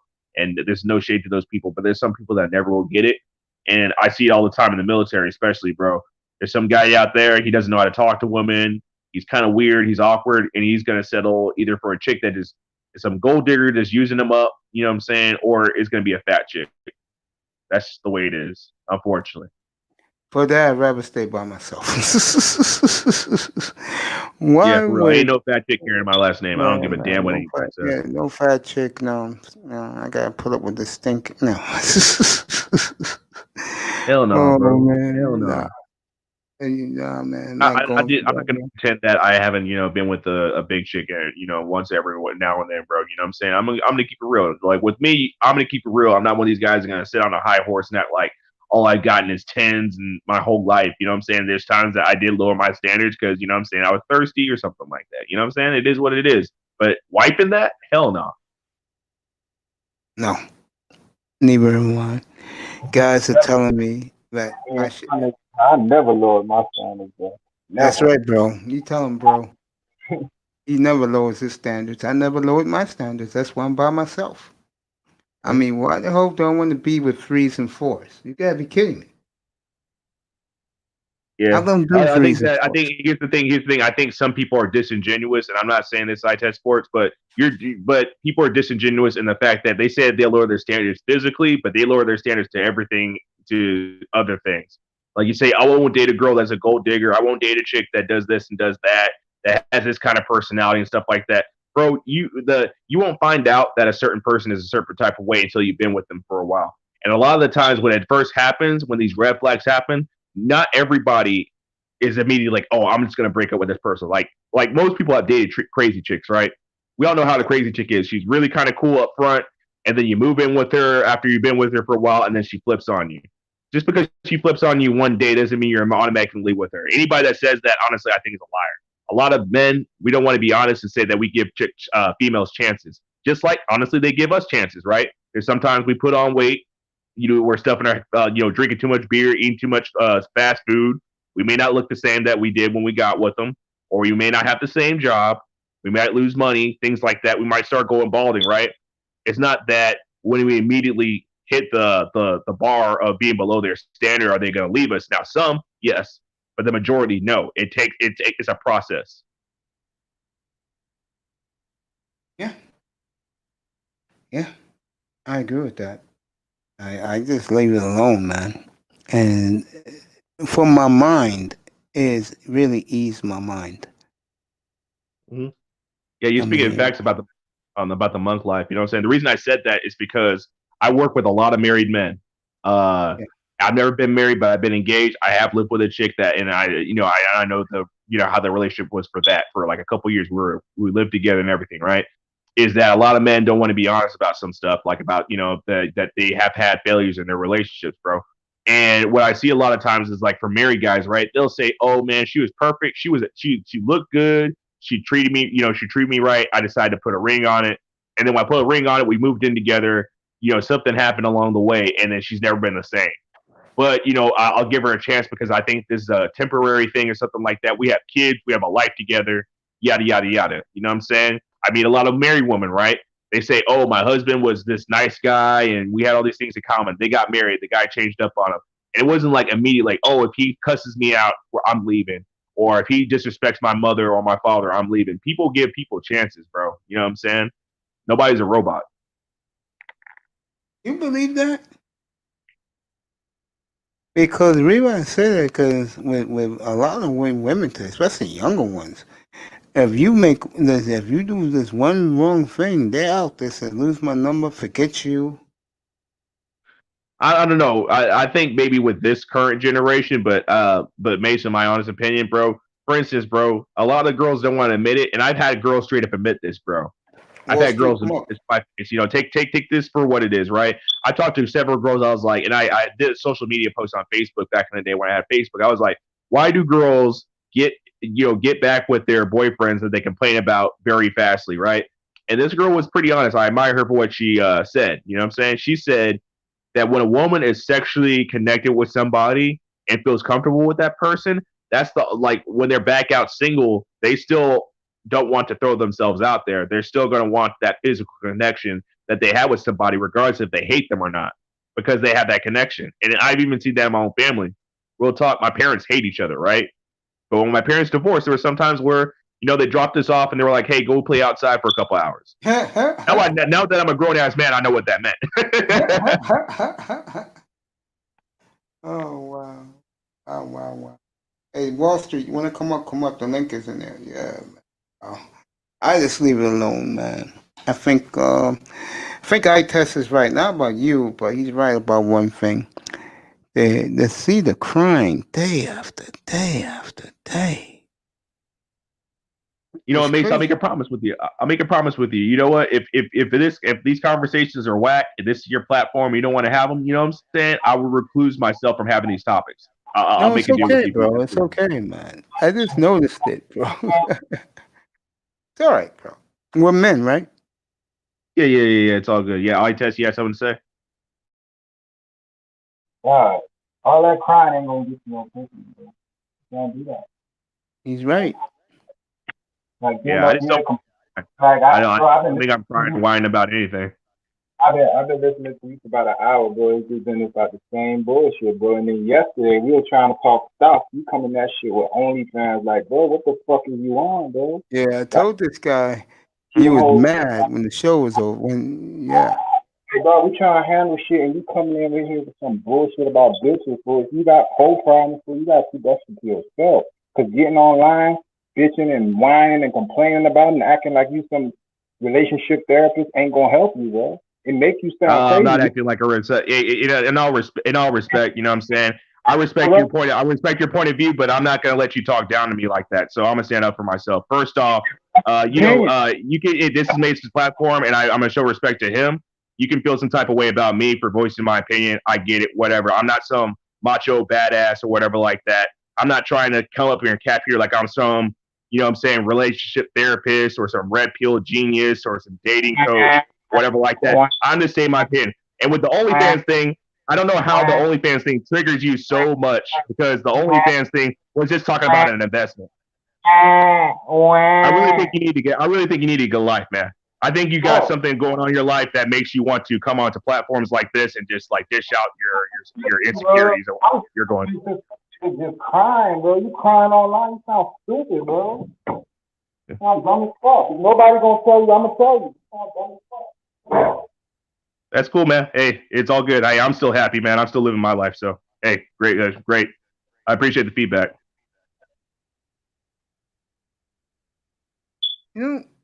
It's interesting. Yeah, I don't care, man. So it's cool. I'm perfectly happy with the way I think about life and things like that. I'm not gonna change because this guy wants to come up here and act like I'm, bitching and moaning 24/7. So it's cool. To each his own. I'm not gonna get up here and then diss everything. I don't know the guy. So here's the thing that's funny.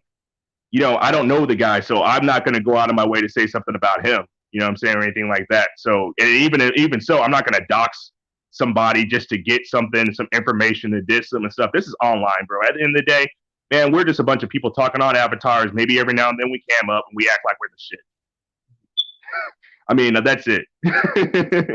That's all people do, come online and talk shit. You know what I'm saying, at the end of the day. But hey, I come here to spread positivity, man, and then understand with my brothers, man. I'm not going to come up here and then try to just talk down to people. Well, Jefferson agreed with you. So. Yeah, no, it's all good. Jefferson said you handled it the right way. Just put it Dude, in the chat room. I'm in the military, bro. I'm in the military, bro. There's a million other things I can whine and complain about, dude. You know what I'm saying? Like, it's all whatever. I just look at it as, like I said before, um, um, well, Black Wall Yeah, Street listening in the chat room. yeah, yeah, yeah. Go ahead. I'll just say this again. Uh, well, it's hard for me to put the words together. I'm trying to put the right words. Okay. For some dudes, bro, it's like young man who just left. For him, he really doesn't have a problem getting women. You, from listening to you, I would assume right now you're just chilling right now. I'm correct. Yeah, I'm just chilling, bro. Yeah, there you go. Some guys are different. I don't get none at all, and I don't hate on guys who get. I'm used to that all my life. Yeah, yeah, And yeah. and In when I fact, like that's the thing that kind of got me about him was how you saying I'm bitching and complaining. Like I'm not like, oh, this girl ruined my life. Like, did I ever say that? Did I no, ever say that on your platform that this girl ruined my no, life? Did I ever say, oh, this girl she dogged me out and treated me so bad and blah blah blah? No, like the I just talked about, hey, men and women don't get along. That's just the way it is, bro. Like God, yeah, maybe for him he gets along with every single female he gets with. I don't know. Maybe in real life he's simping and bowing down to him, and so that's why he gets everything he wants. Or maybe he's an alpha male. Who knows? I'm not going to say that, right? he's definitely an alpha. Yeah, exactly. So what that works for him, hey, that works for him. But we're not all alike, and if he wants to feel that way, hey, that's up to him. You know what I'm saying? I just acknowledge that the majority of men in this world do not have peaches and cream relationships with women, even so-called alpha males like NFL football players. You think these are the most alpha guys you could possibly think of? You don't think they come home and deal with like crazy ass woman? Come on, bro. Yeah, man. I always said this. Um, the one thing I realized growing up back in the day was that when you in your late teens, 20s, if you're not around women, guys don't want to hang around you. But once you get older and you separate yourself from your so-called peeps and you do you, you find that maybe you are better by yourself as a man. Maybe you handle your own business that way. Maybe you're just better handling your own business. Like I said before, earlier in this discussion, when you get older, see, you're 32 years old, but once you get over 45, bro, you better have some hobbies in your hip pocket. Mm-hmm.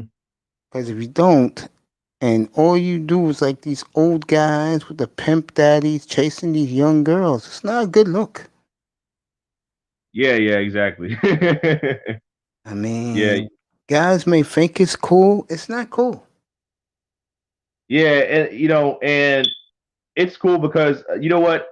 I'm into constructive criticism, right? It just is just unfortunately the thing I think that as black men, what happens, right, is people from a certain cultural background in the community, they talk how they talk about. So the way he came at me, maybe he felt he had good intentions, but to him, oh, I'm doing is bitching and complaining. So that's the language that he uses. Even though I'm not bitching and complaining, that's what it is. And it is what it is if that's how he feels about that.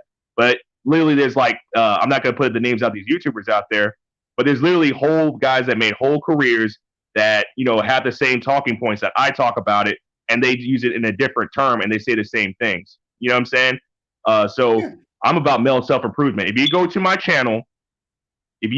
channel, literally there isn't a single stream that I've done where I just complain about women. Most of my stuff is about accountability, self accountability. Just like Dusty said one thing that opened my eyes. He said, anything wrong in your relationship is your fault. And I That literally is have true. my channel is about male self improvement, spiritual development. I don't bitch about women on my platform whatsoever. When you say spiritual development, what you mean by that? So spiritual development, I believe, my personal belief is that there's a higher consciousness that is above all of us that unique stuff for a higher purpose, and it's about linking with that. This is irregardless of what religion you are, it does exist in my opinion. I do believe in a soul. Now, if you don't believe in that, then that's cool. That's your belief. But I believe in that. So to some people, that's utter bullshit. But that's why I believe, and I think it's an important component of why black men are steady taking L's, why other races of men seem to be doing better within us. That's my personal opinion. I totally agree with that, by the way. But before I elaborate on that, go ahead, Ites. Got something else to say? Ask him. No, I'm just listening, bro. All right, so I'm gonna continue. I'm gonna continue what you just said. Yeah, I do buy that. That I definitely buy that. I see that every day here in New York, bro. But men of other races are collecting the receipts, as you young guys were saying, and more black men are collecting the L's, bro. Yeah, I buy that. Mm-hmm. And that's why one thing that I admire about black people from other cultures is they still have because they haven't been brutalized completely out like American black men. I'll take that, right? They've been colonized, but not to the same degree that we have. But one thing they do have is they have a more connection with that spiritual development of how they see their people and their culture, right? So they, despite their colonization, they still fought and kept that intact. And you look at their families, right? They'll be dirt poor without a pot to piss in. But guess what? They still manage to keep their families together. Yep, love each other, live together, party together. But us, I don't know. It's like I said before. One thing about us and brown people,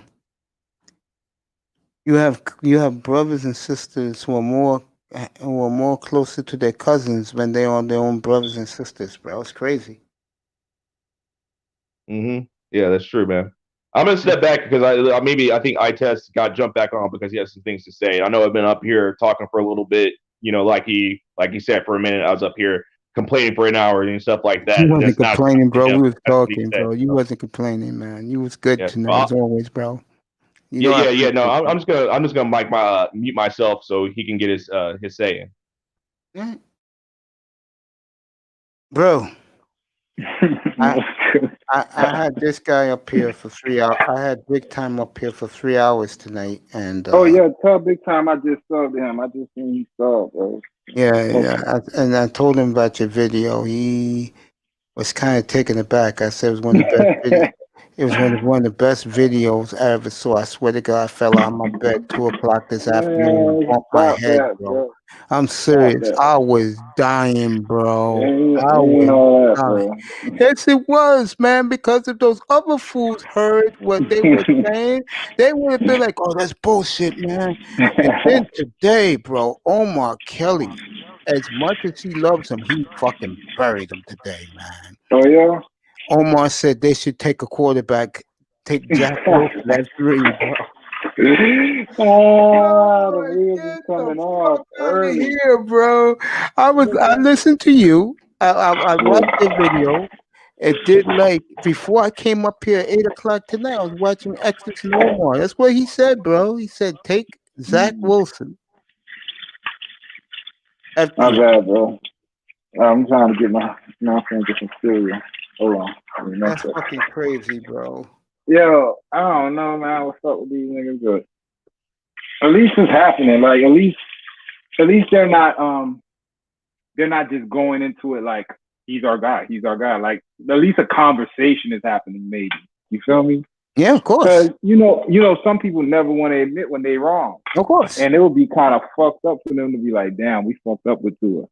But they're not like other teams who can't do something about it. They actually have a chance to do something about it. You fucked up last year. You can actually fix it this year. Facts. And I'm telling you, with the third pick, bro, I'll trade that shit and try to get that Trevor Lawrence. Man, you don't think the Jags are all the trade? No. Yeah, they ain't trade. They ain't trade. Trevor Lawrence. Yeah. Yo, we were close, weren't we? Picking up a we came close. Man, bro, it was right there. No, I ain't gonna lie. I didn't think it was gonna get there. I thought we was on 7, 8, 3. 3, bro. Driver's seat, man. And Frank- let me clear this up, man. 'Cause I don't Yeah, want go ahead, to man. think I got a pressure with him. I don't got no pressure with Zachy, bro. It's his job. I understand your talking point. I'm not from this shit. You feel me? So I'm learning this shit as I go. Actually, I'm not even trying to learn it. I fuck with Mace Good and for only you, Mace. You bro. feel me? It's So poisonous, man. Don't you do know it. what I mean? So if you think I'm coming, it just, bro, like we were actually, like, I ain't gonna lie, maybe how I came at you today stemmed from yesterday, because, bro, we were trying to get shit done yesterday, man. You came with that OnlyFans shit. That shit pissed me the Let me fuck tell off, you because I'm like, something. When you left, I had big time pissed up me here. off, bro. I had big time up here, and I told him, Zachy, unmute yourself. Zachy, unmute yourself. Anyway, I said to him, Yeah.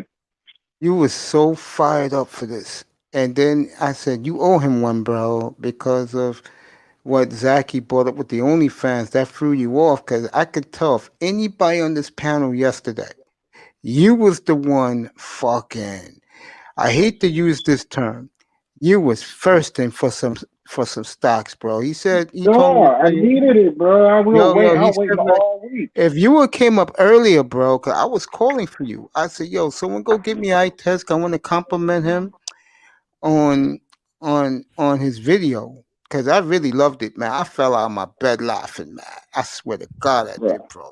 I've still got a I'm telling you, fucking knot on my head, bro. It's the knot up I here, appreciate bro. it. I was You just see, fucking you see the around, knot up here, bro. bro? You see the knot on Hold my on, head, wait. bro? That's for falling. Yeah. Damn, my And bad, I'm bro. sorry. And I completely understand where iTest was coming from with that. I think that it was miscommunication. Like where I was coming from with this is the last time I'm gonna bring up the OnlyFans thing, because I know it's I'm not gonna get people heated again. The Yo, it's only long reason I over was with, bringing bro. that Don't up, worry about it. It's long over with. yeah, Don't the worry. only Yeah, reason I brought it up was over. because it was about investments. It wasn't about look at these girls and stuff like that. Because Black Wall Street, I think he brought up Yeah, Match.com Black Wall owns Street all said these that was dating a good sites. idea you had, bro. He said that was a good idea you had, bro. Black Yeah, Wall that's the only Street. reason I brought it up. I wasn't like, start simping and buying into OnlyFans, like not from like a customer standpoint. I'm talking about it from an investment standpoint, just because it's just I think it's a booming industry. That was Exactly. just it. Period. Let me tell you, Zachy, let me Hold tell on, you. hold on. Let me Right. real quick. The only reason I'm gonna say you probably right. It probably is a good investment, but you gotta know your audience. You know this audience. Anything dealing with hoes, bro, they get distracted. You Yeah, feel me? I was trying to keep it. You know what I'm saying? I was trying to keep it corporate, keep it business, bro. And I knew certain things would trigger a conversation and it'll go left. And I left. I don't even know where y'all went with it, because I knew, or maybe it did keep going right, but it kept going, bro. Man, I was just like, man, yo, this Yeah, man I talking about this. told I test that. I mean, excuse me, I told Big Time that late last night. I said, bro, of all the niggas up here who wanted shit, it was I test, bro. He was But fired up. I said, you guys have to make it up to him. He said he'll make it up to you. no, it ain't even that. It ain't no making up, bro. We actually, yo, cause how we were talking last time on Black Wall Street. Look, we trying to do something by this time next year. You know what I'm saying? We We should gonna be have money in on. our pockets, bro. You feel me? So Yep, in my we gonna have head, money in our pockets. I don't. When I'm dog, like you don't know me, but Yeah, bro, when I'm on business, he bro, said, I'm on yo, business, bro. yeah, both of them was taken aback, and I said, yeah, man. I said, of all the dudes up here, I could tell. That's why I sit back like this and I listen, and observe, bro, because I can tell who's really into it and who's not.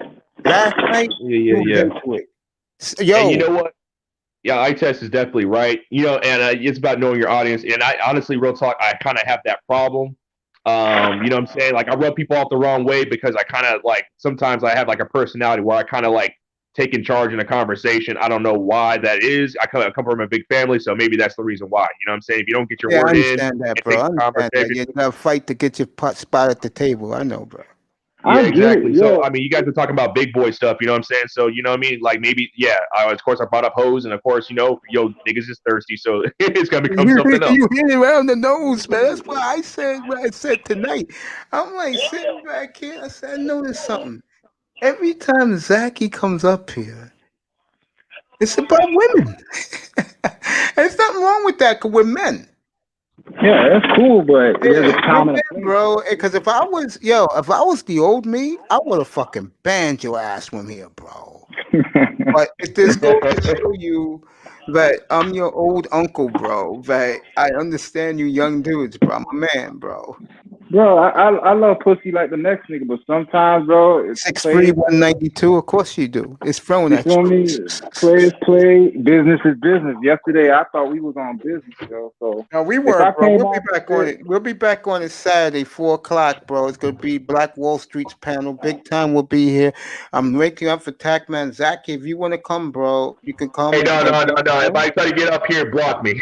man. nah, I you won't good, block bro. you, But bro. hey, if I came off a bit, whatever, man, my bad, bro. Pete, even But, Pete, No, hey bro, man, brought real up. talk. My bad too, bro. I didn't want to come at you sideways either. You know what I'm saying, my man? I know it's just, you know what I'm saying, just people butt heads. That's the way it is, bro. Pete you fucking good, you even good. brought up China, bro, which fucking Wall Street went crazy about, man. Wall Street said, yo, that was brilliant of Pete to bring that up. My God.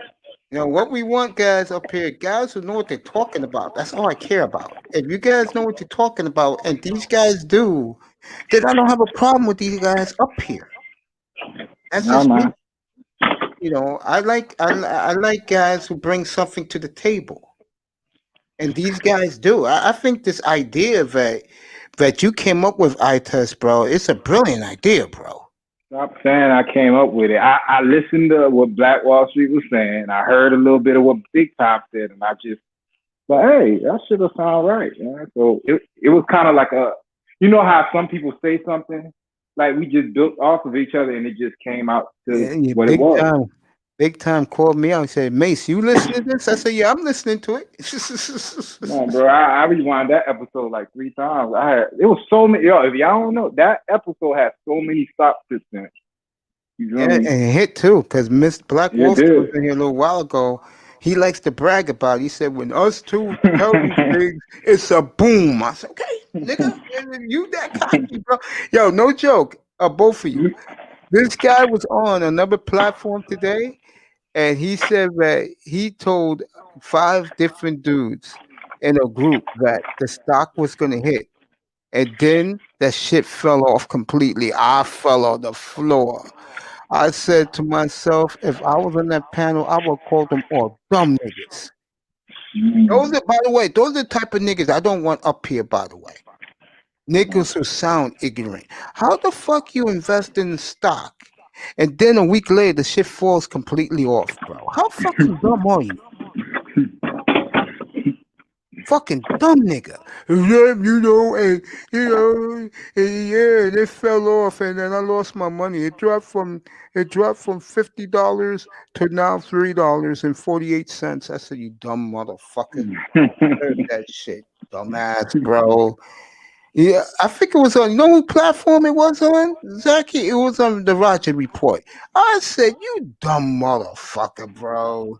Yeah, I haven't gone on the Roger Report ever. You know what I'm saying? Like you said before, like these spaces get toxic, man. I kind of limit the amount of channels that I go to, man, because you know what I'm saying. Some people, and you know, I'm not gonna say any names, but this election got people twisted. And there's like literally people I used to follow all the time, and all they're covering is the election. I'm like, bro, the election's over. Like, let's plan something else, bro. Like, you know what I'm saying? We got nothing. Like, let's move on. There's other things to talk about, bro. You know what I'm saying? Or there's some people that still be talking about black women. Like every like stream they have is black woman got this new hair weave and how it's going to drive niggas crazy. You know. Oh, shit. And you know the sad part is, I think black women, when they hear that all the time, I think it really, really turns them off, bro. Yeah. Can you imagine, man? As a black man, bro, there was a channel, right? There was a Yeah. channel that I used to follow when I first, right before I got into this space, right? It was called shoot, I forgot. So there was Madame Noir, and there was another one. I forgot what it was called. Oh, it's called The Grapevine. You know what I'm saying? I'm not giving them a shout out. I'm just putting it Yeah. on to avoid these places. If you're a thinking black man or you're a black man about anything, avoid these channels They because got all those it's, simp it's black guys on there. Yeah. I know what yeah, you there's a bunch of stiff black dudes, a bunch of rainbow community black dudes on there, and all they do, literally, especially in the Grapevine, it's just whole panels of nothing but rainbow dudes and black women join forces, like the ultimate alliance against black men, against straight black men. That's all they That's do. right. Every single episode is about complain about black men. They complain more about black men than white men. they talk about white supremacy, but you would think that black men are just the head of white supremacy, like them and the KKK just be hanging out, smoking blunts and shit. You know what I'm saying? You know why they hate? You know why they hate us, bro? Because of niggas like me, niggas like ITES, and niggas like you. They hate niggas who don't give a F about the women, don't give a F about them, and we do what the fuck we feel like doing. They can't tell us what to do. Fuck them. That's why they hate us so much, bro. Because Yeah, black man, I men, stay away from anybody, any of those influencers. Like there's YouTubers that go on there, there's influencers that go on there, and they eat that stuff up, and they actually that's their material is they use that stuff and they accept that ideology. I stay away from all that stuff, bro, because it literally is just black man bashing time. You know what I'm saying? I'm not gonna sit over here and just listen to that 24/7. Like done. and Out of I'll there. say it again. We are the most natural people on earth. That's why everybody hates us. We have the natural bodies. We got the biggest package down there, and everybody hates us. That said, our women, and this is what I tried to tell Jefferson earlier, our women, though, are so, especially the educated ones, let me rephrase it, the so-called educated ones, they're so swayed by the white man ideology that they went that way, and they're not coming back. They're not. And that's the sad part. I'll say again, I'll say by 2060, two things will happen in this planet. China will officially take over this planet, and that most black people in North America will be mulatto. Yeah. Hey, I gotta jump off, guys. You know what I'm saying? It's great talking Yo, to you. you You know what have I'm a saying? good I'm gonna night, jump man. off Good before I talking start to talking you. about I'll these be hoes on tomorrow. I'll be on around 10 o'clock tomorrow night at 7 o'clock your time to bring in the new year in the East Coast. Oh yeah, for guys, New Year's Eve, man. You guys, for the first time, you guys aren't having the ball drop, man. That's gonna be sad. You know what I'm saying? Well, like it's gonna be the ball's gonna drop. Yeah, the ball's gonna drop, but ain't nobody gonna be outside. That's gonna be great news because of because those 2 million 2 million what you call it, tourists are not gonna look stupid no more, freezing their asses off in 5 degree temperature. Good, it'll be blank in the street tomorrow night. Good. Bro, how bad is crime in New York on New Year's Eve, man? Because all those people in one place, bro, you can probably easily just fucking jack somebody's shit. Since fucking COVID, Brooklyn's lost its minds, bro. I heard Brooklyn, that shit, shootout city. Yeah. But you brothers have a good night, bro. You know what I'm saying? I'll catch you guys on the next one. You know what I'm saying? I'll be up tomorrow night, 10 I'll try to o'clock, think bro. about the topics. After dinner, you can come up, bro. Be good. Sleep well. The great Zach. Yeah, later. All right, you be good, my young man. Be good. Subscribe to his channel. He likes to do a little of everything, especially the fine wines and the fine arts. He's big into that.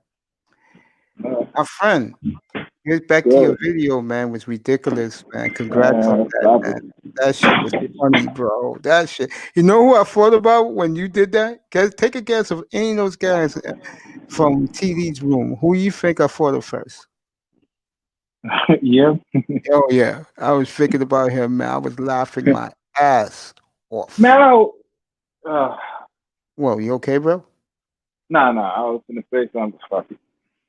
Yeah, man. I was laughing my ass off, man. That shit was fucking funny, bro. Man, I did it like real quick. You keep pumping it up, like I really took time. The shit was funny, bro. You have to be a Dolphin fan to understand it. Yeah, that's the only thing. To a hater to understand it. I'm just making sure I chronicleize, like I make sure that this shit is documented. Because for years I would call this shit out and it was never documented. Now I could prove it. I could be like, bro, I tell niggas, man. And bro, let's say he proves me wrong. That's who cares? I'm willing to say, yo, I was wrong about Tua. We got a fucking franchise quarterback. For Omar Kelly, and I'm gonna play it for you tomorrow night. For Omar Kelly to come out and say, with the third pick, go draft Zach Wilson, bro. That's it. Spoke volumes. No, man, who was saying that? Who the fuck was saying that? You and Vinsanity. You and Vinsanity. Vinsanity said it up here. She said she agreed with you, and she didn't even know you said it. Oh. And she said it. Broke down Kitty Voltron. Yeah, machine, not great, not red. cause of hormones. I don't know about that, Jefferson. I don't know what the hell you talking about. But back to that video, bro. That shit was funny. And now I Dave appreciate it. Hyde, Dave Hyde still wants to give a kid a chance. Fucking Omar Kelly say, go get Zach Wilson. So there's some people, they do not want to look just that. Because, dog, I'm telling you, some people really thought this guy was like something we've never seen. And I was looking, I was like, what are they seeing that I'm not seeing? I saw some of the things they were looking at, but what He they got were after. fucking, Yeah, go ahead. I'm just saying, what they were believing, this nigga was the next Christ, bro. But I this couldn't guy was believe it. Marino, TD, and him said he was Russell Wilson and fucking Patrick Mahomes. I'm like, get the fuck out of here, bro. I He's don't know fucking. where TD, when I was there, I don't know. Remember, I left a while ago. When I was there, he wasn't fucking with Tua like that. He was just like, yo. You know why he wasn't fucking to it? Because I kept putting up there, he's peanut brittle. Every time I was in that chat room, and I used to donate, and he used to read my shit. Yeah, me and TD's good, me and Tony's good, he's a good guy. Me and him are good. No That's how I issue met you. I was like, man, whoever this Mace nigga is, at least he ain't drinking the Kool-Aid. That's why I thought of you. I was like, man, there was only a few people in there. It was you. There was a guy named Flipside Fishing. Yeah, he used to come in here, bro. Yeah, he was a Herbert you guy. know what He I'm was saying? a Herbert Yeah. guy. Pete was always straight up. Yeah, man. That's Mr. why I Miami fuck with loved Pete. Tua, I think. I think Mr. Miami loved Tua because I used to talk to Mr. Miami every time I go in there. We would say what's up to each other. I didn't know he was black. I thought he was Goomba, but when I found out he was black, I said, "Come on, bro, come up and join me, bro." Yeah, only a black man would say Miami 305. You feel me? Only a white, a black man. Reason's another one. Yep. Yeah, I know me and Reason when I asked him, bro, I say, bro, That's Reason. I said, bro, about my boy Jordan Love. He said, yeah, he's all right, but I like Justin Herbert. And that's okay. Crazy as hell. Reason like Jordan Love. What are you talking about? Reason was the main one who told me. It was me who loved Jordan Love, bro. I was in that chat room every fucking time. Me and what's my guy's name again? I'll send you the video with me and him arguing over that shit. I said Jordan Love is trash, bro. Yeah, I gotta go. I still believe that. I think he's gonna be good in Green Bay, man. All that fucking offense he got, bro. Shit, fucking. And once Rodgers leaves, bro, he's gonna be the heir apparent, bro. That nigga's gonna be nice learning under Rodgers, bro. Rodgers is teaching him shit now. I don't think so. Rodgers look like Favre. How Favre did him. He's gonna do the same shit to Jordan Love. You know, Favre was like, man, fuck him. Let him learn on his own. Pitbull, aka Mr. 305. I stopped listening to Reason. Yeah, good move. Oh, man, I don't know. Yeah, I did interviews again. Damn, Mace. Yeah, go ahead, Itus. I'm just chilling with you, man. No, I'm listening, bro. No, I'm just saying, bro, that video was on point, man. And then when Matt Castle called him the ultimate game manager, that's the best he's gonna be. I'm said, oh shit. Fucking Matt Castle's is taking him apart now. You know, it's a shame that kid has that reputation now. He's already fucking stigmatized in the league. He's the game manager. It happens quick, bro. That's the thing they don't understand. All he could do now is play himself out of that.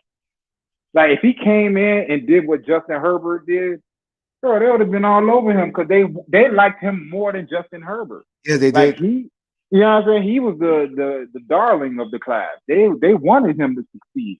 If anything, they still pushing for him to succeed. You got some people still making excuses for him. You know what's funny? Now that Fitzpatrick just did this, he's leaving his career as a hero.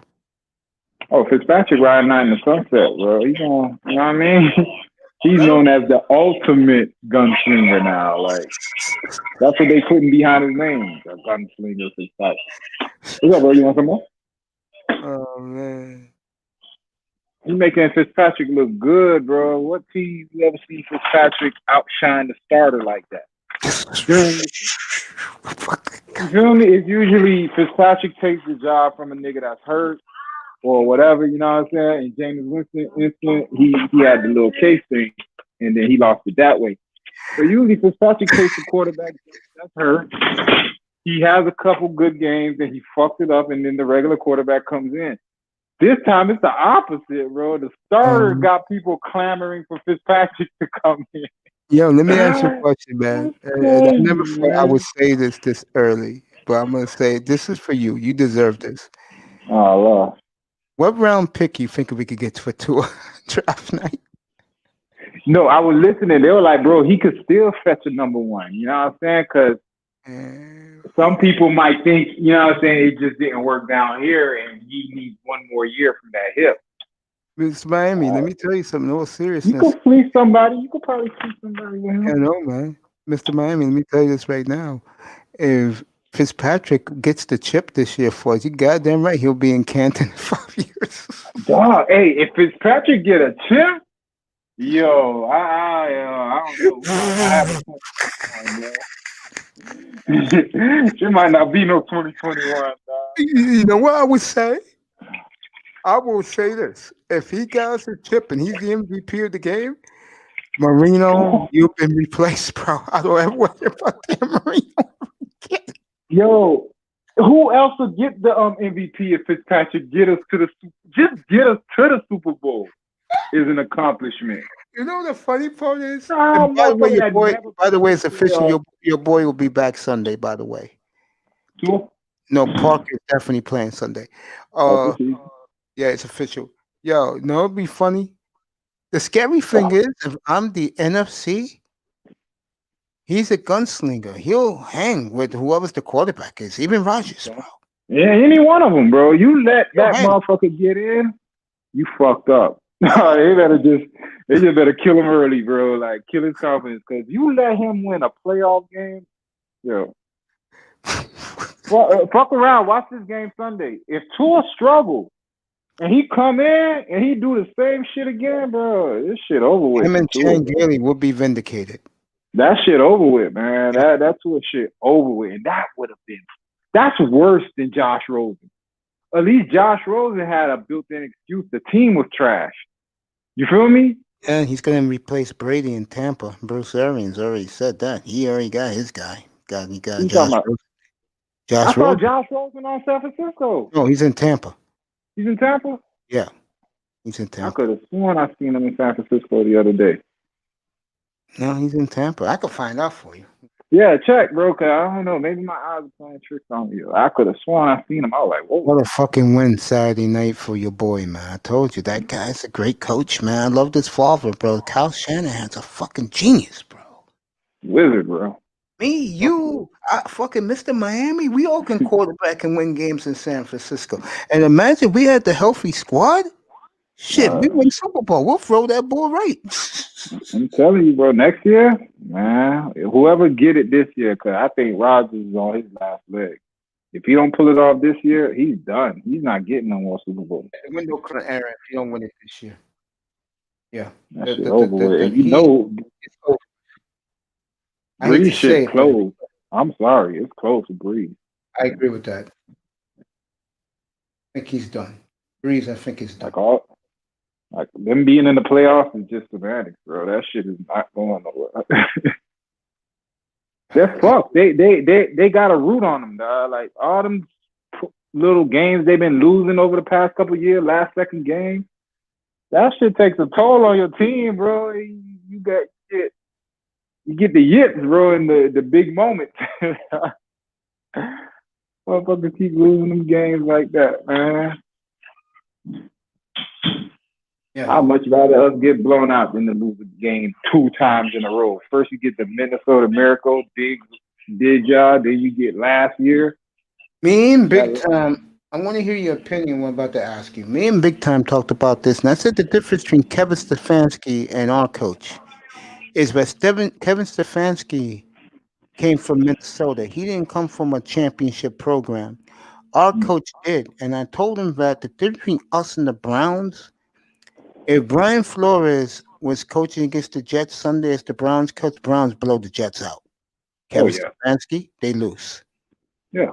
The point I was making with him was, you wasn't here earlier tonight, is What I love about our team, bro, we are learning how to win.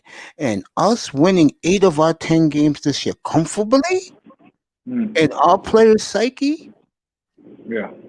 Like you're winning is a habit, Yes. just like losing is a habit. When you lose, when you win that first time, it's like, all right, I did it, but can I do it again? Now, when you start doing it and it's consistent, like now going back to losing, that shit sounds foreign. It's like a nigga that was broke. You were broke. When you get some money, you don't want to be broke no more. You feel me? You're going to do everything in my your friend, power. I Never to. apologize. Yeah. You are right. Rosen's on the Niners. Thank you, bro. I know my fucking eyes don't lie. They don't lie to me. Wow. Did not know that. Josh Rosen's on the And I'm Niners. telling you, I saw it at a glance because I was walking by. I was like, huh, why that look like Josh Rosen?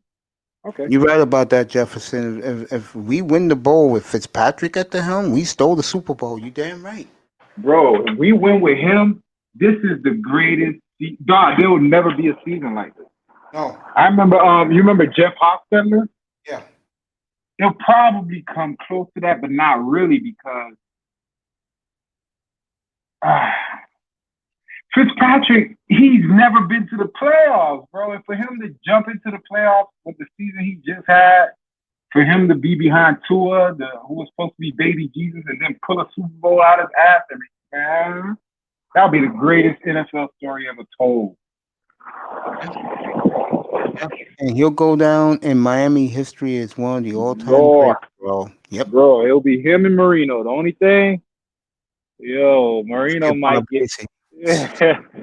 Nah, but you know, we You youngins, all yeah, we do. Marino, yeah, I know. That was good. A lot of guys, they hear about Marino, they never saw him. That's all I got, bro. Greasy and all that. I saw his son.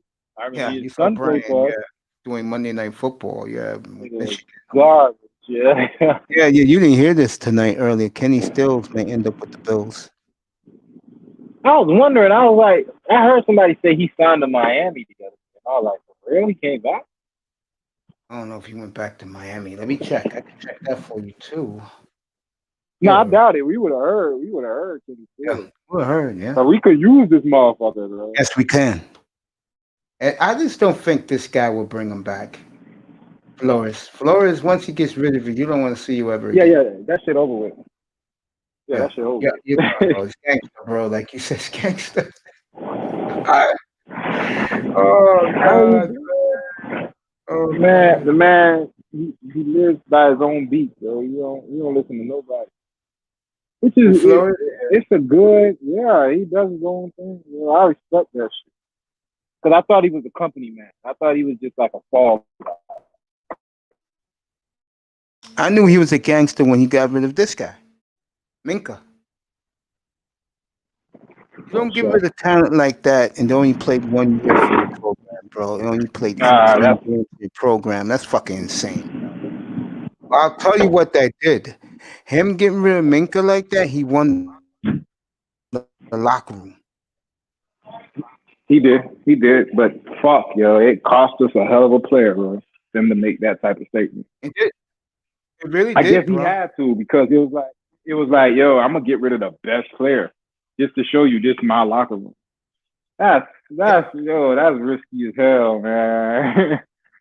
I'm angry about it, but who knows? Maybe it was for the best in the long run.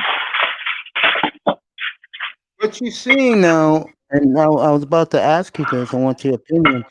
You've been in locker rooms. You played Division One. Yeah. 8 of the 10 wins they won without breaking a sweat. They're learning how to win on the fly. What you think about that? That they knowing how to win now. While Cleveland, look at Cleveland. I think Cleveland will fuck it up this week with the Steelers putting their starters on the bench. I still think Cleveland could lose. Bro, you don't do that. If you learn anything from Baltimore last year, you don't rest your starters at the end of the season. It fucks up the rhythm. You know what I'm saying? But and then Cleveland already, to me, they're already hampered because their quarterback is like that. They just got a running game. So now, if you shut the running game down, which it made no sense to me. Like, yeah, last week you didn't have no receivers, so that means the running game should have been like even more overpowering, and they couldn't even do that. And they did. So Omar Kelly made a great point today. He said when the two tight ends were on the line, the running game was unstoppable. I didn't realize that, so I watched a little bit of the game over again. They ran the ball well against the Raiders, bro. who you talking about? The Dolphins? Yeah, they did run the ball They well. did. They Yeah. did, bro. Like that's what I'm saying. Muhammad or whatever his name, Ahmed Yeah. and No, Gaskins. it was Gaskins. Yeah, it was Gaskins. No, but I'm saying them two. Yeah. I like them as not starters, but what they call it, the backs that come in and give you a spell. I like them as complimentary backs, not just starters. Yeah, and scat backs too. Yeah, but if you get you a big time running back and they come in as your little scat guy, you good, bro. He could play the little James White role that Brady had in New England because he could catch. You saw he could catch and do shit with the ball after he catch it. You just don't want him running between the tackles all game. But one thing about him, he don't bullshit. He hit the fucking hole. Both of them. That was Jordan Howard's problem. Jordan Howard his big ass be back there dancing. Oh, what you dancing into your big ass dog? One cut upfield. Yeah, bro. You saw it. He's back in Philly. You know Jordan Howard. Yeah, he's on the practice squad. I'll wait till he comes back as he popped off. It's amazing, but I do these 5-hour streams just chilling, isn't it, guys? Isn't it crazy, man? Jefferson, man, long various. Yeah, man. It's crazy, but I do these 5-hour streams, man. Yeah, bro, you were saying? Tess, you were saying, bro? Yeah, my Jordan bad. Howard. Yeah, Jordan Howard, bro. What a waste. One thing I'll say it again, we spent $250 million. $246 million of it was well spent. Yeah, I like the moves. I wouldn't have paid Van Noy that much. That's just me. Oh, did Omar Kelly kill him today, bro? Come on, man. He ain't earning that money. Dude, I will play. Dude, I swear to God, I will play it for you tomorrow night, man. I'm gonna play it from my phone. You get up here. I'm gonna play the cut. What he said about draft Zach Wilson. I fell out of my bed, bro. I'm like, oh God, really, Omar? Hey. And Omar manned up. He said, I was the one who signed off on him. I was the big fan of Tua's. No. You know, tell you, bro. Some people all they got is a title. Some people know fucking football. I just ain't got a title. Yeah, the day I get a title, bro, I'm gonna make a lot of fucking money. Lot of fucking money, bro. I told these guys, man. One thing about me, I go by what I see. I don't think I know everything. And it took me one game to see him play a game. And I didn't like him in the Rams game. I didn't like him what little he played in the Jet game. But when I saw him against Arizona, I said, okay. I see. You can work with that. Yeah, you can work with that. Yeah, no, you're right. We can work. I said the same thing. I was like the Rams, the game. I know the Arizona game was right after that, right? Or yeah. No? Yeah, it was. Yeah.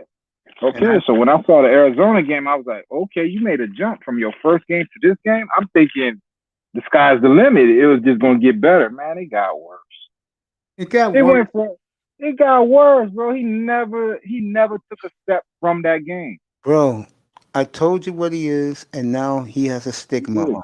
He is the ultimate GM, game manager. It was crazy. He all he could do at this point, because remember Josh Allen, he still sucks to me, but at least he played his way out of that dungeon. At least they see him somewhat as a serviceable quarterback. My thing with him, he's just not going to be able to do it when the pressure's on. But he's fixed his mechanics. He's not the quarterback he was when he first came in. But his thing is, he always had a powerful arm. He's always been athletic. Tua can't wake up and all of a sudden become athletic like Josh Allen. He can't wake up and, you know what I mean? He can't wake up and get Josh Allen's arm. That's the difference. Yep. God bless talent. You're right. And the reason why Buffalo got him was the reason why I said Miami should get Jordan Love, because if you're playing games in the winter Yeah. Used to playing in the cold like Love is, Josh Allen. You go to Buffalo, you go to Buffalo, New York, New England, Pittsburgh, Cincinnati, Cleveland for playoff games. It's not going to bother him. That's what helped Marino. 'Cause Marino's from Pittsburgh. He used to the cold weather in the wintertime. Ain't never gonna be another Marino, bro. That motherfucker was, yo. I was thinking of buying a jersey. Somebody said that earlier. They were like, yo, the way Marino, he's not fast, he's not athletic, but the way he used to slide up and down that pocket, it was like a magician, bro. You couldn't touch him. Yeah, man. And he just be in there. He'll take the little shotgun. Once that pocket start closing, you just see him sliding up, firing that motherfucker, bro. Like, Let me tell you one we thing. need a quarterback like that, and Justin Herbert got that. That's why He wanted yo. He wanted Herbert. He looked, yo, when you look at it, he looked like Marino. Like everything about his hair, all that, you know what I mean? He's just bigger than Marino. Why not pick him, bro? He would have been a South Florida kid. Because Stephen Ross believed that Tua sells tickets and jerseys. Well, Stephen Ross, you was wrong again. I'm going to kill Stephen Ross. I promise you next week I will destroy him in a video. That fucking idiot. He's one of the biggest idiots. You can't blame him. He's not a football guy. What you do as a business owner? If you're not that person, you hire people that are supposed to be those people. And his problem is he hired some fucking idiots. I'm gonna tell you every year. He think Chris Greer gonna get him there. I don't know what kind of pictures Chris Greer got up Stephen Ross, bro, but company man. God, this motherfucker, yo, he survived all kind of shit. He should not be in this organization anymore. Like McKenzie could do the job. McKenzie will do it. And Allen, that's the guy, the best college talent. Oh, bro, I you know what's crazy? I'll look at some of the moves and I'll be like, all right, that's an Allen pick or that's a McKenzie pick. Like Raekwon Davis, those are McKenzie Allen picks. Those are not Chris Greer picks. Because I see the quality in the pick and where they got him at. Chris Greer can't do that. The best pick I ever seen Chris Greer make was Xavier Howard in the second.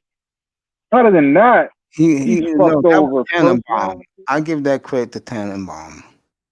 You give Tannenbaum Xavier Howard? I don't know, bro. I give him Howard and Tunsil. You got those two in the same draft. Fucking goddamn. You talk about the fucking stuff. He was gone by then.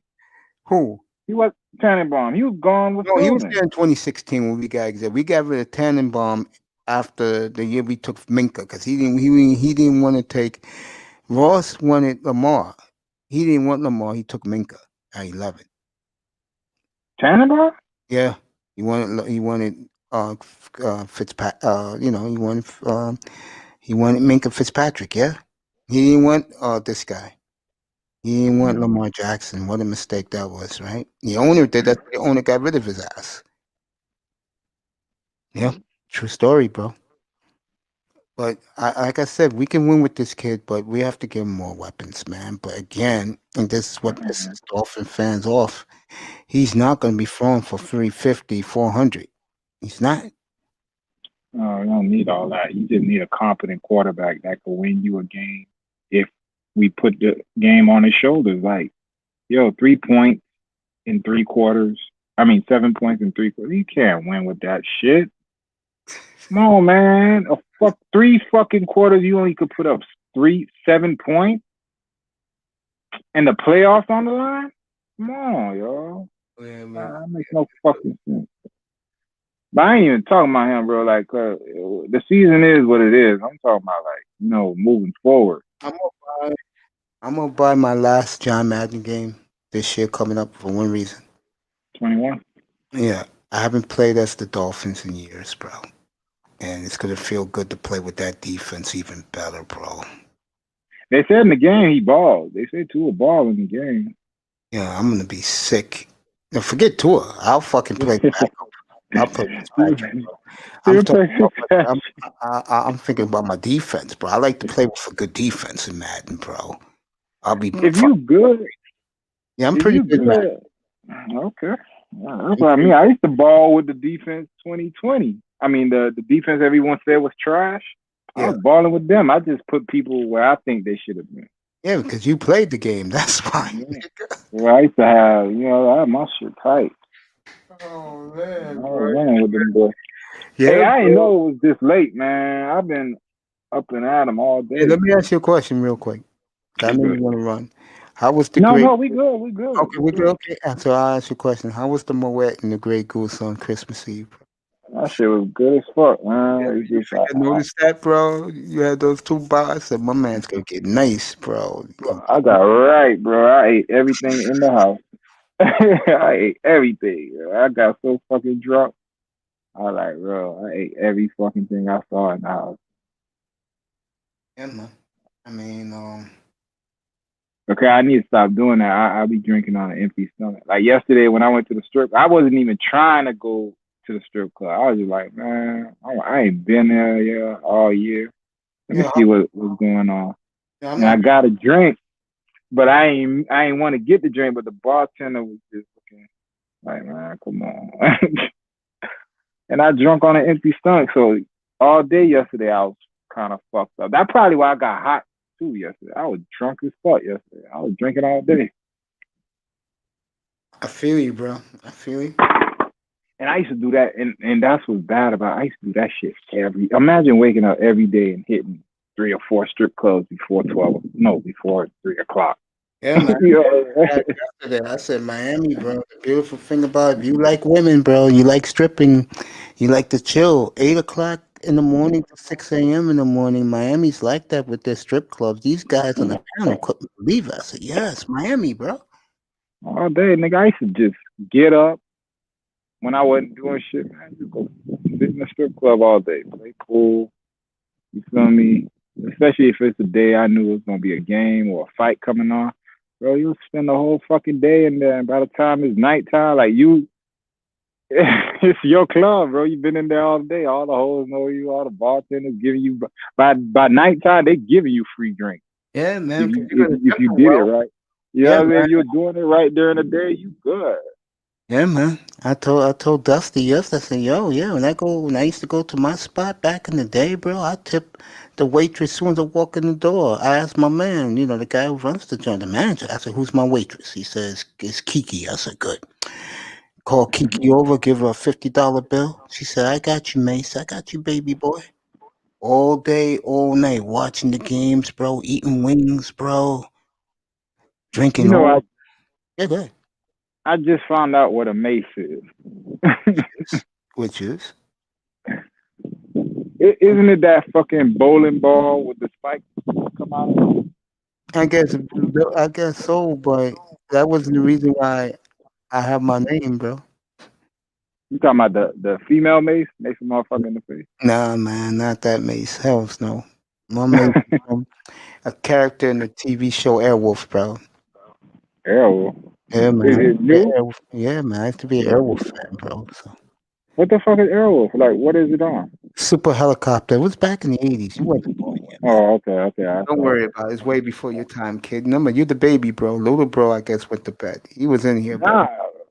Nah, I like to look at old shit because you can find out a lot of shit. Look it up, bro. Go and look up Airwolf, I guess, and whatever TV you watch. What you watch? Netflix? Netflix, Prime Video, Yeah, watch Hulu, Prime Video. I Disney. look for it in Prime. I don't think Netflix has Airwolf. Look for it in Prime. You'll like it. Okay. Super Helicopter, bro. That's the way it was in the 80s. You had Kit, you had the car, you had the helicopter, Airwolf, you had Blue Thunder, which they made a movie after about the super helicopter, and you had a show called what was that show called? Damn, I forgot. It was about a super motorcycle. That's the way it was in the 80s. So Now look at cars it. coming to life. Yeah, man. Look at it now. No fucking innovation in Hollywood. Everything is a fucking reality show. Think I watched that trash? Hell to the fucking. Sorry, bro. I cut my cable. Best decision I ever made, bro. That's right, bro. You save $200 a month. And all I used to watch, bro, was ESPN and sports. Like I used to sit there and be like, yo, why I got all these fucking dumbass channels? I don't even watch. Fuck this cable shit, bro. They need to cut that shit. They need to cut Comcast, all that bullshit. I'm gonna buy that fucking. Now let me ask you a question. How good is that? that shit that you put in the back of your Wi-Fi on your TV, and you get it from Amazon. How good is that?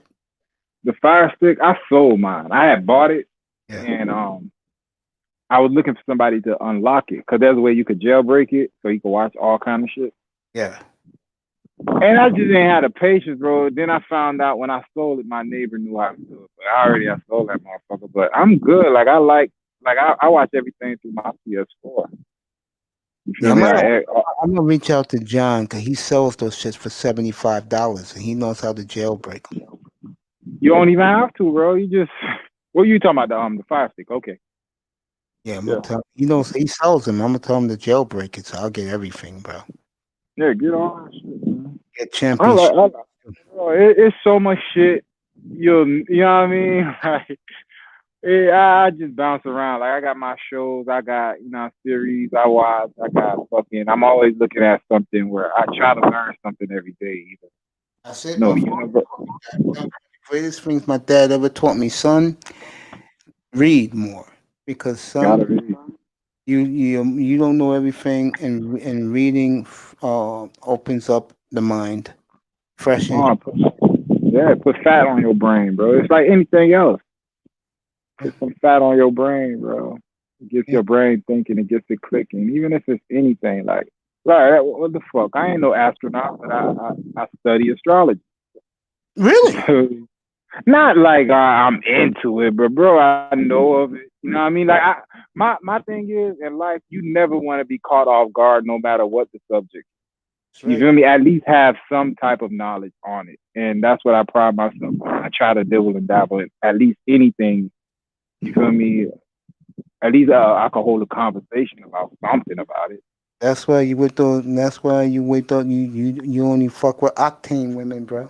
Bro, that's niggas make it harder than it is. Yo, you got a good conversation. Good conversation comes from worldly experiences and knowledge. You feel me? How you gonna have a good conversation with a female and your dumb ass sitting there playing Madden all day? Like, open a book, nigga. Like, get some knowledge on yourself. That way, bro, read the Bible. Read probably everything. Anything I can get my hands on, I'm probably fucking reading it, because at the end of the day, there's a reason I'm reading it. I'm gonna retain it somehow. I could use it somehow, some way, and even if I can't use it, it just gets the brain. It gets the brain rotating. Like they say, idle mind is the devil's workshop. True, bro.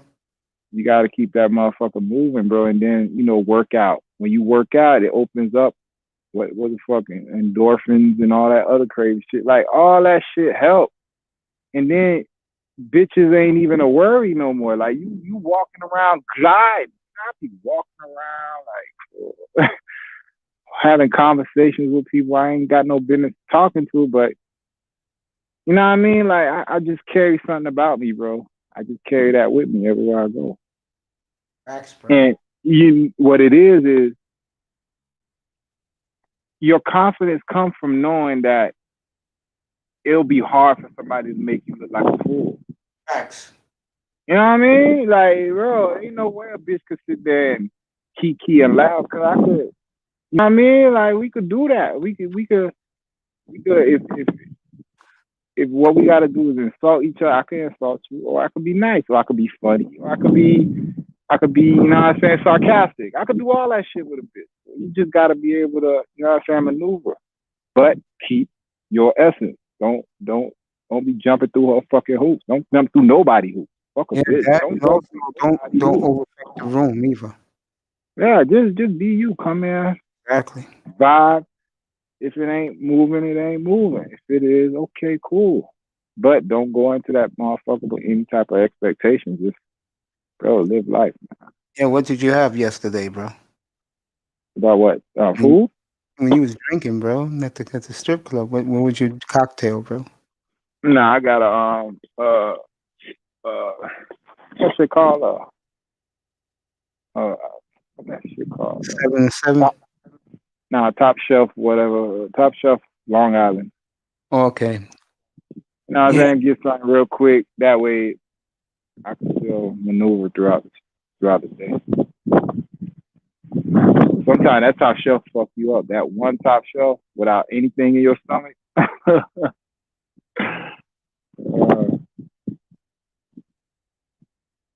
She kind of fucked me out yesterday, though. Jefferson, what quarterback you talking about, bro? Put it in the chat room. Who you talking about, bro? Yeah, man. Hey, what's up, man? What you did today, bro? Me? Mm-hmm. I had therapy, bro. I slept most of the day, bro. I didn't come on till 10 after 8 tonight, bro. I was watching you, then I watched Omar Kelly. And the topic I was talking about with Jefferson and Zachy before you popped up about this guy. I was watching his video, and he hates guys who never had women. Then when they get older, like their late 30s, they finally get a woman and they feel like, and the guy hates guys like that. I'm sorry, I couldn't hear the end of it. All right. I was watching a video today about a brother had his own platform, and he was talking about brothers who finally get a woman in their life when they're a lot older, but they treat the woman like garbage. Yeah. But more importantly, I don't care about that. Watching your video today, and then Omar Kelly, I was crying, man. I'm like, damn, Omar, really, bro? Oh, I know what he's talking about now. He's talking about Tua. That's what he's talking about. Yo, I'm sorry, bro. Look, I don't hate the kid. Well, I really don't like him, but as a player, he's all right. You can win with him. This guy built a team around him. Would you rather have that, or would you give a kid like Zach Wilson? That's up to you, Dolphin fans, man. I just know the future is bright for Miami, bro. How much have you seen of Zach Wilson? None. None? Okay. None. Only thing I know came good. He's from BYU, right? Yeah. I think Steve Young went there, and I think did Cap go there? Kaepernick? No, he went to he went to Nevada. Kaepernick. Nevada, that's right. I saw Kaepernick in college. I loved him. I thought this guy was the great. Yeah, I did. I love Kaepernick in college, bro. That was back in my day when I used to watch. I was a real sports junkie. I'm not like that no more. The only sport I'm a junkie for is football, the NFL. My Dolphins, my Seahawks. That's the only thing I care about. I know the NFL. I know who's who, what's what. You know as much as I do about the whole league. Not a lot of people know everybody in the league. Yeah, me and you do. That's why me and you get along well. Yeah, we good. I mean, when I give the Niners credit, how talented they are, and I love the coach, that says a lot. It does, because you're a Seahawks fan. I hate y'all. You know why? Because y'all always had a better quarterback. We haven't had a quarterback to compete with Russell yet. I agree. Sadly, that's true, bro. The Niners, when you think about it, the Niners was on the verge, and then the night Van Chancellor knocked out, when Chancellor knocked out Vernon Davis, that turned everything around right in front of everybody's eyes, bro. It did. And Wilson. Wilson was developing in front of everybody's eyes. And then, y'all killed our dynasty with one play. Navarro Bowman. Yep. I said, shit. And ever since that injury, we went down. Our coach lost everything. It's true, bro. That hit on 4th and goal, Marshawn Lynch was one of the greatest plays in playoff history, but also cost the Niners. That shit fucked me up. So, all right. I remember I asked you, I don't know if you told me, but who your Final Four again? I'm going to go Green Bay, Seattle, NFC, Chiefs, Bills, AFC. Chiefs, Bills. Okay. You go Green Bay, Seattle, Chiefs, Bills. I don't trust the Bills. I'll go. If the Dolphins win, and the Dolphins get one win, bro, I'm gonna surprise you. If they get one win, God, I can see them in the chip. Yeah, I can see them in the chip. I can see them because remember, to get in, we gotta beat Buffalo.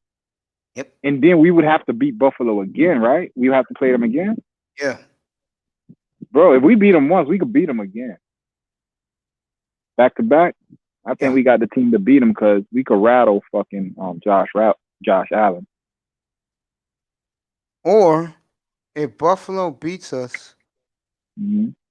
next year, they won't beat us again. I promise you that. Mm-mm. Mm-mm. Especially if we have a new quarterback, they won't beat us again. Only thing they got above us right now, they got a D line. They got some rotation on that D line. But other than that, our defense right there with them. And our offense, we just missing a guy for Parker need to stay healthy. As much as I love him, bro, he gets hurt, bro. We need a consistent number one. So he If they could do that thing you talking about. Yeah, get a receiver, and he could be an outstanding number two. if they take Wilson, how happy would you be? Zach Wilson, Yeah. I gotta watch him, bro. I ain't gonna lie, I gotta watch him because I don't want no reclamation project. I don't want no project. I need a motherfucker that's gonna step in and either compete with this guy and beat him, or push his ass and make him know that, yo, you fuck up. Forget Fitzpatrick. This nigga will take your job and keep it. Because everybody knows Fitzpatrick is not going to keep the job. If anything, it's just, you know what I'm saying, whatever's going on this season. But There are some you need a rumors. motherfucker to push him, bro. There are some rumors tonight that they're going to look for a young veteran to push to. Oh, Jameis? I don't think it'll be maybe Jameis. I could see that. It ain't going to be Mariota. The Raiders going to sign him. No, it won't be Mariota. Probably Jameis. You know, somebody like that. They'll bring him in to push him, or like Omar Kelly said, they'll go draft Jack Wilson at third, at 3. Call it a day. They got plenty of picks. Niggas think I just be talking. Like, dog, go look at, this is a little quick homework. Look at Mariota Heisman season and look at Tua's only season he started. It's the same identical stat. Yeah, it is. I knew that. I think they the same player, bro. I do too. But I think Mariota's just more, he's just more athletic and bigger, better arm. Yeah. Tua's more accurate, though. Yeah, Tua's much more accurate. Tua has the total package, except 2 things. He doesn't have the height, and he doesn't have the smarts when it comes to hitting the open window right away. He doesn't. Say, Yeah. He don't got no balls, bro. He don't got no nuts. He got no gotas, bro. Like, you gotta have nuts to do that. You don't got it, bro. That's why everybody in the NFL is going gaga over Zach Wilson, except the New York Jets. For real? Jets Okay, are I'm so gonna fucked up right now, bro. I was telling the big time earlier tonight. The Jets are so fucked up right now. They don't know even the fucking. I would not. This is the scenario I told Itas. I told big time. I want you to hear this. They trade that pick, the Jets, for a team that needs a quarterback. If that lineman from Oregon is there, take him and fucking run. You'll have one of the best offensive lines for the next 10 years. That kid is that good, bro. That's one active reason. He was right about that. That He kid is. better than Tunsil? Yes. Hmm. If I had to compare him to somebody, Ogden. Think about that. Ogden. I've been wrong. The kid from Oregon. Mommy, you don't know who John Van Ogden is? Oh, Ogden, okay. Yeah. Think about that, bro. You could put Jackson on the blind side of Tua, because Jackson's playing well again, bro. At the right time. You could put him over there and just leave Sewell on the left side, just in case if we get a righty quarterback again. He's set, bro. Yeah, Jackson played better than I thought. The more I watched, I was like, all right. You do know that he was the Minka pick. Yeah, I ain't like it, but He ain't what Minka, am I? but he ain't Minka though. He is not Minka, bro. Fucking Minka was balling on Sunday against Indianapolis in the second half, bro. Man, a monster, yo. Yo, come up here, bro. Get up here. Who I'm that? gonna, Big time? no, EM, get up here. Oh Lord. EM, get up here, bro. Haven't seen my brother in a week. Oh, there you go. The link is coming up right now. Jefferson, if you want to get back up here, you too. Shit. Yo, you know what's funny about us? I hear it all the time, bro. My streams start off fucking pathetic, end up fucking strong. Yeah. Oh God, 5 hours and 20 minutes. You doing the damn thing though, dog. Like, who putting them out like that? EM, get up here, bro. We're gonna talk about this shit. You're not leaving my chat room, bro. Get up here now, nigga. Get up here, bro. Get up here. You're not leaving, bro. Get up here. I ain't think he'll be up. I thought he'd be asleep by now. He wants to trade the I'm pick. I surprised agree you with up. that, dude. I'm the type of yo. I slept all day, man. I'll sleep. I don't got nothing to do tomorrow. I'm off tomorrow. I'll sleep. Get up here, EM. Let's go. You ain't leaving without trade the pick. I do agree with trade the pick too, but for what and for who? Here he is. He's coming up right now. I test will be back up. I got you, EM. Don't worry, I got you, bro. First of all, happy holidays to you and yours. Same to you, my friend. What's going on, man? I'm good, man. I'm good, Why I bro. test running? What? Oh, okay. Okay, I'm He's glad right you there.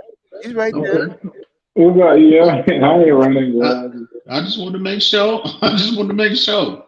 Hey, yo, I'll let EM, you. man. Hey, What's hold going on. on? Go I ahead. ain't see this, man. Yo, hey, I want to apologize, bro. I ain't know about your old girl or your mom. What's it? I said I wanted What's, to apologize. I didn't know about your mom. Now I know. I wanted to apologize for that. I know I ain't seen you since. oh, that's what's up. Oh, yeah, yeah. That's cool, man. Ain't no thing, man. Ain't no thing. It's all good. What's going on? What's going on? I know y'all. I hadn't been on. I've been busy here lately. I ain't had a chance to make my rounds, but this week. But Take off, bro. I want to hear. I know y'all. Take off. I want to hear. I know y'all got. I can just imagine y'all been having plenty to say about Tua being benched, not benched, but we'll call it what you want, bench, take it out or whatever. I can just imagine. So, what are y'all thoughts? What you think, I-Test? What's your thoughts on that, homie? I want to hear what you. I want to hear what you think, and I'll rebuttal. Man, I just think I told y'all, bro. I just think, I just think Flores is, going. Let's go back to that Denver game. For whatever reason, and I don't put 100% the blame on Tua Tagovailoa. It's just that, he was not performing up to their expectation. And Brian Flores he's just trying to get this team to the playoffs this year, bro.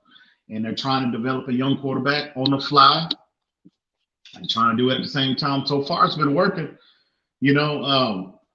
So far it's been working. It's a 10-5. We got a 10-5 record. But as far as Tua is concerned, I just see normal rookie quarterback growing pains. There's a lot of positive, but there's some negative as well. And it's just we got to give it time, man. My thing is, I understand if people, whatever their opinions of him are, whatever their pre-draft evaluation of him was, if you didn't have a favorable one of him, if you're not you don't have a favorable opinion of him as a player, that's fine. But the thing about it is, you have to give it time. I mean, Josh Allen is a prime example. His first 2 years was absolute garbage. I mean, they were talking about moving off of that dude. Talking about moving off of him. What happened? They got better coach. They got a better offensive coordinator. They brought in weapons for him. And look at this kid now. He's like the MVP of the league right now. or close to it. Yeah, let me Top say three. this to you real quick, and I'm gonna let you continue. And I test, and everybody in the chat room will sign off on this. Since you haven't been here, I have been consistent, and I haven't changed my opinion. I said we can win big with this kid. We just got to give him more weapons. I've been saying that since you haven't been here, bro. Seriously, I haven't been one of these guys who say get rid of him. I've stayed my ground. You can win with this kid.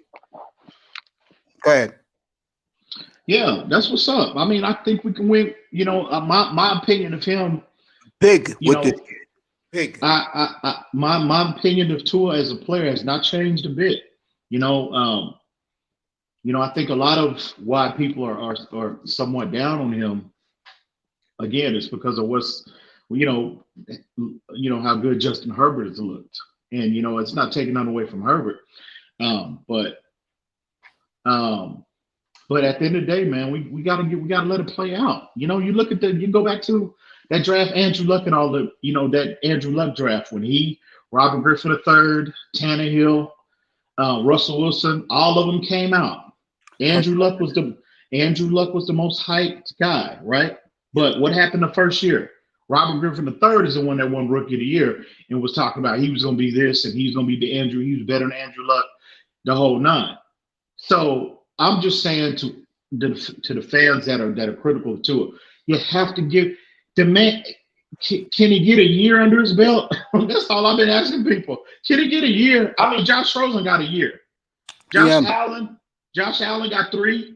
Yeah. You know what I'm saying? I mean, can he get a year? Just a year under his belt. Yeah, I do 16 agree. games. I do agree with you, by the way, what you said in the chat room. Me and Big Time agrees with you. I would trade the pick, move a little down, trade to a needy team. But I'm going to say this to you. Because the Jets, I was just telling the eye test before I noticed he was in the chat room.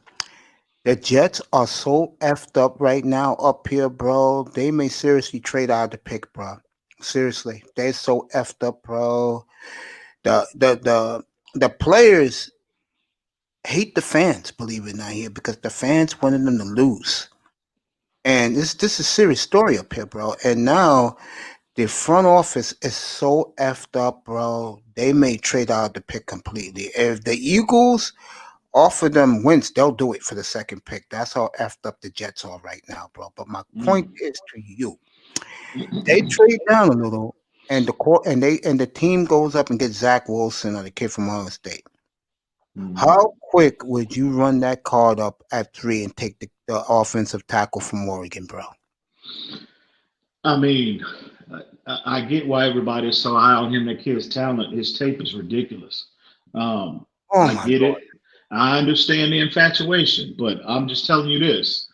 If Chris Greer and Brian Flores receive a phone call and somebody's offering them a king's ransom for that pick and they don't take it, that's a fireable offense for both of them if I'm Stephen Ross.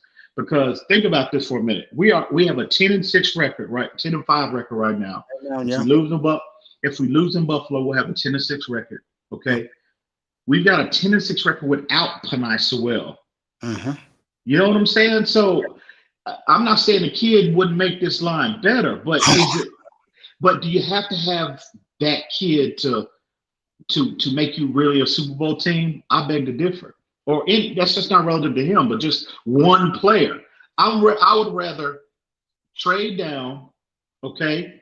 And I told you, I've been saying this since day one. The sweet spot for the players that the Dolphins need is from the 8th pick and on in the first round. You both That's be the up sweet draft spot weekend, bro. Both of you be up on my panel draft weekend, man. We're gonna do it. Absolutely, absolutely. So me personally, I'm trading out and I'm acquiring more picks, and I'm just gonna build just absolutely crazy depth on this team. That's up, Sean Jones. Good morning, Sean Jones. Yeah, man. I'm gonna let I test roll to you and him go at each other because he's done with it. But like I said, I think we can. I really believe in my heart, man, that we can win big with this kid. We're gonna get the kid what he needs to make him succeed, and I'm fair. And I've been taking heat for this, since you left. I said we can win with this kid. I said we can move forward with him. I will say this though. I will say this, and it's paining me. It's really hurting for me to say this, but I gotta give Itest a little credit, bro. He as far as right now with that Jalen Hurt, he he was, matter of fact, I would say he was the only one, the only one that I can remember on TV, on Yeah. YouTube, Yeah. privately, whatever, that said Jalen Hurts had the potential to be a more than a competent NFL quarterback. Pop And up, so I far, test. and so far, he was spot on with that. I gotta admit, I I call a test. spade a Pop up. spade. I test. Pop up, bro. I test. You heard what you just Yeah, said. Go ahead, bro. You yeah, think I appreciate that, man. I mean, yo, you already know how I feel. It ain't even just him. It's just I'm looking at the direction of the team moving forward. And Josh Allen, like you said, he did take 3 years to get him right. And they did surround him with better weapons and stuff like that. And it that matters, could, bro? yeah, it matters. It could benefit him moving forward. I agree. But it's just Josh Allen and everybody else that was drafted weren't heralded as highly as Tua was. Now I get it. I get it. we're past that now. All right, now let's just go to how he's performed this season. Even if he didn't come out and do the things that we expected him to do, at least even game manager performances would have been better than what he's put on the field the last couple games. Like I've seen most of the games, it's really been the defense carrying the load. He's never really been put in a position where the whole team, I mean, like we were riding on him to do something, and for Fitzpatrick to come in the way he did and save us, because he basically saved the season. It rubbed me the wrong way. And yes, he does deserve more time, and he's only a year removed from that hip injury, so that could play into account why he's not pushing the ball down the field or why he's a bit more conservative. And I did look into the whole Wonderlic score. That could be an issue where he's not grasping the entire playbook. But with all that said, the performance he's putting out there has been underwhelming. And at the same time, I'm like, hold on, let me put this guy. At the same time, like I was just expecting, even if it wasn't going to be fireworks, just a quarterback better than Fitzpatrick. I wasn't expecting Fitzpatrick to be saving our season. You feel me? Like I could honestly say I did not see that coming. So with that, You know what? You know what though? I think, and I've been saying it since day one, since last year. I think the fan base, they need to start giving Brian Fitzpatrick a little more credit. He's playing the best he's ever played. Okay, any stretch of his career, he is playing at a high level. He really is. And I think a lot of the fan base, they just have this, subjective opinion of him as being a quote unquote journeyman. He has been for the most part of his career. But me personally, I don't pay attention to what you did 13 years ago. This is your 14th year. I'm focused on 2020, your 14th year. What am I seeing, different from all of the other places that you've been? And I'm telling you, ever since last year, the second half of last year, Ryan Fitzpatrick has been playing at an extremely high level. Now he still takes chances. That's in him. He's too long in the tooth now to coach that out of him. But he's playing at a high level, and people can't get by that journeyman's opinion they have of him, and they cast that negative. Well, Tua can't beat out a journeyman. Tua can't beat out a journeyman. No, Fitzpatrick is playing. If you project his numbers, okay, over 16 games where he was before they started him, I mean, the dude is in the top 10 in a lot of categories. So that's difficult for a rookie to come in and do. Did Herbert, to be honest with you, could Burrow have come in and beat Fitzpatrick out the way Fitzpatrick was playing?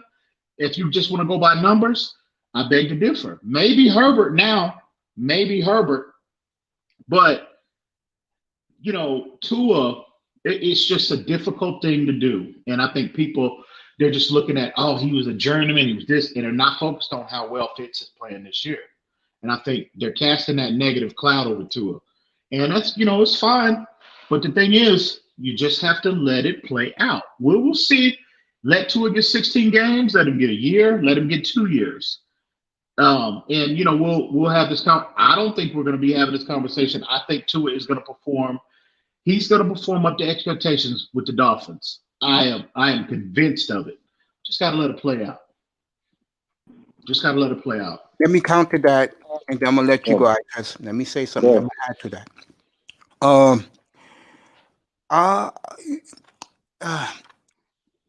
I'm just gonna be upfront. Yeah, I agree with you. And the reason why I do is what I saw at Alabama. And I was talking to Big Time, and I was telling this to I test right before you popped up. I said, kid has it was with Big Time early tonight. I said he has it.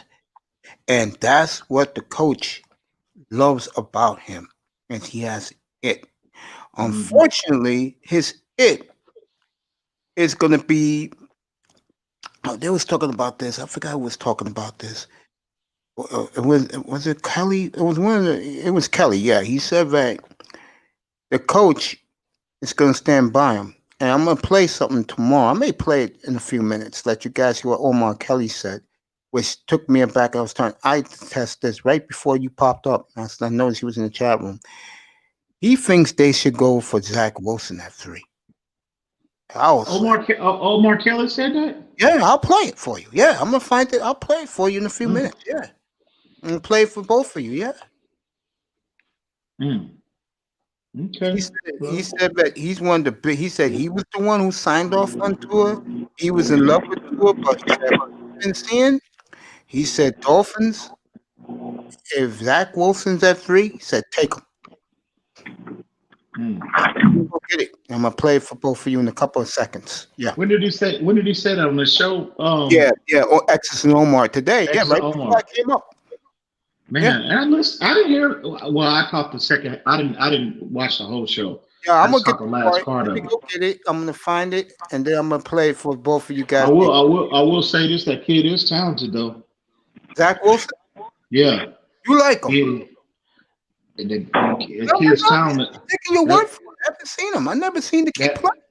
That kid. I mean, bro, I've seen two game tapes of him. I mean, he's got NFL talent, big time NFL talent. He's mobile.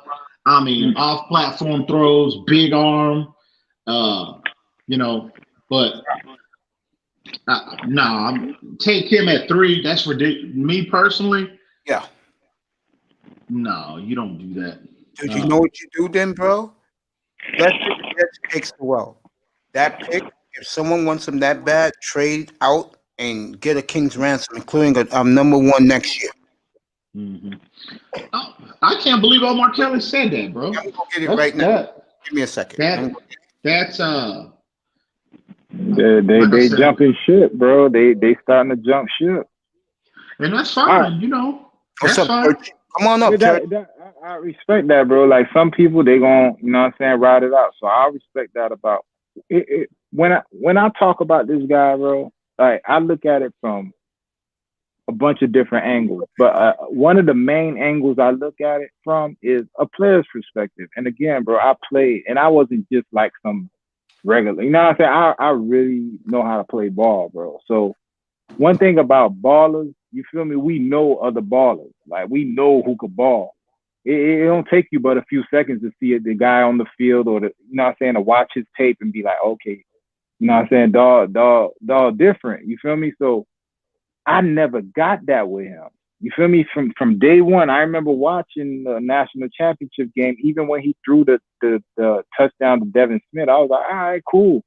But his legend was born right there. And now I'm looking at him in the league, and I'm like, what I thought was, bro, he's a product of all those fucking 5-star blue chippers, bro. And it's easy to look good when everybody around you is spectacular, bro. Like he's used to people being open by 5 yards, and they're saying that's one of his issues right now. What used to be open in college is not open in the league. So he's processing it like, oh shit. You feel me? He's still thinking. So that's probably one of his hangups right now. Not to say he can't go out. Go ahead. Yeah, and I think you're spot on with that. And I said that at the beginning of the season. I said, the type of wide receivers, and that's just, it's not relative to Tua, but any college quarterback. I said that from day one. I said Tua's not used to these type of receivers. He's used to, the quick, twitchy wide receivers that can separate in under one, in a second, in 1 second or or less. You know what I mean? They're natural separators, quick guys, quick run after catch guys. That's not what we have in Miami. But again, Tua, I said that from day one. He's going to have to adjust to them. They can't adjust to him because they can't change their skill set. They are what they are. So, and again, that is, and I said that, a few weeks back. That's what I see with Tua. It's like he's not seeing. It's either he's a step too fast or he's a step behind, and it's just. But that's natural. This is what I said to the fan base. That is not uncommon for a rookie wide receiver. This is why I'm saying you got to let this play out because that's not uncommon. Now, some players come into the league and they just immediately hit the ground running, like Justin Herbert. But Justin Herbert, the thing with him is Justin Herbert has a lot more help than what Tua does. He's got a lot of guys that can separate, that can separate. Keenan Allen's one of the best route runners we have in the league. Just players, period. You know what I mean? Mike Williams, Hunter Henry, Austin Eckler in the backfield, better offensive line. So he's got a better, offensive support system, I think. And that has helped him, but that's not you can't use that and say it's all his weapons. No, Herbert is making big time plays that in this league, and I mean that are comparable to what you see from Mahomes and Josh Allen. The kid has it, and I liked Herbert pre-draft. I didn't love him. I love Tua, but I liked Herbert a lot. But that's what's going on with Tua. It's just that he's just the acclimation process.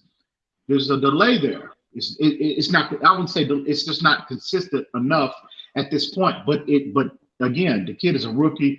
He's only played 7-8 games. You got to let you got to give him. You got to give him time to develop.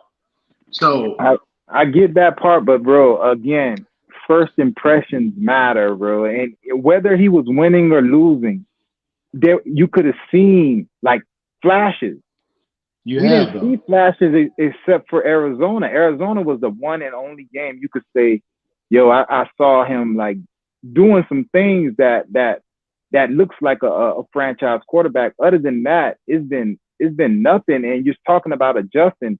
They adjusted to him that quick. That's why his passing, like from that game, because remember, he played LA and then he played Arizona. Then he came out and said the NFL was too easy.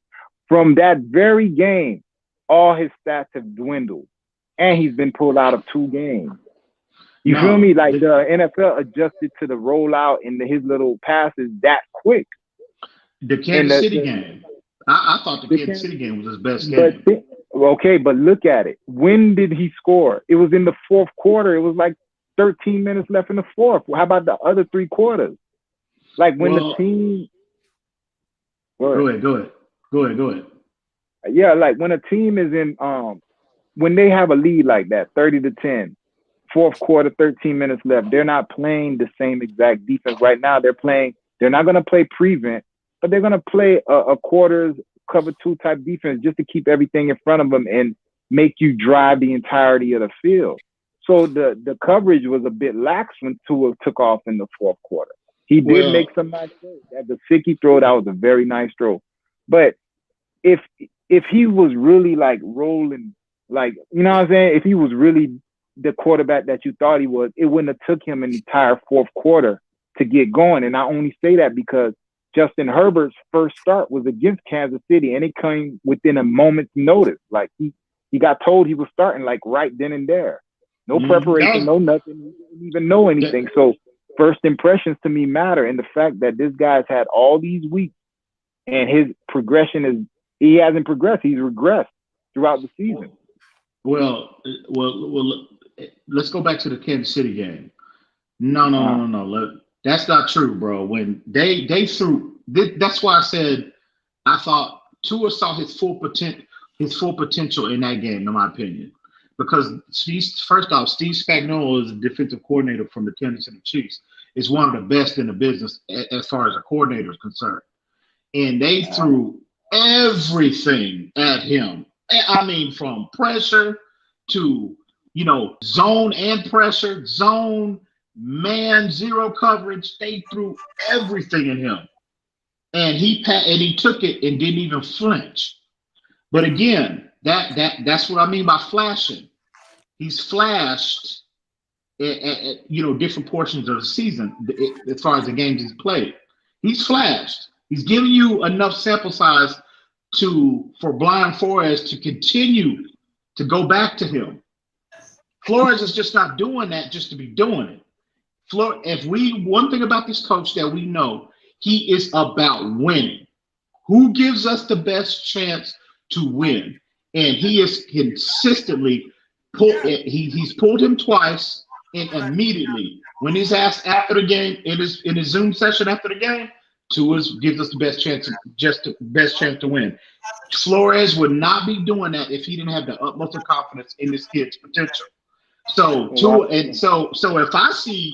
if I notice that Tua has flashed and given me enough sample size for me to have a level of comfort in terms of his potential, you can imagine what he's shown to Flores. So that is, to me, that is so encouraging moving forward. The fact that this coach, and Flores don't give a damn about what nobody's opinion is. It's his way or the highway.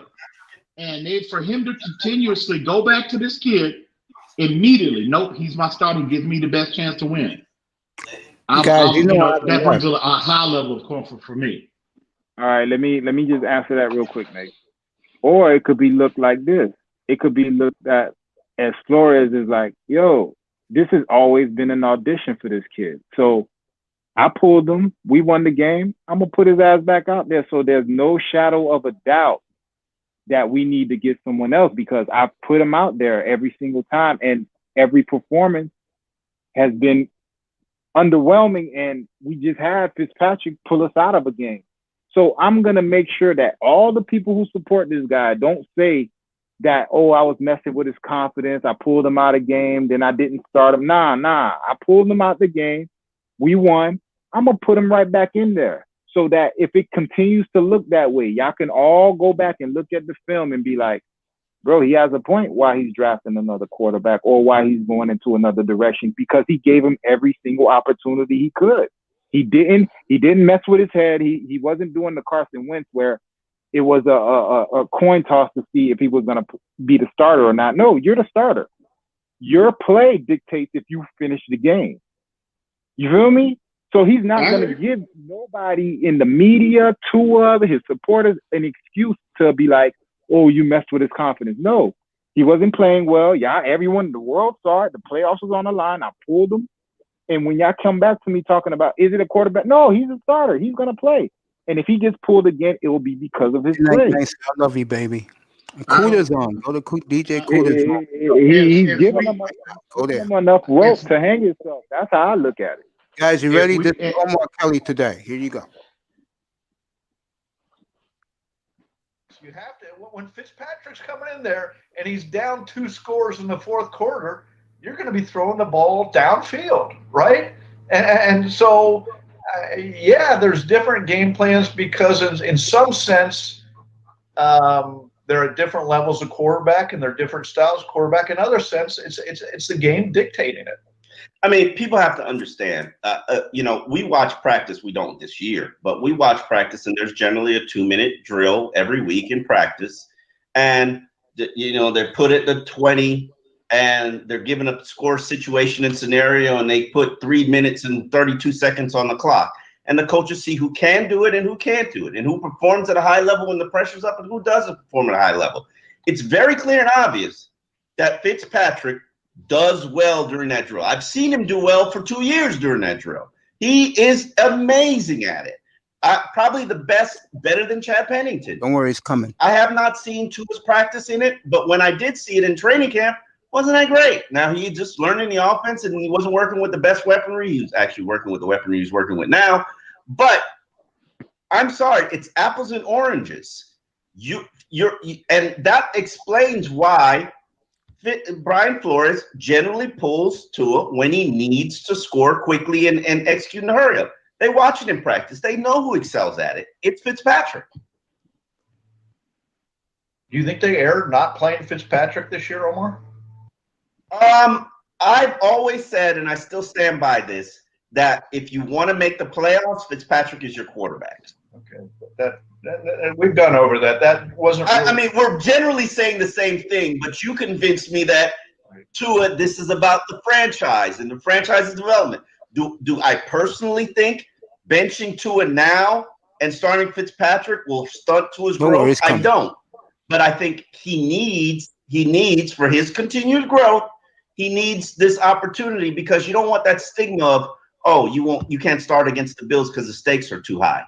Then that just leads to, not that I think he's mentally soft, but I don't want to open that can of worms. I want to give him the opportunity to go out there and prove that he can do it. And if he can't do it, I'll pull him.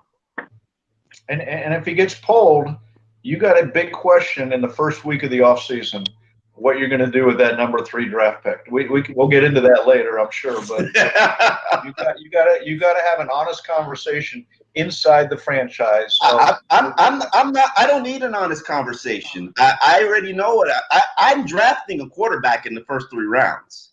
I have to. First 3 rounds, that's not the issue. The issue is if one of those, I mean, I'm sticking to my board, and I'm ranking up the top 5 players in this entire draft, guys that I think will be a franchise player.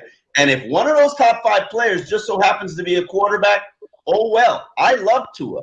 Tua is my quarterback. Tua is the guy that I believe in. Would I take a quarterback at number 3 if he was a top 5 player, the kid from BYU or the kid from Ohio State? Absolutely.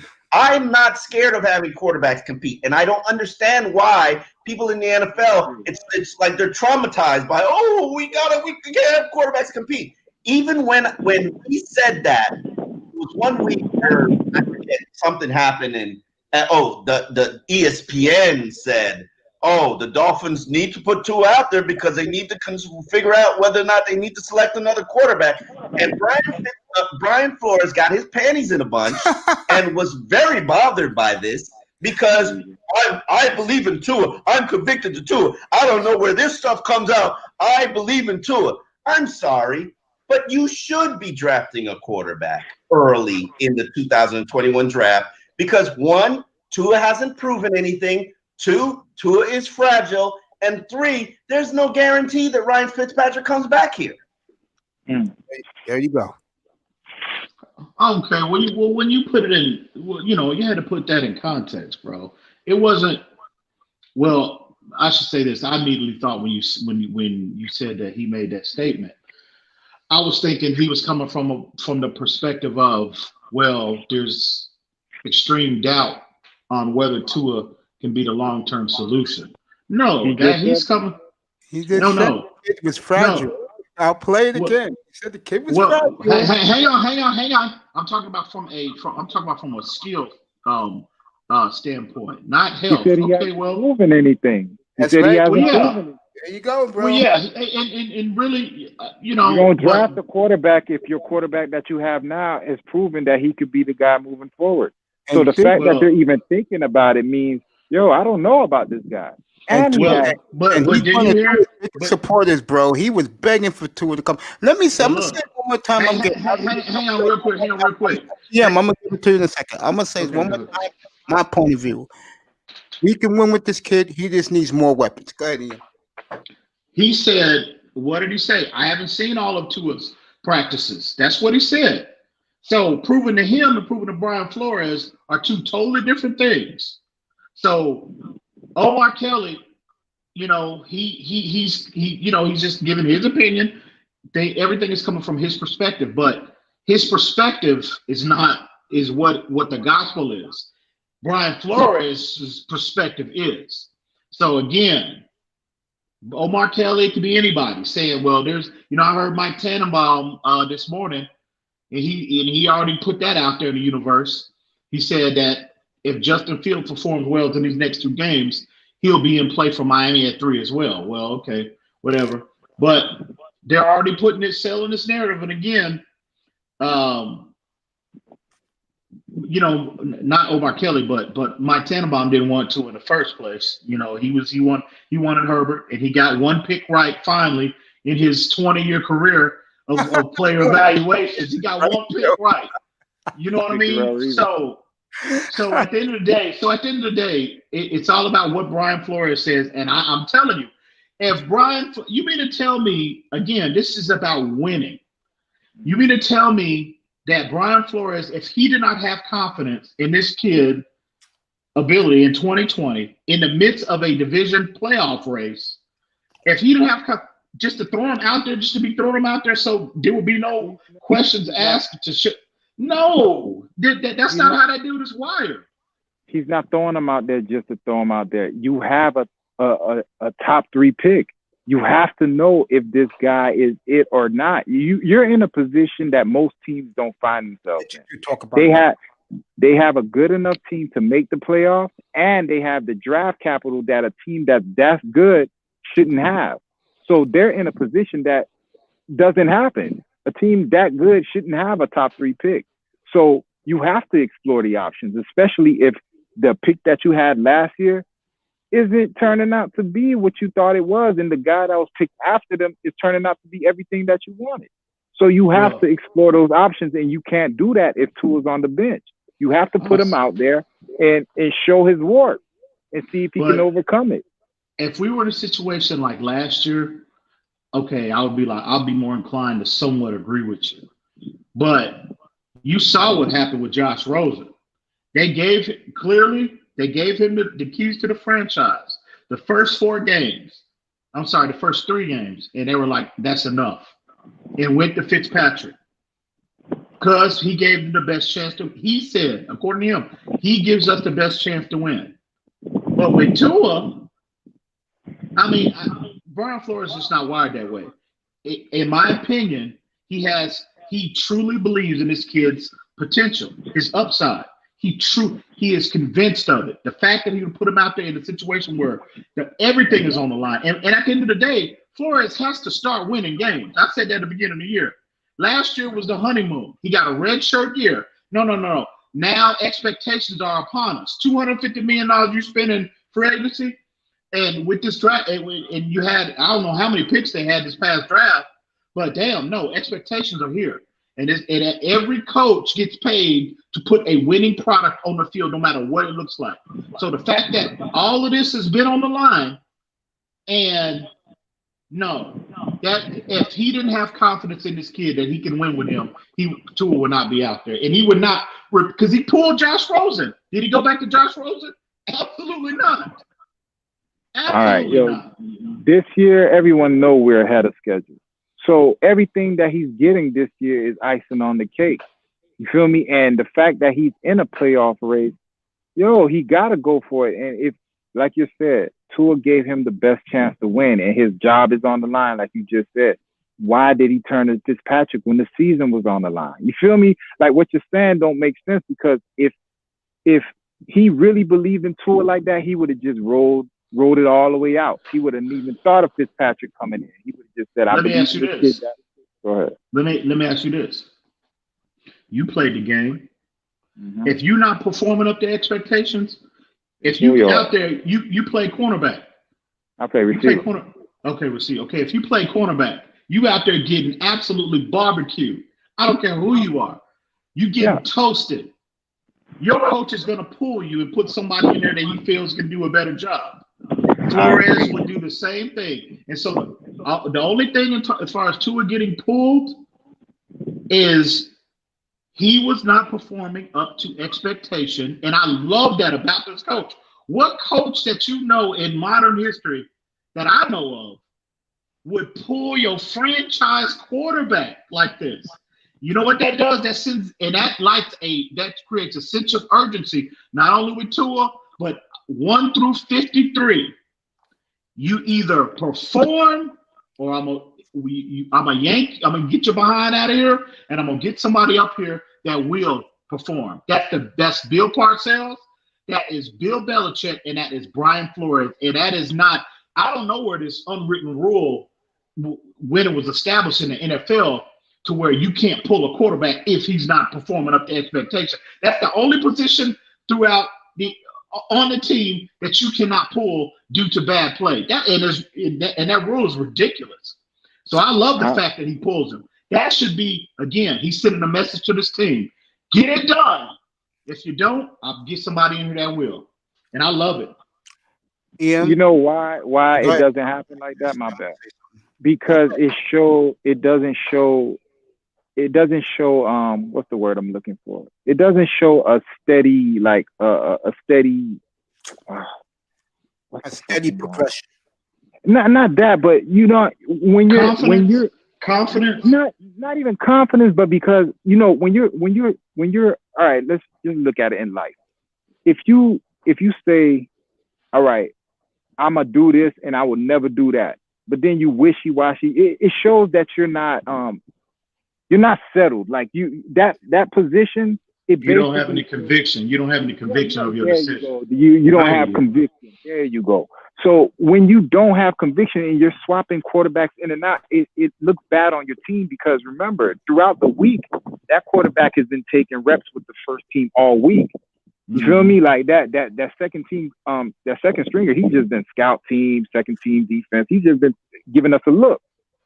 So when you do that, it's a ripple effect throughout the whole team, because now me as the receiver, when you take my quarterback that I've been practicing with all week, I know where he likes me to be. He knows where I like to be. And now another guy's coming in, throwing the ball differently. He might throw harder than the other guy or softer. Now I got to adjust to that. Like, it fucks with you, bro. Like, especially when you're in the game and this stuff is happening on the fly. It doesn't show continuity. It doesn't show a steady march forward. It's erratic behavior. You feel me? And as a winning football team, you can't have erratic behavior, especially at the quarterback position, because it goes owner, GM, coach, quarterback. Those things have to be locked in step moving forward. It can't be fluctuation. It can't be, fucking Chris Greer didn't pick the right man, put McKenzie in. You can't do that at those positions. That's why, to me, when you're doing that, it's sending a message. I don't think you just want to hear it. But he's sending a loud and clear message, bro, about that quarterback. Reason why I brought up Bill Parcells, Bill Belichick, not only because Flores comes under that tree, but Bill Parcells built Phil Simms, Super Bowl winning quarterback, benched him. Bill Belichick benched Drew Bledsoe. Pro Bowl quarterback, benched him. He didn't bench him. No. He lost his job. No, he benched him. I'm talking about before he got hurt. He was benched at some point in time in I forget which season it was. But was Drew Bledsoe a rookie quarterback that didn't establish himself? No. In 2000. That's what he's talking about, in 2000. Okay, but that's what I mean. You could do that to a Drew Bledsoe who's been in the year, but once you get a rookie and you're already doing that to him, it looks good. It sounds good when you listen to it on the radio when they say Tua and Fitzpatrick, they have a great relationship. It's not going to shake his confidence. He's a professional, bro. He's a baller. That shit affects you. A motherfucker take your position. It fucks with you. I don't care what nobody says. He's a human being.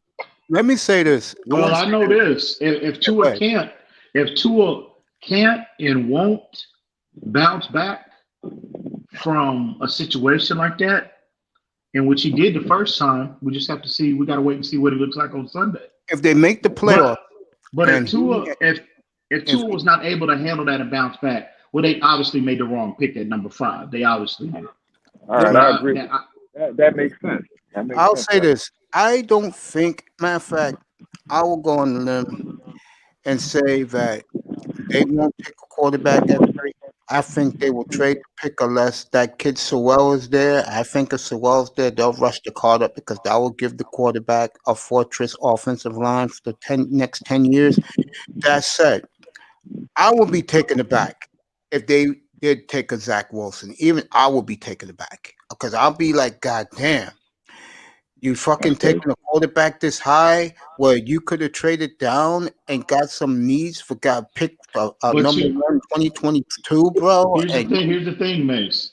In regards to Hey, that I that gotta make scenario. moves real quick. I'm gonna listen to y'all boys, but I'm gonna let you. Y'all boys stay safe, man. All right, man, bro. yeah, You I too, love you, man. bro. You Be too. You good, too. bro. I'll see you All right, tomorrow yo. night. All I'll right. say No, this, good, man. bro. If they, I'll say this, Mace. In regards to that, yeah, you know, I don't foresee them doing that. You know, I do not envision them taking a quarterback 3rd overall. We just took 5 overall the previous year. No, but Flores with this year, yeah, he's built up. He's got cachet. He's got equity now. yes, big time. You know what I'm saying in terms of the league. So if there was a time to make that move, now if we didn't have this kind of season this year, there would be no possibility of that happening. Absolutely none. Because what does that look like? Damn, bro, you just picked a quarterback 5 and you're already moving off of him in a year? Come on. That's a fireable offense in most instances. But tenants, you know, Right. if they go 11-5, 10-6, whatever, Yes. Flores has equity now. So that making a bold move like that, you know, could be, in terms of Stephen Ross's perspective, you know, it could be more tolerable, I would say, after the year he's had this year. I don't think they're going to do that, though, between me. I can see them trading the pick, though. That I can see. And I mean, and let's put this in context. You know, I saw a tweet the other day. It was from one of the 3 yards per carry boys. Yeah. And they put Tua's numbers up. It is laughable that people are calling this kid a bust. Look at this kid's numbers, and they are favorable to Dan Marino's his first 8 games. And he had Marino up there. He had so many other quarterbacks, Josh Allen's, you know, so many other quarterbacks. And the fact, and the look at the lack of support that this kid has had. Yeah, Inconsistency in the run game, playing with practice squad guys. So the fact that you quit after 8 games, and again, I want to see the down the field aggression that I saw in Alabama. I want to see that. I want to see everything we saw on tape at Alabama. But I'm a firm believer it's coming. We don't have the weaponry to do that. So, but to see this kid's numbers that he has in his small sample size, the fact that people I love you, bro. Happy New Year. Year. The fact that, you know, we got a lot of our families calling this kid a bust, and they want to move off of him now. It's laughable. It's ridiculous. I don't get it. Let the man get at least a year under his belt. Can you imagine the pressure that this kid is under? And I'm telling you, why you see Tua so careful with the football. And I went over that tape, the Raiders game. Tomorrow will be my 5th time watching that game, watching the tape. It's like he's, you know, there was several instances where he could have been more aggressive and opted to go down the field. And it's like he just doesn't want to mess up. And I'm telling you, it's the fact that you got Flores drilling in his head. Just don't mess this up, Tua. We are in a playoff chase. Look, this is what you need to. I'm not saying they're telling him don't make plays, but they're telling him the message is, you know, if it's not there or if there's any doubt, don't go there. That's the message. And Tua, I'm telling you, it's just weighing on his mind. You can imagine how traumatizing it is for a rookie. Not traumatizing. Now, that's too strong of a word. But I mean, that has a lot to do with his overly conservative approach.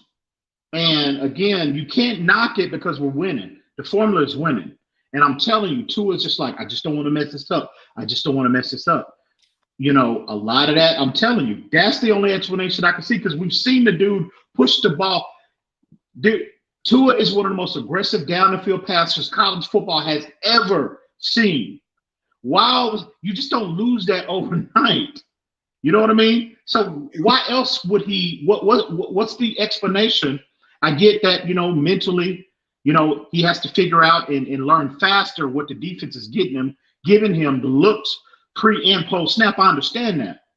But in terms of his lack of aggression, it was one play when Lynn Bowden, the Raiders was in cover 2, and I think it might have been in the first drive.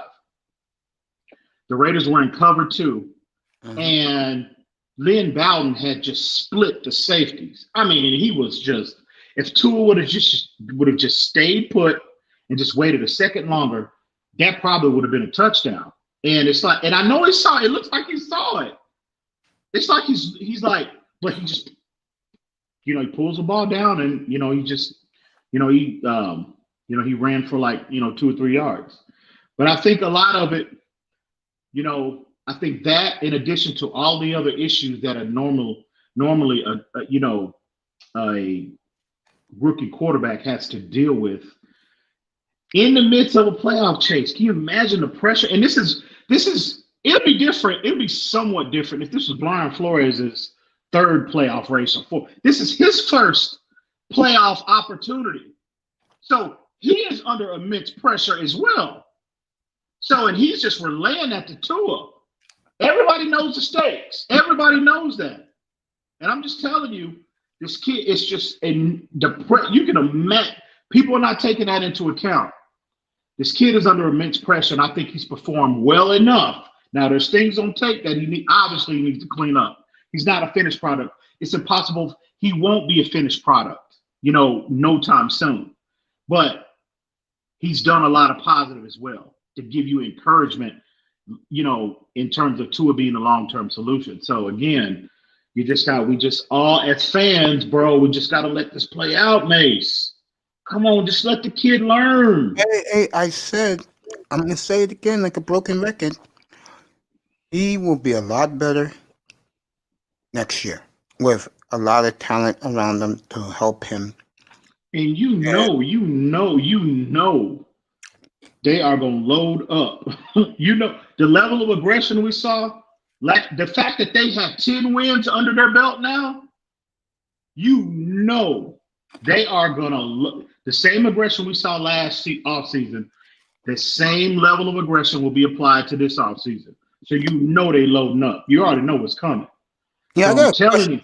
Yeah, I know. You're right. I have a question for you. I watched that fiasco at the end of the game Sunday. And I asked big time this, as I test this, and I'm going to ask you this.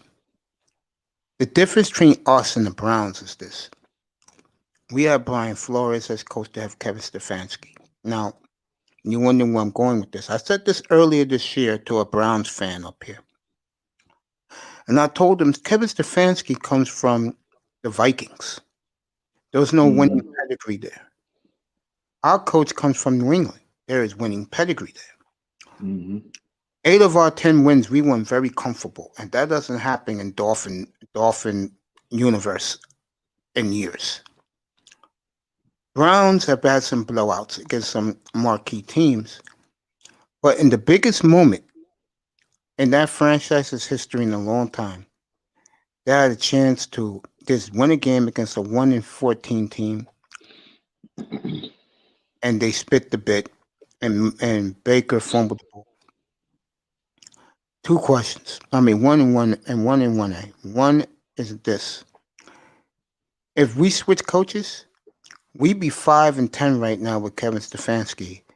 Cleveland probably be 13-2 with our coach, and they damn sure wouldn't have lost Sunday. But this I would agree, because I do agree with you on this point. I think a lot of what Cleveland does, how they're built, their offensive approach in particular, I think that is a lot of what is similar to the vision that Brian Flores has for this team. So I've always agreed with you on that point, and I agree with you 100%. This is the part you're gonna like. Here we go. The one thing I noticed about the Dolphins this entire year, they have learned how to win. Cleveland hasn't. We have. I agree. And that's a scary thing for the rest of the NFL, because this group of players went from from being crap on the ground, horse manure. Now they are getting to the pinnacle slowly but surely. Mm-hmm. And it's beautiful to watch. But this team is learning how to win. And another thing I love about this group of kids in Miami now, they compete against anybody. They don't care. Oh, bro, this team is all heart, bro. This team is all heart. Do you hear me? Yeah, I anybody. mean, from the start to the end, there is no quit in this football team. And Flores established that from day one, laying that brickwork, that foundation, that cement. He was laying that for this is the type of culture that he envisioned. And bro, there is no quit in this team. That is so encouraging as a fan, bro. I'm telling you, as Yes. a fan, because when have we seen a team like just the, you know, just the physical nature of this team? You know what I mean? And man, I tell you though, Landon Roberts, man, that's gonna hurt. I think that's gonna hurt us Sunday. Yeah. I hate he got Walker will be hurt. back Sunday. It's about time. He'll be back Sunday. But losing Roberts is a big blow. I agree. Yeah, he was that that physical tone setter. I think in From this for this defense, bro. But yeah, going back to that culture of physicality that he talked about in his first press conference, he wants to build a culture of, you know, I'm paraphrasing, but taking joy in hard work, no quit, physicality, all of these things that he learned under number one Bill Parcells and well Bill Belichick, but Bill Belichick learned it from Bill Parcells, he's gonna Parcells. be hooked up. Yeah. Yeah, he's a godfather. So yeah, man, it's encouraging. That's why. And again, we're gonna get the quarterback situation resolved. Tua will be fine, Yeah, he's all right. and He'll be all right. Tua He just will be needs to fine. get And even if it takes Tua a little longer to get up to where to get for him to become the player that we all want him to be,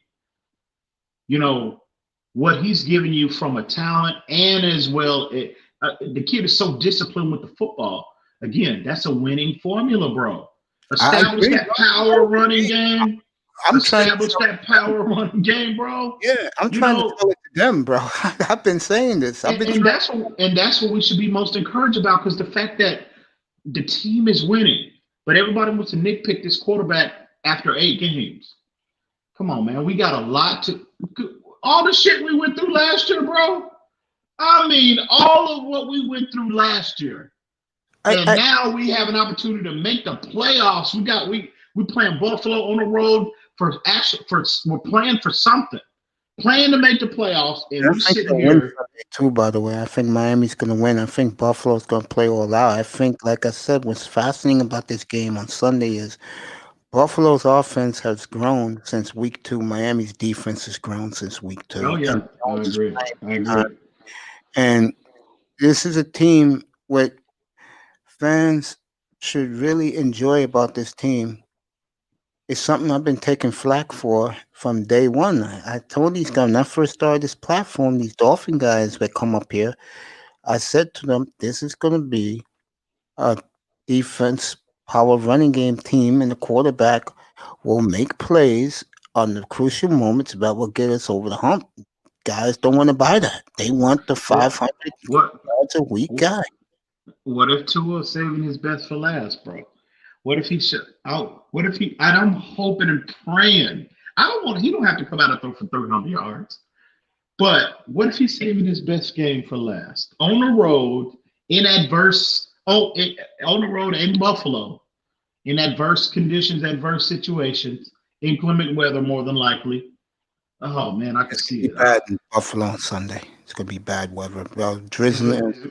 It's gonna be rainy, balmy, 34 degrees, but the temperature is gonna drop. So No snow though, right? no snow, rain. Oh, okay. I can Right? deal with rain and cold, but snow. It's something. Yeah, me and you talked about this a couple of weeks ago, and sadly, it's coming to it's in fruition since we last spoke about this. The fan base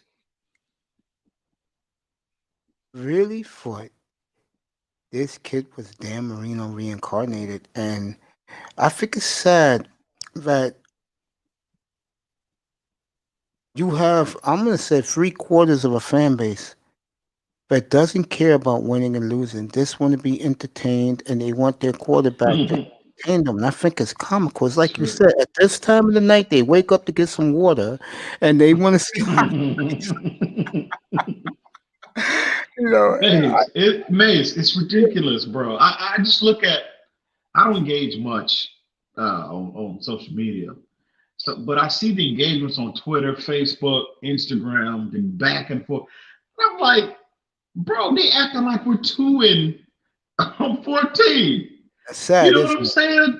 I'm like, you arguing over and it'll be different if this kid is playing like Josh Rosen or God forbid Dwayne Haskins. We've seen what a disaster looks like. Dwayne Haskins, that's a disaster.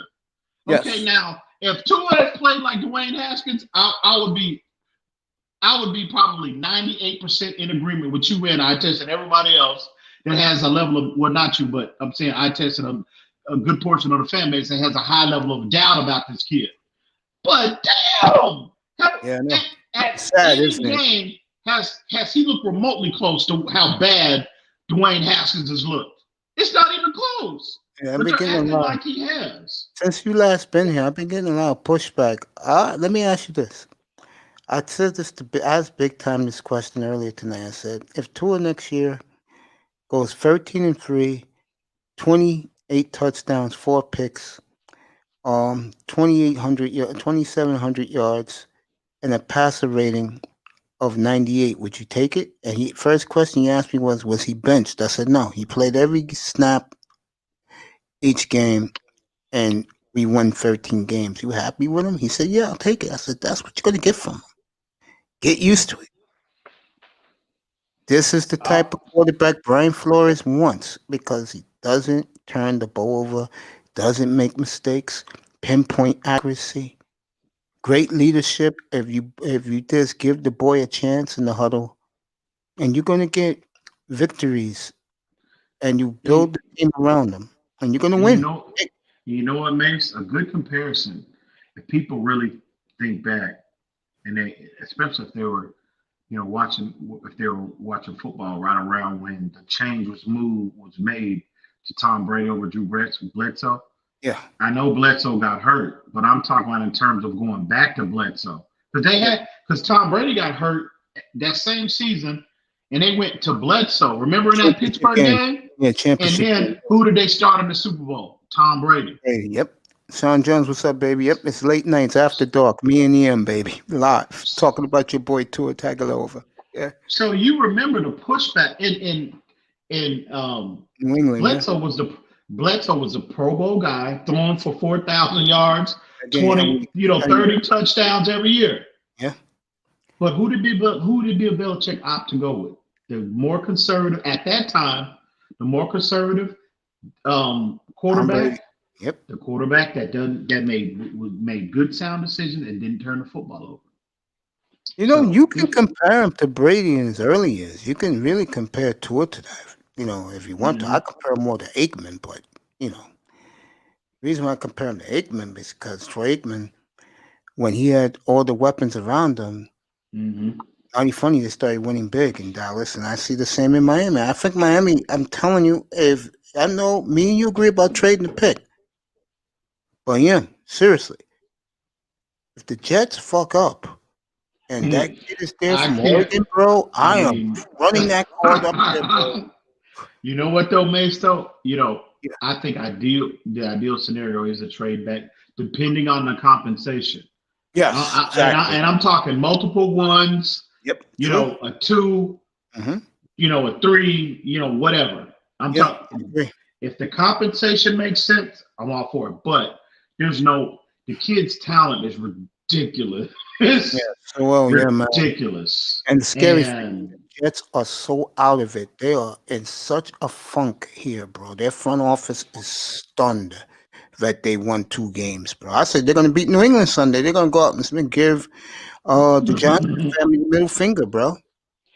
I think, though, if they're going to go all in on, I don't think they're going to trade that pick, bro. I think if they're going all in, on Sam Darnold, they are gonna. Panaswell will be the pick. I could see I'm them telling going you for right this. I can tell you, I could see this too. I could see them seriously taking the wide receiver from LSU. I could see that. That high? Yeah. You think? Huh? Maybe. Kid, they ranked the kid 5th, so why not take him 2nd? You're not reaching. What's 3 picks, bro? And the fans, Yeah. and they're gonna owe it to the fan base. They'll probably give him a wide receiver because the fan base is pissed at them, bro. They don't want an offensive lineman. And you know what?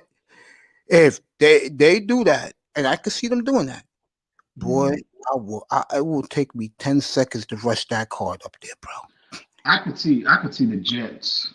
I don't see them taking a wide receiver that high. I think if They're I think see they just took Denzel Mims last year. They So I took think that- what they'll do is they'll go into free agency and bring in a veteran. Like they're probably the ones trade for Julio Jones. I can see And that. then they'll select that. I think if they're going all in, the offensive line is one of the biggest issues. Panaswell will solve a lot of those issues. I mean, you know, he would immediately upgrade that line overall. Sean So Jones. if you're going all in on Donald, bro, you have to take that pick. You have to.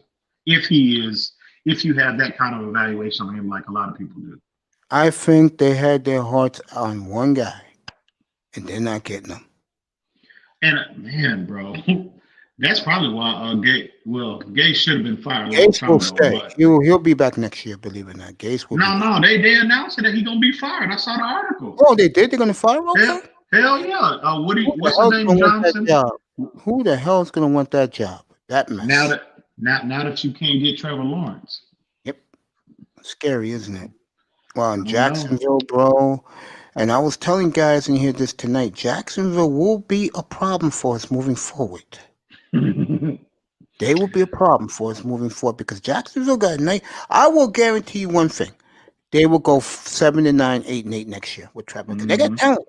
All they have to do, Ian, is draft defense. They'll be fine. Yeah. Their offense is there. Yeah. They got a lot of good young foundational players. Yeah, man. They got a nice and Trevor's happy he's going there, bro. He didn't want to. I told these guys up here, he don't want to play for New York, bro. That's crazy. That's crazy. He'd rather go to Jacksonville, Florida than to New York, bro. Yeah, man, because he's one good old boy with the pickup truck. You can't do that here, bro. Here, you gotta be clubbing at night, bro. You gotta be on pace. Down there, he could do whatever he wants, bro. And I asked test last night, how far is Savannah from Jacksonville? He said 15 minutes. Oh, he's from Savannah? Yeah, he's from down there, yeah. Okay. So he's happy, bro. He is. And you know what? I said this about the Texans to my boy Lauro. I told him, yo, the problem with your franchise is they are too nondescript. And we was that way. We ain't gonna be that way beginning next year, bro. Right. Flores ain't making this shit no nondescript. Cam Cameron, Tony Sperano, God, Joe Philbin. We're not gonna be like that no more, thank God. Sean Jones, enjoy that work, my friend. He's working right now. This team, again, what I love about these kids is for the first time. Oh, wow, this is hard for me to say this. For the first time since the Killer Bees, that's 40 years ago, I see progress with young players. Progress. Oh yeah. And I mean, these aren't. We didn't have the luck. You know, my brothers are 49ers fans, so we always arguing back and forth. So the other day we were arguing, and I said, bro, we didn't have the luxury of tanking 7 years in a row and getting, all first round picks in your front seven. We didn't have that luxury. We're picking up, dude. We got one first round pick, but everybody else is off the scrap heap. Everybody else. Yeah, man. You know what I mean? 5th round picks, Van Ginkel, Zach Sealer off the scrap heap, Shaq Lawson, afterthought in Buffalo. Nobody even knew. I knew who he was, but nobody even knew who Emmanuel Ogba was before this year. 2nd round pick, Raekwon Davis. I mean, the list goes on and on. Van Ginkel, who's becoming a heartthrob for women in America. Oh, well, I don't know about that, but and he is Van Ginkel, football. Yeah, I good got morning. I got to give Ball Game a lot of credit. You know, that was Ball Game's boy, and it's not that I doubted Van Ginkel. You tell ball game, I said, don't be a stranger. Pop his ass back up here. I'm gonna say it again, Ian. The play that made this defense what it's going to be was in Denver when Gordon was about to score and Van Ginkel knocked the football out the 1 yard line. Right there, that solidified that young defense, bro, and they never look back. And he's always around, always making plays, always around the football. If Yeah. there's a fumble, if there's a tip ball, it's a ball batted down, sack fumble, he's always around the football. And you can't teach that. You know, the ball just, it's like Xavier Howard said, I don't know what it is. The ball just finds me. You know, and Van Ginkel is like that as well. I mean, he ain't on that level yet, but you see that. And to get this kind of production, this level of production, from these type of, lesser tier, quote unquote, lesser tier players, I tell you, Flores deserves a ton of credit for that. You know what's funny about Flores? People made fun of him when he shut out the Chiefs in the championship game for the first half, and then his defensive mastery in the Super Bowl. Well, my question to the critics is, how's Bill Belichick's defense been since Week 9 after Lamar Jackson put him up? How has Bill Belichick's schemes been since Brian Flores walked out the door? Good question. People like to pull things. Here's what I say to all of them. It's over in New England. I don't give a damn who they get a quarterback. It's over. Buffalo is a juggernaut, and Miami's right in the rearview mirror. And by this time next year, when me and you are talking, God willing, a year from now, Miami will be a juggernaut, bro. I keep telling you guys this. Patience. And I can't believe you had idiots out here when the word got out that we were selecting him. The questions come about. Oh, he didn't call, the statements and questions. He didn't call plays. Did he call the plays? You had idiots out there actually saying that about this man. You know what I mean? Yeah. Trying to cast doubt on this man's football aptitude. Yeah. Ridiculous. He reminds me of Bill Parcells, bro. He does. That's what I like about him. He does. He's more Parcells-like. And Dolphin fans, and you're going to think I'm crazy, Dolphin fans are going to have a problem with him moving forward. I'm not joking. I'm serious. They're going to have a problem with him because they're going to be looking at the quarterback, and those numbers I just gave you, those are Steve Young type numbers, but to them, it's not good enough. Well, and it's sad because when we're going 13-3 next year, it's like I told guys in here 2 nights ago. I don't want to hear from Dolphin fan who's pissed off because the quarterback is not throwing 45 TDs. This is not Alabama. This is the SEC. This is not the SEC. This is the AFC East. This is the NFL. Now, I would rather have, someone was saying this about Tua this morning, I would rather have my quarterback be the it factor and don't turn over the football and knows where he's going to throw the football in the clutch than have a guy that's going to put up great numbers but is not winning anything.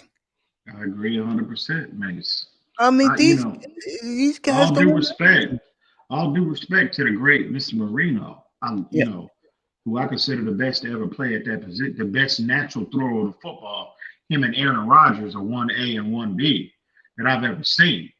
But I don't want that, bro. Where did that get us? That got us heartbreak. That got us heartbreak. We get there, we get our hopes built up, we get to the playoffs, and then we get blown out by the Jaguars, we get blown out by the damn Buffalo Bills. I don't know how many times, bro. That gave us heartache. No, I don't want that. I mean, look at Baker Mayfield on Sunday. All he had to do was get a half a yard. What did Baker do? He fumbled. That's the difference between a guy who I have right now that I know is going to get better than a guy that in the biggest moment of his professional career in 3 years, He fumbled against a 1-14 team. I mean, a 2-13 team. Come on now. And check this out, Mace. Check this out. That's the same team. No, Tua didn't play that game. He didn't play against the Jets this year because he hurt his thumb. Remember? Yeah, I remember. Fitzpatrick played that game. Yeah. I was gonna say I forgot. I thought he played that game. Yeah. But the Jets, the lowly Jets. It's embarrassing, bro. You know what I mean? The lowly Jets. Yeah, and the difference is the coach. I told these guys, Stefanski did a hell of a job. I'm not knocking him, but he's not from a winning pedigree. Our guy is from a dynastic pedigree. Mm-hmm. Makes a big difference. Our team, we are winning games naturally. 8 of our 10 wins have been blowouts. Mm-hmm. We did, dude. When's the last time in a Dolphins season 8 of their wins were comfortable? Yeah. But you never worried that was in the bag. The reason the coach, and I said this last night, and guys said, you know what, Mace? I hate to admit it, but you're right. The day he got rid of Minka, the day he won that locker room, as crazy as it may sound. Because he let the players know it's my way or the highway. And the players, me and Big Time was talking about this tonight. I told these guys when it happened, look how happy those young guys were in San Francisco. They were acting like they won rings. But the ring ceremony was about to happen after the game. And I mean, I can't. You know me. You know how I feel about the whole Minka situation. If you're gonna if there's any criticism to give Brian Flores, I just hate that he couldn't reach Minka. But it's hard to argue what you just said. I mean, that's facts. From that day on, from that day forward, that's when things appeared to start to turn around. You know what I mean? Culturally. It's hard to argue that, bro. The day Laremy Tunsil tumbled to us, the day our franchise was beginning to turn. Because look what Tunsil is going to bring us, bro. This is the biggest trade since the Herschel Walker deal, bro. Oh, yeah. And guys get mad at me up here, not Dolphin fans. And I said, Tunsil is building our dynasty for us. And I asked Big Time before he left tonight. I said, dude, if Tua puts up those numbers and we winning free chips in this decade, are you going to complain? He said, hell's no. He said, I said, bro, just enjoy the ride. It's coming. It's happening. I mean, I don't think what happened. When we beat Buffalo Sunday, 4:30, I'm up here. I'm going to be here from 10 to 8, by the way, 10 in the morning to 8 o'clock at night on Sunday. We win that game outright, and Buffalo played against us, and it was a battle. But we came up with the big play to make the playoffs and the 5th seed, going to either Indy or to Tennessee. What are you going to say then? I mean, this team, and this is scary, I'm about to say, but this is honest truth. You know, it happened right in front of our eyes. They have learned how to win. That's a beautiful thing. Oh, yeah. We are 17-9 since 0-7, bro. This is a team that, trust me, nobody wants to see in a one-game scenario. I totally agree. Nobody wants to see it. I'm telling you. I agree. Nobody wants to see it. I agree. Next year, I tell you, again, I'm greedy. I'm being greedy, bro. I'm trying to enjoy the moment. But next year, because I'm telling you now, you already see the aggressive nature of this coach. You see the aggressive nature of this GM. Next year, with 50+ million in cap space, with, I don't know, God knows how many draft picks, and the third overall pick potentially, or 4th overall pick in the draft. It would be the third. Oh, bro.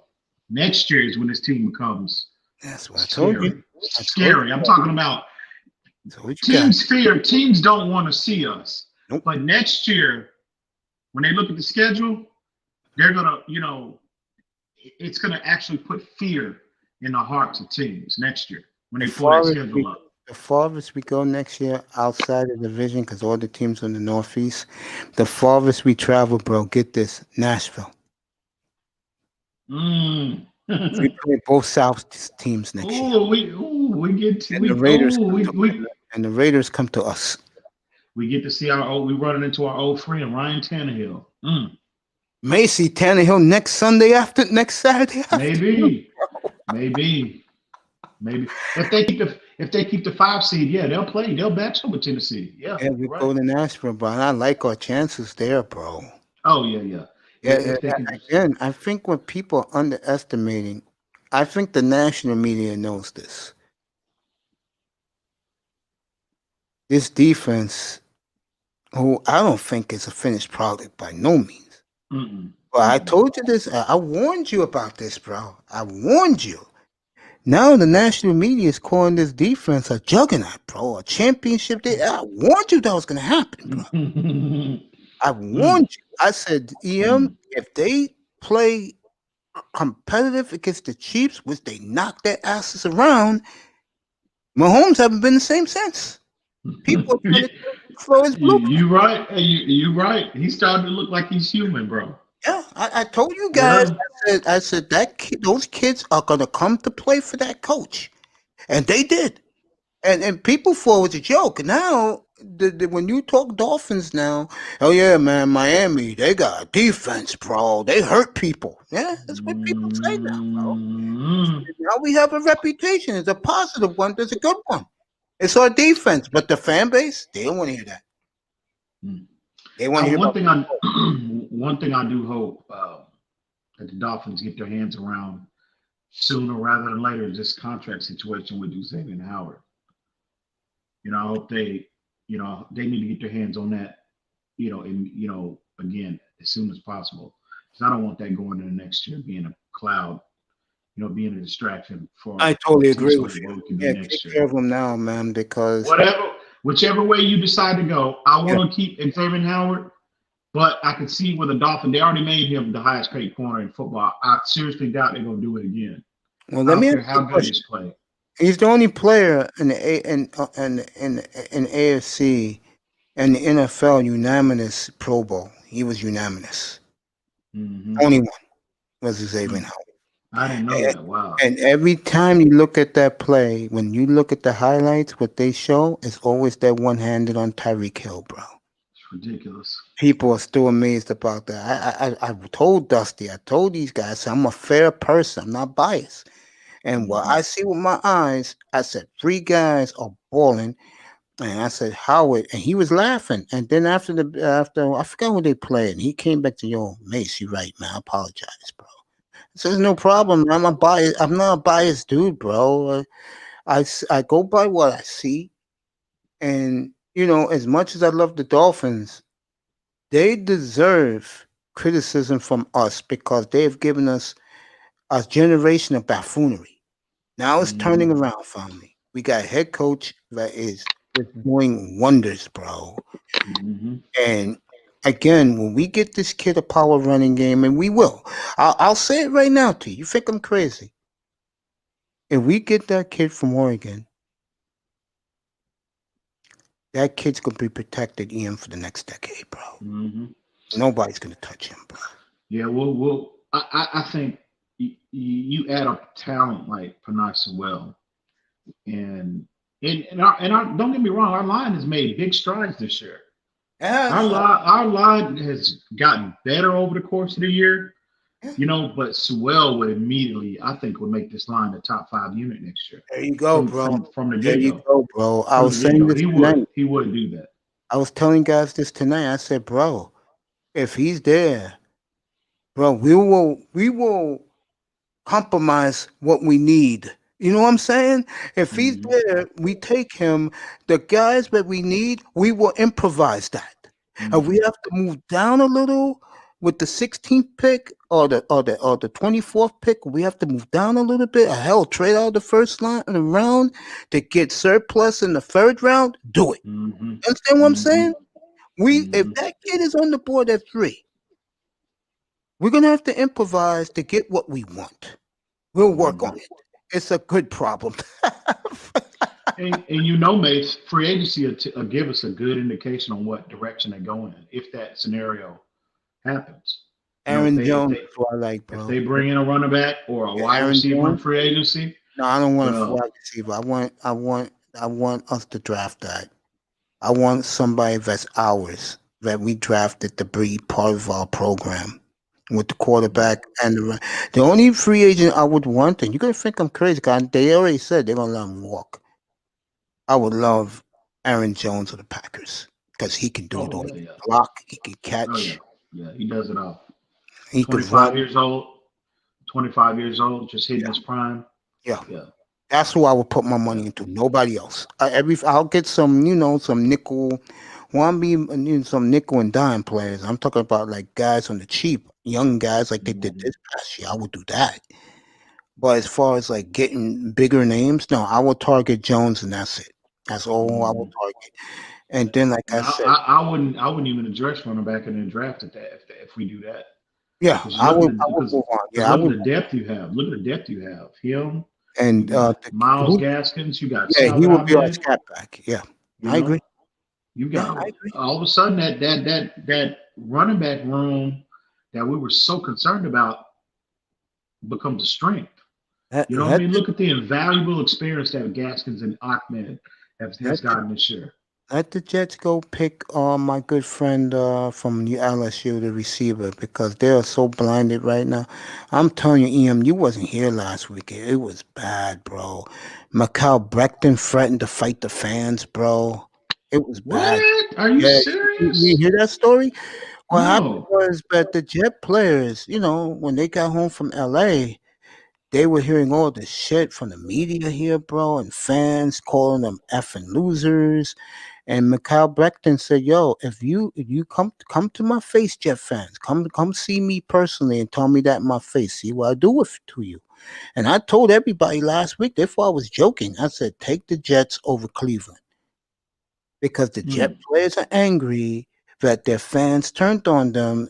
And again, I'm telling you, their management group, bro, they are disillusioned right now that they're not getting Lawrence, bro.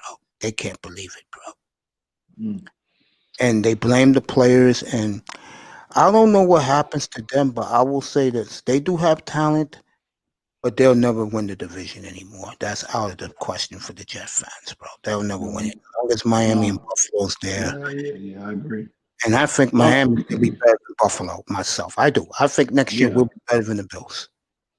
Long term, as long as Brian Flores is in Miami and McDermott, and I think McDermott has proven himself to be, he's going to be one of the better coaches in the NFL for a long time. I think the one thing he learned this year, and I applaud him, he's not playing conservative that he has a lead. And now he's running up the scores. It's about damn time. But I love Brandon Bean. I love that young GM they got up there.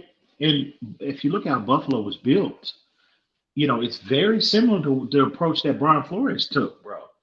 Defensive. Look at the last two when McDermott got there. He strategically built his defense. You know what I mean? Built his offensive line, got his quarterback. It took time for Josh Allen to get up to speed. But look at he's paying big dividends, that approach. Now, they got him weapons. They supported him this offseason. I'm telling you, man, I could see the Dolphins taking that same approach with Tua. And again, EM, I'm being honest with you. I love him. I love the guys here. I think the kid's gonna be okay. I mean, these people are gonna see him for 40. These guys gonna see 5,000 yards and 45 touchdowns. It's unrealistic. This is not SEC football. This is the NFL. Dolphin fans, get a goddamn grip. This kid's gonna be fine. And to be honest with you, Mace, who are the ones that really do that? Aaron Rodgers. You're talking about, Patrick Mahomes. What other two quarterbacks throw for 5,000 yards? Well, Drew Brees. And these guys are the best of the best. I mean, historically. Yeah, it's true, man. The best we've ever seen. So to put that pressure on a kid after 8 games, I mean, the buffoonery is real. I mean, it's intoxicating, bro. It's I mean, crazy, I just, isn't it? It's oh crazy. my God. I'm telling you, man, it make you really want to put hands on folks, bro. I It's mean, that frustrating. I tell him, man, I said, yo, the quarterback is okay. I'm not worried about him. And when you got me not worried about him, that should tell everybody that I believe in the kid. I'm not worried about him. Two will be fine, man. He'll be fine. Now, if he Team. had accuracy problems, then I'll be scared to death. But no, he's pinpoint accurate, which Dolphin fans should say that's a blessing. Again, if you look like Dwayne Haskins, you know what I mean? Yeah. I would be somewhat on board with that. Well, damn, I missed on that. But the kid has flashed. He's shown he's got big time ability. He just had to develop the consistency, just like any player at his position. Even You know? Mahomes needed weapons, says Sean Even Jones. And he wouldn't look like he does without them. Yeah, you're right, Sean. I would agree. And you have to, and again, this narrative about, well, he needs this. Every quarterback needs support, bro. Dan Marino would not be Dan Marino without Duper and Clayton. He would not be. Omar Kelly said something fascinating that will interest you. In that show he had, he said when the Dolphins, Smythe and the other tight end were down on the line, like when they was on the front line, like on the offensive line, the running game was superb. He said, and I looked at it as a line. He was right.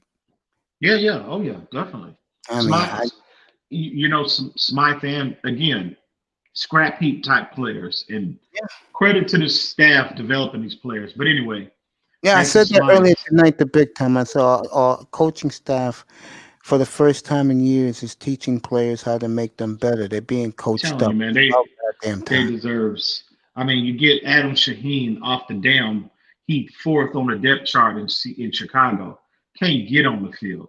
You know, Durham Smythe fifth. Durham Smythe fifth round pick. Smythe is getting better in his. Oh yeah, you see him. You see him. He looks we knew his MO coming out of Notre Dame that he could block, right? He was a blocking tight end. That's why he slid. He was a one-dimensional player that he could only do one thing. He specialized in one thing, which was blocking. Yeah. And but now all of a sudden you see him, in addition to he's improved as a blocker as well, but he's making plays in the passing game. When did you see that? I mean, look at the development all over this kid. Yeah, it's true. So, I'm telling you, man, there's so much positive, bro, about this team. Yeah, that's what I said this week, man. And guys were in here saying, what if they lose Sunday? I said, win or lose, I'm proud of them. I saw growth. I see progress. The future is so goddamn bright, bro. How the hell can I complain? Yeah, I'm not, bro. I mean, I'm proud of this team, bro. Win or lose in Buffalo. And it will break my heart if they did leave it all on the field in Buffalo and lost a heartbreak. And they don't get in. You know what, Mace? I will be extremely disappointed that if they don't get in. But I'm good, though. I'll be good. 10-6. 10-6. Considering the year we had last year, I'm good. I'll be good. I'll be good. I'll be all right. We'll be better next year. Oh, my man's coming up. And you don't know this guy. This guy is a great guy. What's up, Playboy? You there, Platinum? Plat, you there, bro? What's up with you, Mace? What's up, Playboy? How you doing, man? Good morning to you. How are you? Yeah, I'm right here. You hear me, right? Yeah, I hear you crystal clear, bro. What's going on, Yeah, brother? you hear me, right? Crystal clear, I hear you. Yes, I hear you. Platinum, I hear you. Oh, you know what, Mace? I hear you. You don't hear me? Yeah, I hear you, bro. I had the live on the YouTube and the StreamYard was muted. So there you go. How you doing, man? I'm good, man. Yeah, it's good to have you, bro. Ready for your Buckeyes Friday night? What's going on, man? Yeah. Yeah, man. What's up My with man you, said with Dolphin fan? Y'all gonna make the playoffs. There you go. Man, it's gonna be we ain't getting no help from nobody else. Everybody else, they rested their quarterbacks. Yeah, Pittsburgh rested. Yeah, I ain't gonna beat nobody, but y'all gonna make the playoffs. Yep. Pittsburgh, they rested Roethlisberger. Everybody rested their quarterback, so they ain't trying to give us no help. We're gonna have to earn it. Yeah, we're gonna earn it. I'm I about got to a go good get feeling it. we're gonna If win. you want to make some money, take the Browns over Pittsburgh. Pittsburgh's resting all their starters, and I think the Browns had a COVID outbreak, and like offensive linemen and all like 3 of them starting receivers, like Baker had no one to throw to. That's why they lost that game. But they'll be back for the Pittsburgh game. So, and Pittsburgh's they basically tanking the game. So.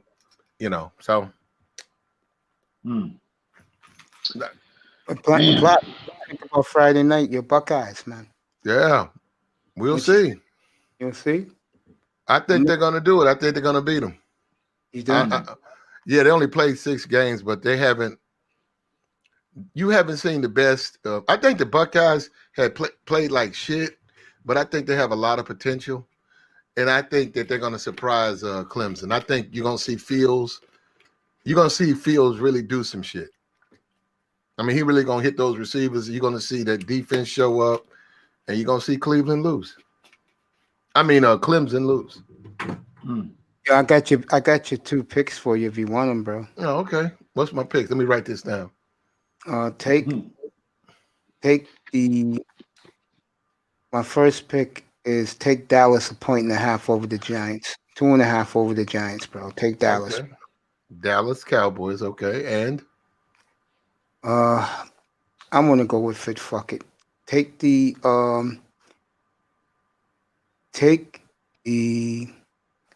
Bengals, the cover over the Ravens, 13.5. Take the Bengals, bro. The Bengals been playing great lately, man. okay. I got that down. Bengals not to win, but to cover. Stay within that 13-point spread. I got you. Yeah. Okay, man. I'm finna do it, man. It's holidays, man. Y'all kicking back for the holidays? Yeah, man. I'll be up here tomorrow night to bring in the new year at 10 o'clock. I'll probably go to like 2, 3 in the morning, bro. I heard that, man. You know me, man. I wanted to come up to your platform today, man, because you had some great topics, man. Yeah, they tripped I tripped. I mean, he's the Ramil guy. He's a funny guy. He's a good guy. He's a good man. Yeah, man. He's a good guy. Man. So we had fun. Big fan of mine. I'm a big fan of his. I'm glad you had him. Good for your platform, bro. You gonna be a coolest, bro? Cause he's on right now. Got a full house. Yeah, I'm gonna go over there, man. I'm gonna go over there. I'll see you up in the panel in a little bit. About 45 minutes. I'm gonna slide through. If there's a place, he's been getting packed out over there. Yeah, man. 10 seats and but nah, we had those women, man. If it wasn't for shout out to the females, because they made it. Nah, they made it. If they wouldn't have showed up, it probably wouldn't have been good. But he got them in their fifis, bro. Yeah, I know, bro. They love that guy, bro. With the pump and dump, just pump them and dump them. You know that. Ramil, bro. I'm a clean cut guy. Don't make this beard mistake you. I'm a clean cut dude. That's all you got to do. Make sure the women know it. You down for pumping and dumping. Yeah, man. I'm gonna pump you and I'm gonna dump you. Okay. You got it, bro. Yo, you my boy. I appreciate you, Platinum, man. Happy New Year. Oh yeah, Happy New Year to you, man. All right, man. I'm gonna slide out. I'll see you in a little bit, bro. I'll be over there. Okay. I'll fall asleep on the platform. Be good, bro. Thanks for coming. Oh, okay. I appreciate you. Great Platinum Elite. If you want fun with ladies, go to his platform. Anyway, getting back to business. Quarterback is all right. I'm not worried about him. I am shocked that even you have to admit, right where I played to you, that Omar Kelly is suspect of his boy. Even you have to admit that. Yeah, well, I'll say this. He doesn't seem as convinced as he did pre-draft. I'll say that. But I will definitely sign off on that. But I think Omar he was so enamored with this kid, like a lot of the fan base, like me. But the difference between me and the fan base, I didn't have a 30 touchdown expectation of this kid in 8 games, in his first year. You know what I mean? I was like, first off, focus on this kid's health, let him get right health wise, and but I think Omar had a lot of unrealistic expectations for him coming Yes, in, like his first year.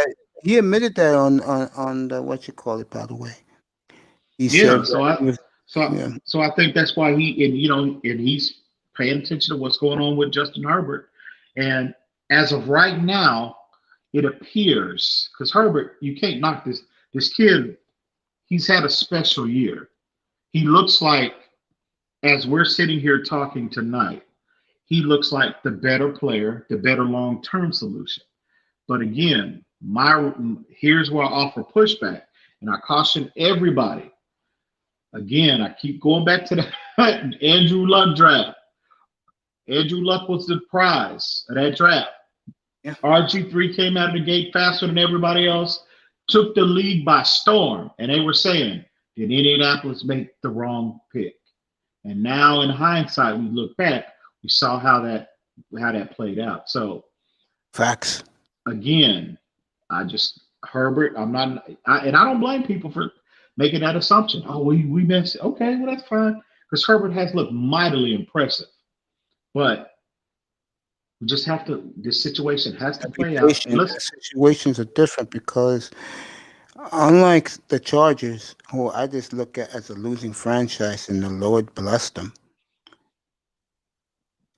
we've got bigger goals, bigger plans, and the quarterback, in our opinion, I'll put you with me, you'll sign off on what I'm about to say. We have bigger and better things in store for that kid coming up.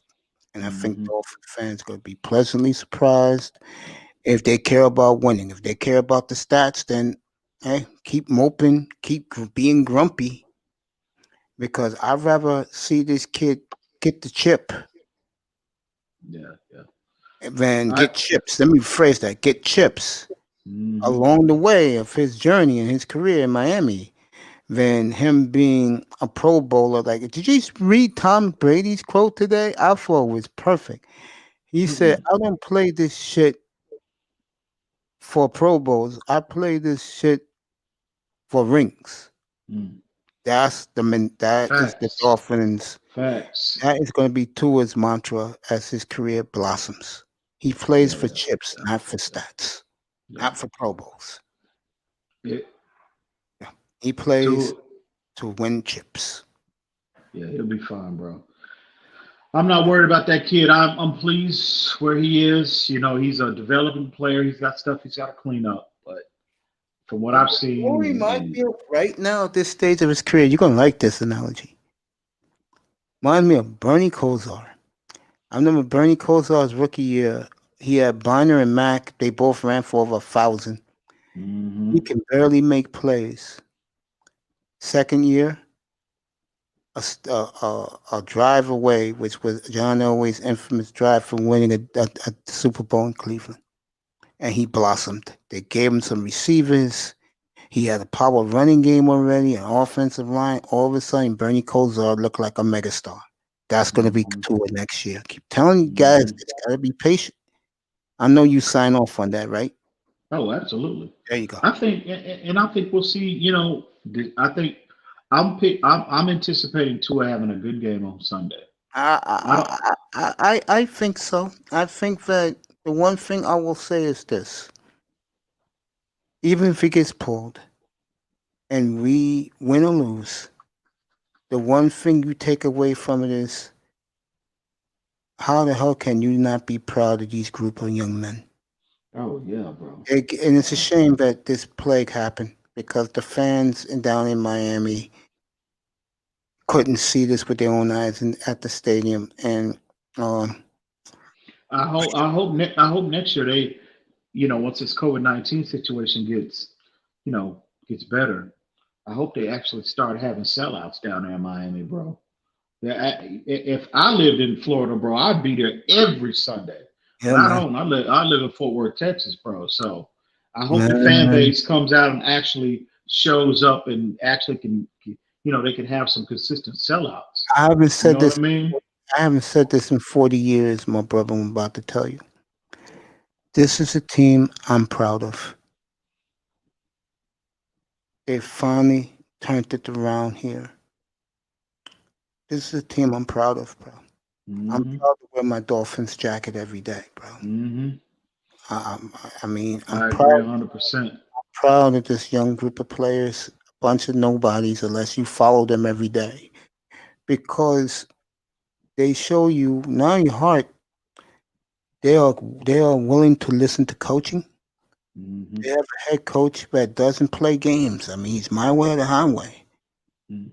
I mean, and you have guys who care, and you don't get that. You get more Dwayne Haskins in the NFL. Yeah, yeah, and it's funny you bring that up because I was just talking about that the other day about how this team, how they embrace discipline, they embrace hard work. Facts. You know what I mean? They actually love to show up and put the work in. And Yes, like you exactly. said, the league is full of Dwayne Haskins Oh, yes, type they of are. players, bro. Full of them. And so to see these young kids, Brad, and again, you look at the makeup, the players, like the foundational players, like Sealer, for example. He's had to scratch, claw, fight for everything that he's got to get to this point. You know what I Absolutely. mean? Just like Flores as a coach had to fight. I mean, he had to earn. Nothing was ever given to him. Right. And this team is full of those kind of high character type of individuals. And Totally I'm agree, telling man. you, man, Yeah, you're it's right, going to bro. be so encouraging as a fan, bro. I You know mean, what I how could mean? you not like this group? If you're a Dolphins fan, I mean, goddamn, I know you. I know you guys have turned on the quarterback, so they go, I don't care about yo, bro. It's more than just the quarterback here. I mean, we got something building very nice, and come April 22nd, bro. Oh, by the way, free agency is St. Patrick's Day at 4 o'clock in the afternoon. Just to let you know, Mm-hmm. that's when you can start signing free agents. Um, again, I'm gonna end it with this because we both gotta get some sleep. I have Mm-hmm. never seen anything like this. Yeah, I mean, a year ago at this time, we were like, maybe we can get the quarterback. Now you're looking at this and you're saying, where did this go from here? Where does the story continue? Where are we going to pick up? It's like we're turning into what you call those TV shows, not the sitcoms, the other one. The reality shows? No, not those. We're becoming a series on television now. It's fun to watch. Where do we go from here? We got the free agency March 17th. We got the draft April Oh, yeah, yeah, 22nd yeah. in Cleveland. Ironically, Mm. I don't know, man. I just think that our future is so bright, it's scary. It is. We're It shining more definitely than the is. damn sun, the moon, the stars right now, man. Oh, yeah, yeah. It Again, definitely thank you, is. Houston Texans, bro. Bill O'Brien, thank you, Laramie Tunsil, Oh, bro. man. What the Oh. hell were you guys? Again, yo, And it's, Tunsil on what he go? He went on IR what 3 weeks ago? yeah, man. I mean, Mm. Jesus, boy. I tell you, I'm looking at our team right now, man. It is scary. Mm. Yeah, You it's know, coming, man. four It's picks. here. No, no, no. It's not coming. It's already here. It's already It's here. already here, but the best is yet to come, bro. That's the beautiful thing. I mean, I agree. I don't know, man. It makes me. How can I say this? I was excited when I've been in years when they played the Chiefs because I wanted to see our defense ball, and they did. Mm-hmm. Now I'm up. I'm very pumped up for Buffalo because I think both teams are going to show up, and it's going to be a spectacle up there, win or lose. And this might be the game that sets that rivalry off for years to come, Mace. I know Miami and Buffalo are a rivalry, but I mean we hadn't seen a rivalry between these two teams where both 30 teams years. have been good since the 30, Marino and Jim Kelly, yeah, yeah, 30 Jim years. Kelly days. Yeah. So we haven't seen that. So this could be that game that sets that, that Sets it off. Yep, it sets it off, bro. So And Buffalo. yeah, it's gonna be. Man, I can't wait till Sunday. I wish they played on Saturday again, but Sunday can't get here. Sunday can't get here fast enough because I'm like, I'm glad tomorrow's Thursday because that means Friday is next. It's New Year's. Saturday, I get through that, and then here we go. Sunday morning, I'll be in. what I'll you be here 10 o'clock what in you the got? morning. 8 o'clock. What's up? What you got going on for our New Year's, bro? Nothing, bro. It's gonna be. I may be up here. I may take the day off because nothing. Oh, I forgot. Y'all be up here. I'm gonna do the college football. Hmm. Alabama against Notre Dame, and then Clemson. I'm not gonna be here for the games. I'm just gonna be up here before the games, like around 2 o'clock. Do a little college, and then I'm out, bro. I'm gonna rest. Get ready for the weekend. Cause So, Sunday, bro, I'm gonna be doing this for 10 hours Sunday, bro, from 10 to 8. ooh wee. I'm gonna do all the I games. I'm feel gonna you. be watching the Dolphin game here, bro. I'm gonna tell what happens in the Bear game for people who are not gonna get that game. I'm gonna get that game here in New York, the Bears and the Packers. That's a big game. Ty Oh yeah, Church, yeah, what's up, yeah. bro? How y'all Yes, doing this man. morning? I'm good, Hey, what's bro. going on, man? This young man will be celebrating a division title on Sunday. Yeah, I can't wait, man. I'm just waiting patiently. I ain't gonna get big headed. Tell I'm just being EM, patient. tell EM what was my slogan when I was pushing my channel before I came on. Tell him what it was, bro. Mason, you Good. got it. You got it. You don't I just remember what I back it. told you guys? No. I told these guys, the Cowboy fans, Oh yeah, yeah. He I, respect Cowboys fans because I said it's 13-3, 3 or Super bust. Bowl or Super bust. Bowl or bust. Man. And let me tell you something. All the Cowboy fans I came across on YouTube, bro, they all EM signed off on it. I give Dallas. I'll tell you right now. They already said if Dallas wins the division, Church, Tampa that's Bay. your game. That's your game next Sunday night on NBC. Tampa at Dallas, boy. Dallas is gonna smoke them, bro. I'm telling you that. I was going to say that. Oh I'm damn, glad we that's get a the chance to sit. that's the late game. That's the Yeah, late game. yeah. Next Sunday night. Yeah, Oh wee. I love Dallas in that game, bro. Dallas is ready to roll now, bro. I told people this. Yeah. They laughed at me, bro. I said that when they go off to a slow start before Prescott broke his foot, I said, I don't know what the hell's happened to Dallas. I'm going to tell you what's happened to Dallas. And I know this is going to sound crazy. And EM, we had this in 2011 when this man was our defensive coordinator. I've spoke to this man many times on the radio, bro. They believe in Mike Nolan now, and Coach Nolan got that defense playing.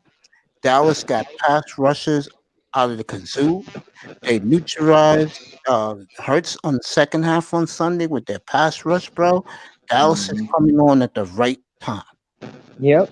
The problem with Mike Nolan is he rushed because he's trying to switch us to a 3-4 team, and he rushed the process. Like we got all 4-3 defensive ends and all that stuff, so you got to take your time. And plus, the COVID and all that stuff happened, so we ain't had no time to practice 3-4 lineup. Church, in 2011, bro, we started off 0-7. They got rid of the coach Sperano, bro. After I think 11 or 12, 11 weeks. But what we saw was we had a quarterback in Matt Moore hitting Brandon Marshall. We started winning, bro. And then when EM remember this, when Sperano left and they gave it to my man who's with Tampa Bay now, defensive coordinator. Todd Bowles. When they gave it to Todd Bowles, bro, and he let Mike Nolan coach the defense, bro, our defense was unstoppable, bro.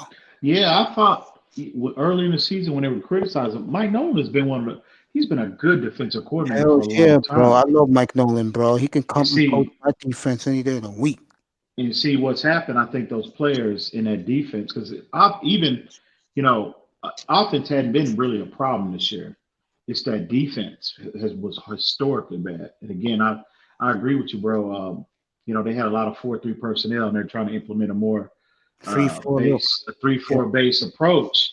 I just think it just took play because when you're talking about when you're going from especially in 1 year, you're going from a 4-3 to a 3-4. It's different techniques, it's different principles that you have to do. And I just think the players that they had, they just been playing in that 4-3 for so long that takes Right. time. And again, And then it was no COVID-19, off season no too. OTA, exactly, no OTAs, no Dallas preseason, dangerous, bro.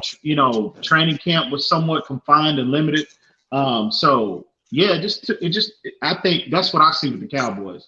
Yeah. On the defensive side of That's football, one it's just taking them a while to learn those, the principles of a 34.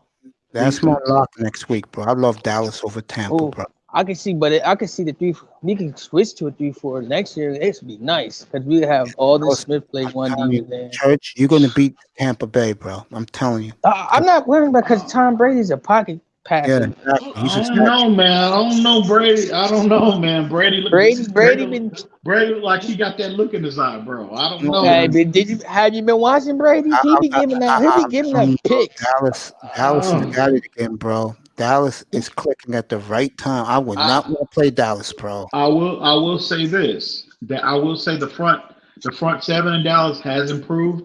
Oh, But that back end is still suspect. It may be, You know what I mean? but if you got keep two hitting young Brady, rookies. bro, he's gonna feel it. Yep. We got a rookie safety that's actually stepping up doing crazy things, and we got Trayvon Diggs. Yeah, Stephon Diggs' little played brother. well. He played got well. He been getting absolute. He's been on that rotisserie grill all year, bro. They've been slow cooking him all year. And guess He what? lives in Dallas, by the way. He been battling. He been Church, battling. I know. my brother EM lives in Dallas, bro. Okay. Dallas. He been battling though. That's one thing I like about him because he's not a quitter. You know how some corners they get burnt and it's wrapped. They going for the whole game. Yeah. In great time, bro. In Tampa. Go ahead, Ian. Yeah, I was gonna say about Diggs. He's been getting, like I said, he's been caught on that rotisserie grill too long this year, but his confidence hadn't wavered, and that's what you want to see from a rookie. You know what I mean? Yep. Got that short memory. So they made him play against the number one receivers. Like you had to cover him and follow him. So I'm glad he was getting burnt. And this is the team I expect to see, except Dak Prescott was the quarterback. This is the Dallas team I expected right now. Now, next year when Dak comes, if Jerry Jones does, see, I'm telling you, man. Don't get him mad. Yeah, he's going to be like you. He loves his Dak Prescott. He should have paid Dak Prescott when he had the chance. He should have paid that man. And all these people are so all these people are so quick to say, "Oh, Dak's not a franchise quarterback. He's not good." Well, if you get rid of Dak Prescott, what's the alternative? Please show me a better option. No Super Bowl. Nope. Oh no. That's Dak's team. And I'm not saying Dak. Dak should be paid the highest. Because I don't think he's the best player in his position. But that's just the nature of the NFL. The next man up gets the biggest contract. I don't agree with it, but that's just the way it is. I know this. And guess what? Guess what the starting point? Guess what the starting point of the negotiation now? $38.5 million now.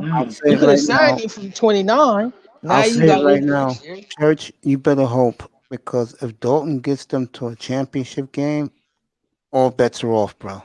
They're not signing Dalton nowhere. They don't have to sign him for 2 years. You gotta understand. Stephen Jones want to sign players for cheap.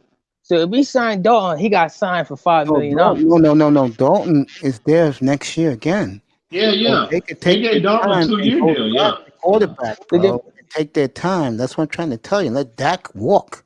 They just let Dalton play one more year, and then they bring in the new kid. And they're not going to do that because they already know the failures of them drafting quarterbacks. They suck at it. Oh no, man. Tony Romo, we found by the grace of God off the practice squad by Bill Parcells. Hey. Other than that, we ain't had no good quarterbacks. I don't know, bro. Jerry Jones, for whatever reason, he does not want to pay this young man what he's asking. He does not want He does not want to pay it, bro. I'm telling you, man. Listen, Kyle Horror, he said it. He said to keep the Dak drama going along, they get, you know how much money they get paid from that? I just know this kid. Just off of Dak name, that drama that goes around Dak. You know how much money they get off of him? Yeah, but kid, I'm just gonna tell you. Do you know how much money they get off? But if you trade $250 him, million just for the drama around him, just for people talking about that. They get $250 million. I if would you I trade prolong him, it too. if you trade him, like, what if Indianapolis Colts starts calling? Listen, That could they're happen. not going to they're not going to trade him because teams already said they'll get Dak $40 million. New England Patriots called him and told him they would give him $40 million. Let me ask you a Indianapolis Patriots question. said they would give him $40 million. Let me ask you a There's a question. lot of teams. Let me Jacksonville, ask you a question. Chicago. Go ahead. Let me ask you a question, young man. Go ahead. I I'm think sorry. you Go agree ahead. with. No. You would like this question. If the Colts gave you a king's ransom, you won't take it for Dak Prescott, knowing that No. you will get. Wow, That If, means if you that means I'm rebuilding. I don't want to rebuild. listen, if Andy Dalton, from what you've seen from Andy Dalton the last 2 weeks, he gets this team in the playoffs, and don't let him win a playoff game. I'm telling you now, if Andy Dalton gets his team to the playoffs and they win a playoff game, Dak Prescott's days in Dallas as the starting I quarterback totally are agree with over. that. I'm totally telling you right now. You going to make me break? You going to make me break why I don't want Andy Dalton? You see him in the playoffs? Hey, One I'm just touchdown saying. against 9 interceptions. Listen, all I'm saying is this, bro. If Dalton gets this team to the playoffs and let him win a playoff game, you can kiss Dak Prescott goodbye. Yeah, He will not be in Dallas too much longer. I promise you. And if that ever happened, Dallas would lose half their fan base. They already on Man, it. I don't man, think so. please. He lives down there. He Man, knows. He lives please. there. Listen. These Cowboys, where you from, bro? You from Texas? He's from my area. He's from my area. I'm from Jersey. I get abused out down here. Bro, look at here, man.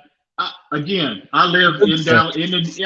I'm from the. Well, I'm not from, but I've been here since 05. I'm from the DF Dub. I see it every day. These fans. Jerry Jones can tell. Jerry Jones can slap, 50% of the play of his fan base mamas in the mouth, and they will still be loyal to this team. So this narrative about Dak Prescott, they're gonna lose it. No, bro.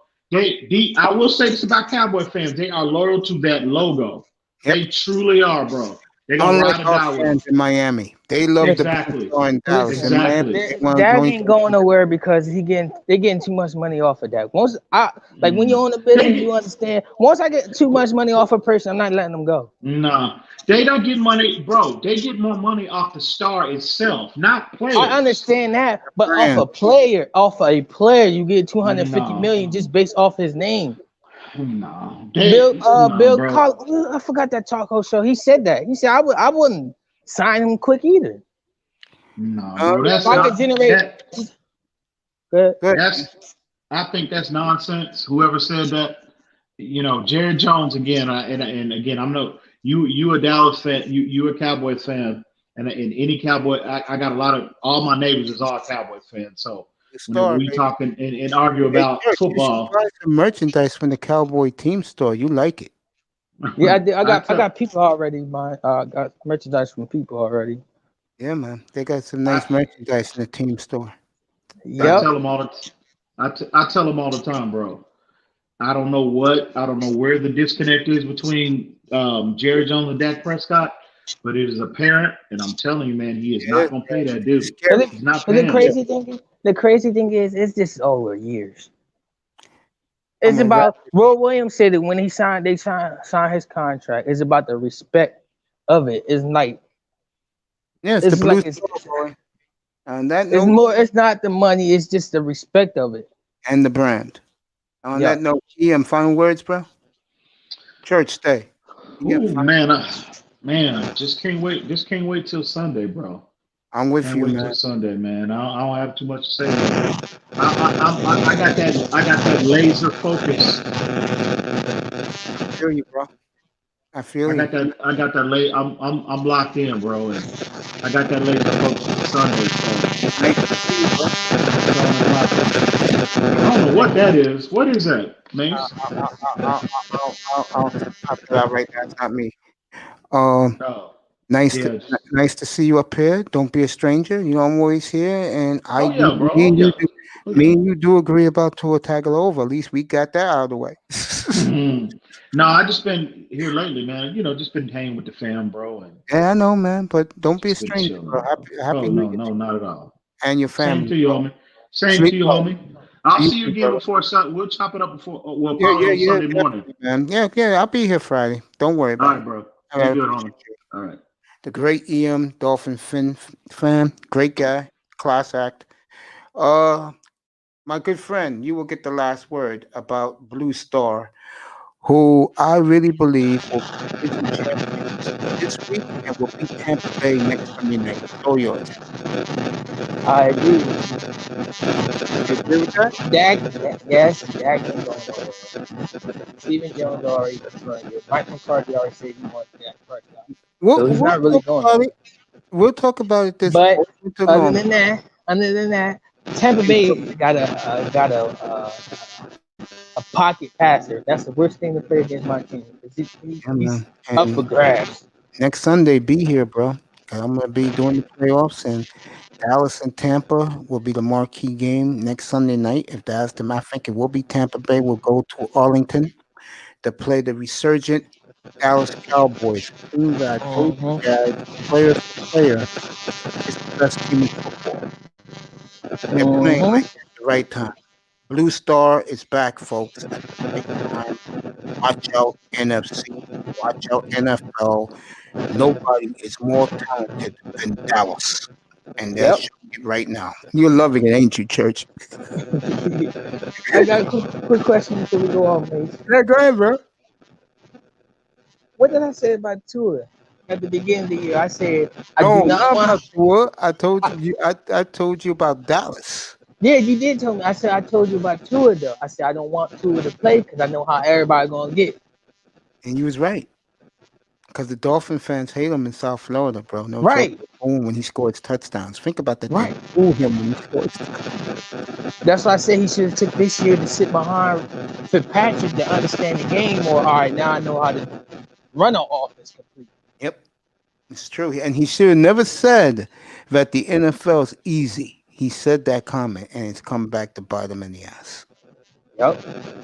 Church, Said the I same. will be. I will try to get him cool this platform he's on right now. If not, go to bed.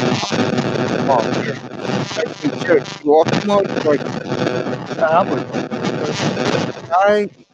Chai Select tomorrow afternoon, 3:30, bro. She's coming up here. She was here yesterday, 2 days ago, but she'll be up here tomorrow. One-on-one with Chai Celeste. Okay, I definitely will be there.